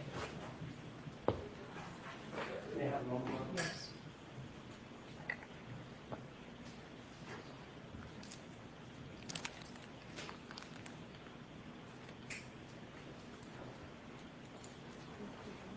Your Honor, may we approach? Okay, jurors, feel free to stand up and stretch.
Your Honor, with the court's permission, I would ask the court to invite Dr. Andrew Richler to join us.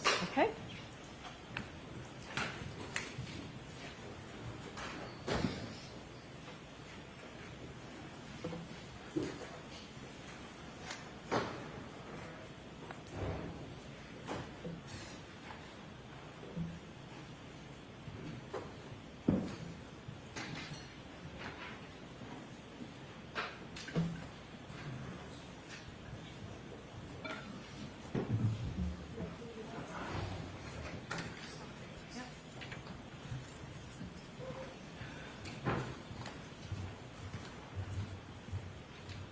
So I need you to step up, face the clerk, and raise your right hand, please.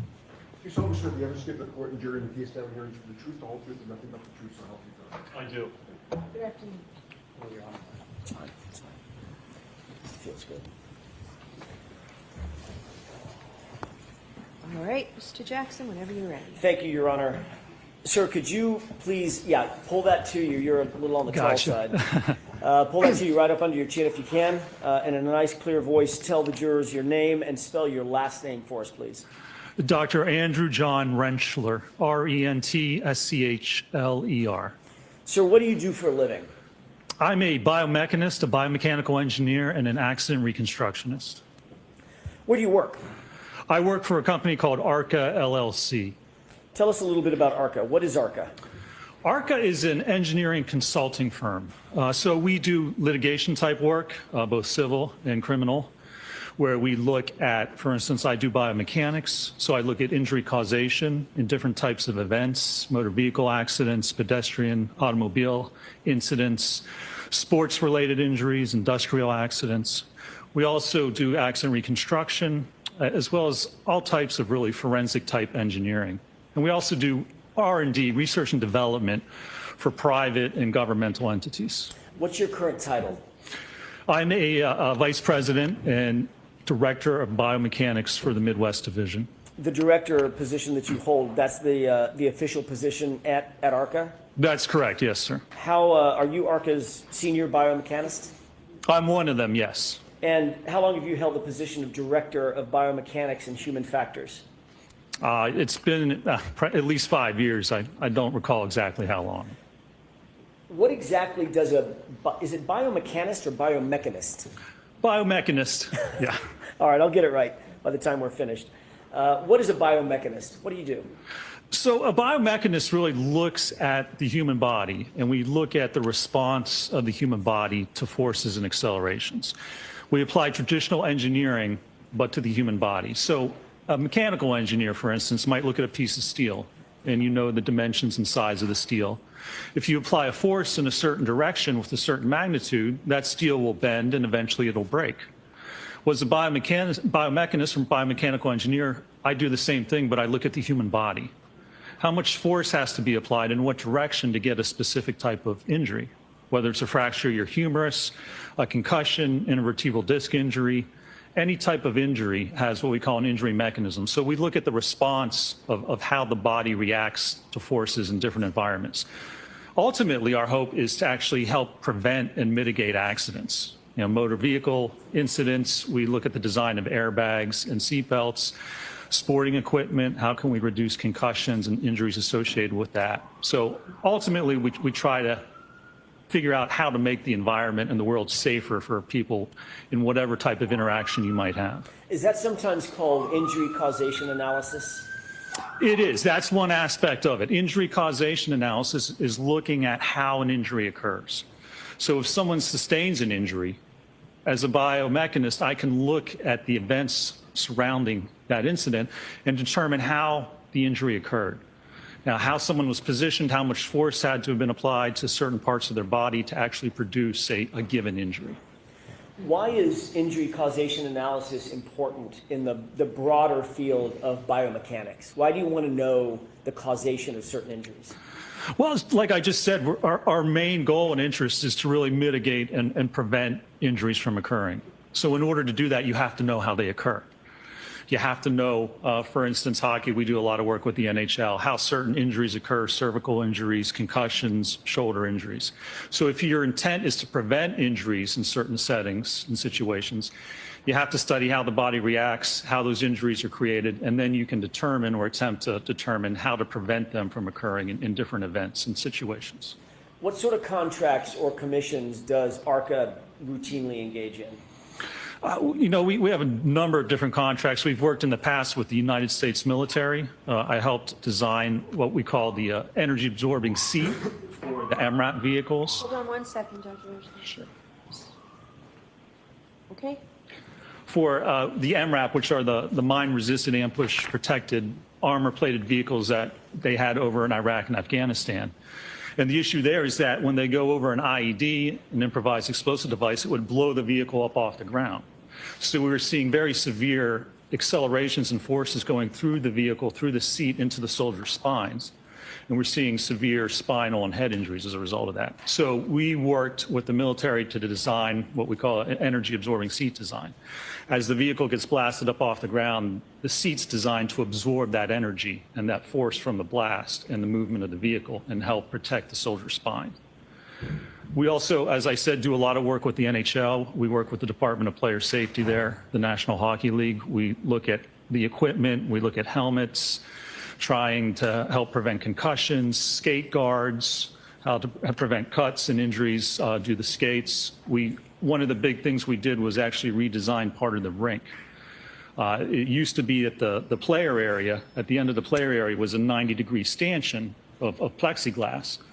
And what was happening was players were getting checked into the boards at the player area and then slamming up against the glass. And they were sustaining head and cervical injuries. I've mentioned before, it was actually the Boston and Montreal that caused the NHL to take a look at it, the hit of Chara and Pacioretty. He sustained a concussion and a cervical fracture. So they gave us part of the rink to the Winter Classic, the outdoor contest, and we used crash test dummies, hybrid 3 50th percentile male dummies, and threw them into different configurations of glass. And ultimately, the new design that we developed is a curved piece of spring-loaded Lexan or plexiglass. So now when the players get checked into the boards, it absorbs that impact and they glance off of it. And it's helped prevent and pretty much mitigate any type of head or neck injuries as a result of player interaction at that part of the rink. Hockey players tend to be pretty big guys, right? They do, yes. You said you used the 50 percentile hybrid 3 as a crash test dummy in ATD to do your work in furtherance of the NHL contractor commission, correct? That's correct. Did you need to use a hybrid 3 that was the same size as these big, tall, 6'4", 230-pound hockey players? No, not at all. Why not? There's a 95th percentile male dummy, which not many people have or use. The 50th percentile male is basically the gold standard for crash test dummies. And you're probably most familiar with it if you see automotive manufacturers and the ads on TV where they put the crash test dummy in the car and run them into walls and flip them over. Well, they use the 50th percentile for all of those tests. And then they scale the actual injury assessment reference values to different size people. So they record the force off of that, and they might say, well, for the 50th percentile average person, you can sustain 180 Gs of acceleration to the head before you see a severe injury. And then they'll scale that and say, well, the hybrid 3 has to record, say, 300 Gs before someone twice that size gets hurt. So you just use one size dummy, and then you scale that to whatever size person you're looking at or you want to actually investigate. Is that undertaking of mathematical scaling, is that an industry standard in biomechanics? Absolutely. And I mean, it's set forth in NHTSA, the National Highway Traffic and Safety Administration. They set, well, the government sets the Federal Motor Vehicle Safety Standards, and that's all the crash tests that vehicles have to go through. And during those tests, they have to ensure that the values on the dummy, on the head, on the neck, on the spine, on the arms, are below certain values to ensure that they're safe at specific speeds. And they scale, they have certain papers, a lot of papers actually, which talk about scaling the values for different size people. Is that an accepted methodology in the scientific community? Oh, it certainly is, yes, sir. Dr. Rentschler, do you specialize in any particular research and analysis at ARCA to evaluate the relationships between crash injuries and crash forces? I do, yes. What about kinematics? Kinematics is one of the specialties, yes, sir. Fancy word, probably nobody knows. I didn't know it before I met some of the folks involved in this case. What does kinematics mean? Kinematics is just motion of the human body. So it's looking at how the body moves in different situations. Whether you're in a vehicle and it hits a wall, how does your body move? It moves forward. Will it load into the seatbelt? Does the airbag deploy? Or if you're a pedestrian and you're struck by a car, how does the body move as a result of that interaction? That allows us to look at the loading to the body. Forces are exerted on someone's body because their body's loaded by different objects or different forces. So kinematics is one of the first steps. If you're going to look at injury causation, you have to determine the kinematics of an event. What are human tolerances? Human tolerance is really just looking at how much force it takes to cause an injury. So there's been generations of testing to look at different forces. For instance, the humerus, the upper bone in your upper arm. How much force does it take to cause that fracture? They've tested the cadaver bones. There's a lot of research for decades out there looking at different parts of the body, the ulna, the radius, the two bones in your forearm, skull fractures.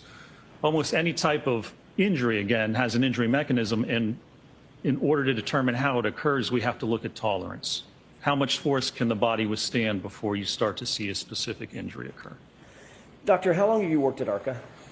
I've been with ARCA now for about 17 and a half years. How many cases have you been a part of in terms of investigating or conducting crash injury analysis? Over my whole career, probably thousands of cases. I've been doing this since 2004, so for about 21 years total.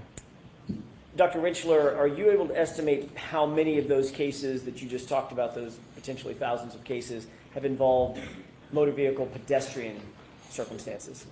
Oh, I'm sure over the year there's been hundreds of cases. A lot of them are motor vehicle accidents, but certainly a large percent's automobile pedestrian type impacts. What education, training, and background qualifies you to perform the duties that you just told us about as the Director of Biomechanics and Human Factors at ARCA? Well, I got my BS in mechanical engineering with a minor in biomedical engineering from Carnegie Mellon University in 1995. I then went on to get my master's in bioengineering and biomechanics from the University of Pittsburgh in 2002. And then I got my PhD in bioengineering and biomechanics from the University of Pittsburgh in 2004. 2004. Thank you. Are you a member of any professional associations associated with your field? I'm a member of SAE, the Society of Automotive Engineers, as well as the American Society for Mechanical Engineers, ASME. Are you also a reviewer for an outfit called Archives of Physical Medicine and Rehabilitation in Biomechanical Engineering? I have. I've done peer-reviewed articles for those journals before, yes, sir. When you say peer-reviewed articles, you're the peer reviewer? That's right. If you want to submit a scientific article to a journal, you'll write that manuscript and then submit it to the journal, and then they'll send it out to other experts or peers in that same field, probably 3 others normally. And then they'll review that transcript, send it back with any suggested revisions, and then usually the author will make changes, send it out again, and that's how it gets accepted. Usually it goes through several different iterations before a paper is actually published.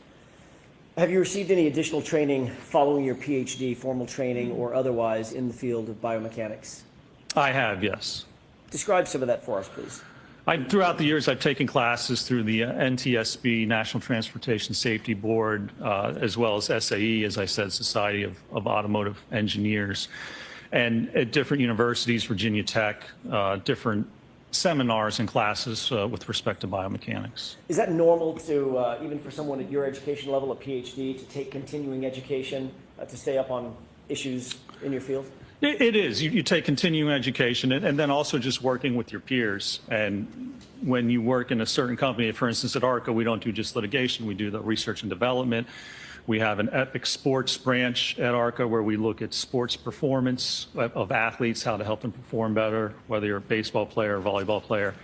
So it's really the experience and the work that you do that also helps keep you up to date with technology and the different aspects of that field. Does some of that additional education include biomechanics of high-impact injuries that was offered by the NTSB? That's correct, yes. Methodology and techniques of crash data retrieval offered by IPTM? Correct, yes. What is the IPTM? That's the Institute for Police Technology and Management. It's actually a school down in Jacksonville, Florida, that offers basically vehicle crash reconstruction and biomechanical classes. What about human factors in traffic crash reconstruction, also offered by the same outfit? Yes.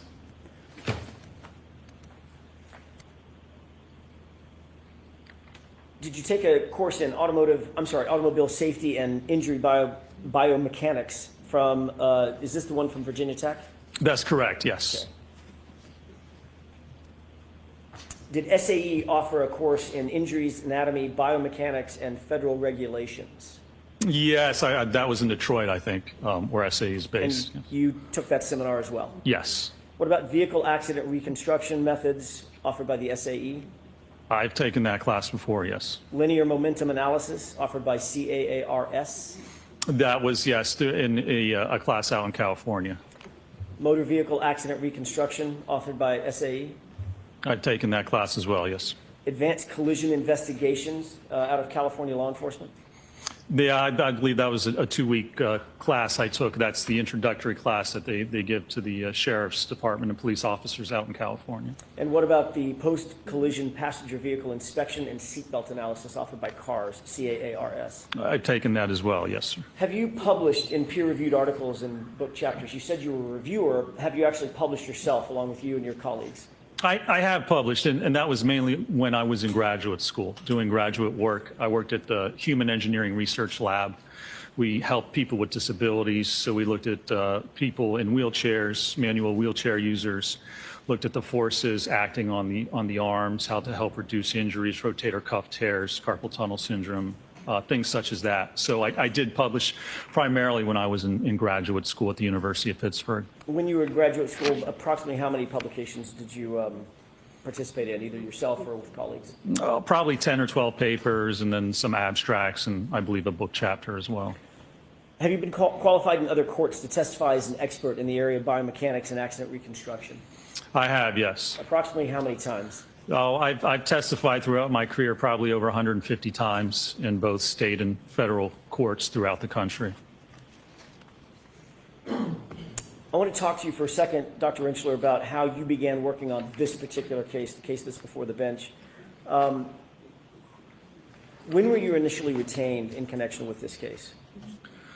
We were initially retained, I believe it was for the first trial. It was, I believe, maybe it was the fall prior to that actual trial that was last year. All right. When you were, by the way, initially, were you hired by the defense? No, we were not. Were you hired by the Commonwealth? We were not, no. Was that a separate agency that hired you? It was, yes. It wasn't an insurance company, was it? It was not, no, sir. Okay. What were you initially asked to do by this separate entity? Initially, we were kind of constrained in what we were asked to do and to review, but we were asked to evaluate whether the injuries sustained by Mr. O'Keefe were consistent with being struck by the Lexus. And who at ARCA was assigned on the team to undertake this commission? There was myself, Dr. Dan Wolf, and I believe Mr. Scott Klein was another engineer who was involved. And did all three of you join in the analysis that ultimately ended up in a report that you authored, or the three of you authored together? We did, yes, sir. What materials did you review in furtherance of your initial consultation in this matter? Obviously, I looked at the medical records. We looked at photographs of the vehicles, information about the vehicle, photographs of the actual incident scene, various information pertaining to the Lexus itself. You know who Dr. Dan Wolf is? I do, yes. Is that the other person, the Dan Wolf, the Dr. Wolf that you just mentioned? That's correct, yes. Did you and Dr. Wolf look at basically the same set of information? You were provided the same set of information? We did, yes. We were provided a tranche of information that all three of us looked at, yes. Can you explain the difference between your area of expertise and Dr. Wolf's area of expertise? I don't want you to get into his analysis, just what area he covers. In other words, you're dealing with a Lexus and a pedestrian, Mr. John O'Keefe, correct? Correct, yes. What's the difference between the analysis that you undertook and the responsibilities of Dr. Dan Wolf? So Dr. Wolf really concentrated looking at the vehicle itself and the damage to the vehicle, the damage to the taillight, which is really the only damage we have to that vehicle. And so his analysis pertained to evaluating the force associated with producing that damage, what's consistent with causing that type of fracture and damage to the taillight itself. Whereas my part of the investigation was really looking more at the injuries and looking at Mr. O'Keefe and his kinematics and his alleged or any interaction between him and the vehicle, and whether that would be consistent with his injuries as well as the damage that we see to the Lexus as evaluated by Dr. Wolf. Did you ultimately issue a report, an initial report summarizing your opinions and your conclusions following your analysis? We did, yes, sir. About when was that report issued? I believe it was sometime in February. February of what year? It would have been February of last year, Okay, 2024. 2024, okay, Correct. thank you. Were you able to provide an analysis, given the information that you had, were you able to provide an analysis for the biomechanical aspect of the analysis of the case? I was, yes, sir.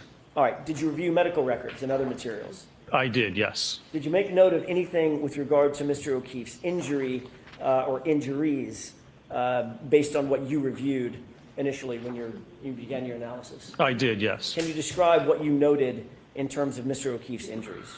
There were really just two basically different areas of injury. There was injury to the head. There was a laceration on the rear kind of right occipital region of the head, which resulted in fractures, an occipital skull fracture, which is the rear part of your skull, as well as basilar skull fractures that propagated up through the skull. And then there were injuries which were noted or diagnosed to be superficial abrasions along his right arm. What is a subscapular hemorrhage?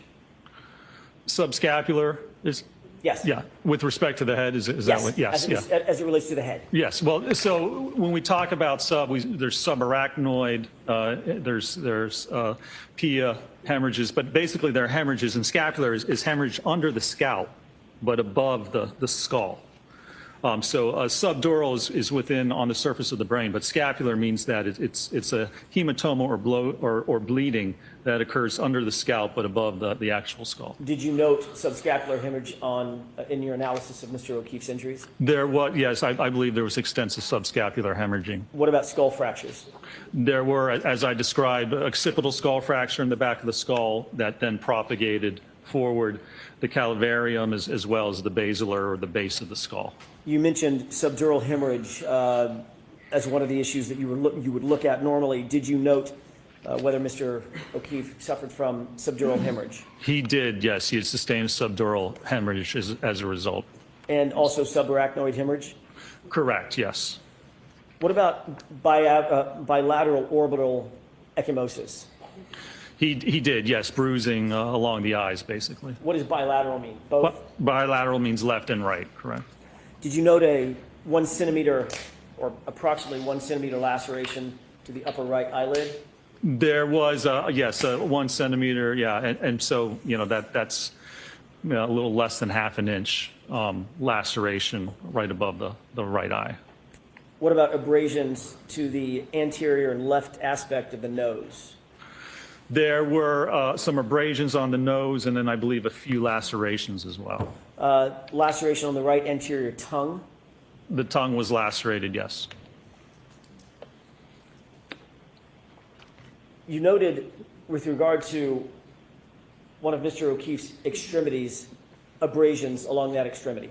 Superficial abrasions, that's correct, sir. Describe which arm we're talking about and what part of the arm. It was the right arm, and it was from the forearm up towards the top of the shoulder. And there were various abrasions, what were diagnosed as superficial abrasions along that kind of posterior aspect of the arm, the elbow, forearm, and the upper arm. When you undertake an analysis, do you use biomechanics and kinematics both to try to evaluate whether or not a specific set of injuries are consistent or inconsistent with a proposed set of facts? Or I guess I'll just leave it there, a proposed set of facts. Yeah, I mean, those are basic steps to look at how an injury occurs. I mean, first you have to identify the injury, and that's by looking at the medical records and determining what the diagnosed injuries are. And then you have to determine the kinematics and the kinetics associated with a certain event. So how did the person move? How was their body moved? Did they interact with anything? And how did that result in loading or force being applied to the body? Those are basic steps of a biomechanical injury causation analysis. How did you go about undertaking those steps in this particular case? So in this particular case, we looked at how those injuries are actually produced or created. So occipital skull fracture, you need a sufficient force. You need a force of around maybe 1,400 or 1,600 pounds applied at the back of the skull to actually cause a fracture like that. The abrasions, superficial abrasions, and an abrasion is basically rubbing or scraping or friction that kind of scrapes away the top part of your skin, the epidermis. You have the epidermis, the dermis, and then the hypodermis. An abrasion is just gets into the top epidermis and doesn't get any farther. Laceration is an actual tearing or ripping of the skin, usually down past the epidermis into the dermis. And so that takes either a blunt object or a sharp edge, depending on whether it's an incision or laceration, to actually produce that type of an injury. Did you look at patterns of injuries on Mr. O'Keefe? Yes. Did you also, the other side of that handshake, did you also look at damage to the vehicle, physical damage to the Lexus? We did, yes. Our goal or what we were tasked with was to determine whether the injuries are consistent with the damage to the car. So clearly, you look at how these injuries are created, what injury mechanism you need to produce them, and then you look at the damage to the car. Can you line up contact between where those injuries occurred and how they occurred with damage to the vehicle? What kind of materials did you review, in addition to, I'm guessing, photographs? Photographs, yes, autopsy photographs, as well as photographs of the vehicle and the damage to the Lexus. What about medical records, hospital records, things of that nature? Absolutely. That's the first step, looking at the injuries to find what the injuries are, what are the diagnosed injuries, as well as it's important to determine what injuries don't exist, because that's also helpful in determining whether certain impacts may or may not have actually occurred. Did you receive a full file from the medical examiner's office in this case? I did, yes, sir. Did you also receive police reports, follow-up reports, witness statements, things of that nature in this case? We did, yes. Did you receive any data concerning the vehicle itself, contained either in police reports or follow-up reports or expert reports? We did, yes. Mr. Jackson, I'm just going to ask you to slow down I'm the sorry. cadence of your voice a little bit. It's late in the day and I'm doing it again, aren't I? I'll slow down. I forgot where I left off, but let me ask you sort of openly, was there anything else that you considered and analyzed in at least building a database from which you would build an analysis? Well, yeah, I mean, we review all the materials that are provided to look at all the injuries, to look at all aspects of the vehicle, damage to the vehicle, information about what the vehicle may have been doing. Any other evidence that may help contribute to looking at what either caused the injuries or what may or may not have caused the damage to that vehicle. When you and your teammates undertook this analysis, did you even know who we were? Initially, we did not. No, initially, I personally didn't know anything about the case. And we were asked not to do any research or to look up anything about it. We were given certain parameters, certain information, and that was it. Did you follow those instructions? I did, yes. The undertaking, the analysis that you did, was it in keeping with the accepted methodology or methodologies in your field of engineering? It was, yes. Did you ultimately reach some opinions and conclusions based on that initial investigation or analysis? I did, and we did it at ARCA, yes. Myself, Dr. Wolf, and Mr. Klein did.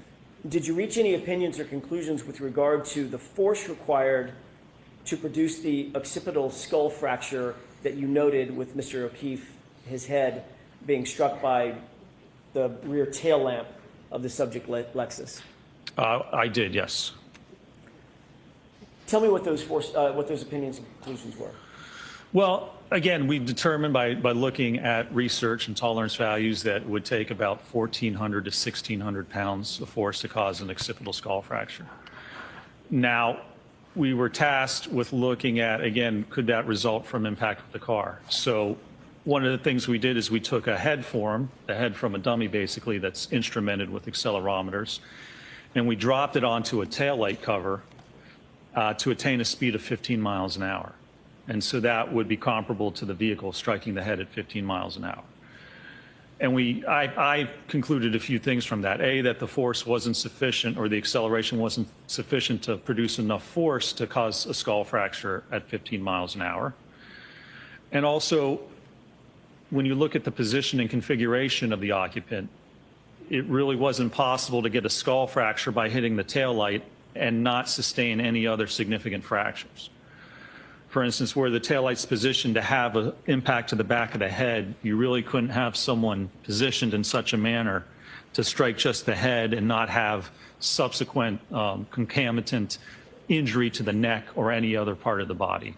So my findings with respect to the skull or the occipital skull fractures was that it likely did not occur as a result of contact, specifically with the taillight cover on the rear passenger side of the Lexus. So as to the question of whether Mr. O'Keefe suffered the occipital skull fracture as a result of being hit by the tail lamp at 15 miles an hour, were you able to scientifically rule that out? I was, yes, sir. Was that to a reasonable degree of scientific certainty? It was, yes. Did you reach any opinions or conclusions regarding the abrasions on the right arm that you noted earlier on Mr. O'Keefe's body? Yes, I believe my conclusions with respect to the abrasions are that it was inconsistent with contact to the tail light, and that not only that those injuries are inconsistent, but you would expect additional injuries, likely fractures to the hand and or the forearm, depending on the actual speed of the vehicle. Other than the expectation that you would see fractures or other damage to the arm, what was the basis for your opinion that the linear abrasions would not result from impact with a non-damaged taillight traveling in reverse?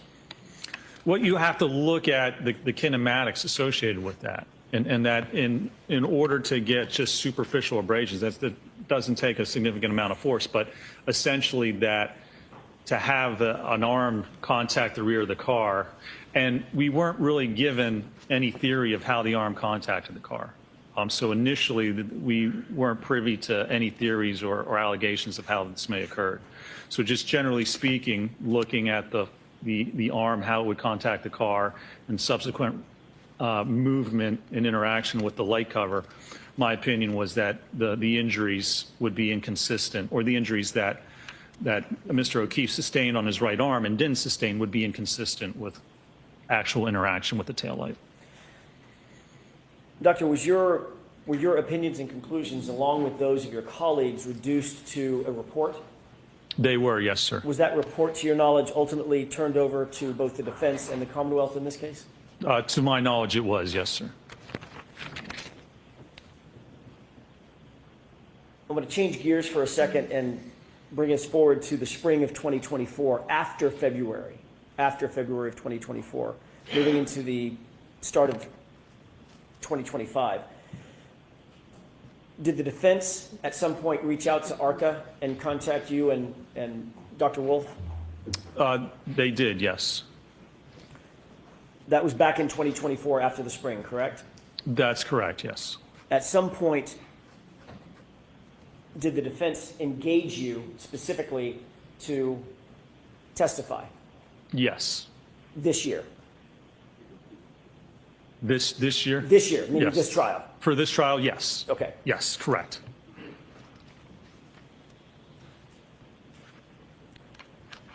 Were you asked to conduct further testing in furtherance of your potential testimony in this trial? We were, yes, sir. And were you provided additional materials from the defense in furtherance of your potential testimony and your testing? We were, yes, we were provided additional material with respect to, yes, the theory of how this may have occurred and how Mr. O'Keefe may have sustained his injuries, allegedly. Included in the materials that you were provided in anticipation of your testimony in this case, in this trial, were you provided anything from a company called Aperture? We were, yes. What were you provided from Aperture? We were provided a written report from Aperture, a PowerPoint presentation, about 140 some pages from Aperture, and then a file material, I believe what was reviewed and the results of some testing that Aperture had conducted with respect to this case. Was it your understanding that the Aperture PowerPoint was authored by a particular individual? Yes, sir. Who authored that PowerPoint as far as you knew it? As far as I'm aware, it was Dr. Judson Welcher. Your Honor, may we approach briefly? Okay.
So jurors, that was about scheduling. We picked up a lot of time today. I think it was because we did spend less time at sidebar and less time doing things outside your presence. So we're back on track, and we're going to let you go for today, and we're expecting a full day tomorrow. I can tell you, the lawyers tell me that we're definitely winding down. Okay, so please, those same 3 cautions, do not discuss this case with anyone. Don't do any independent research or investigation into this case. If you happen to see, hear, or read anything about this case, please disregard it and let us know. And please continue to be very careful with your social media use. So we'll see you ready to start at 9 o'clock.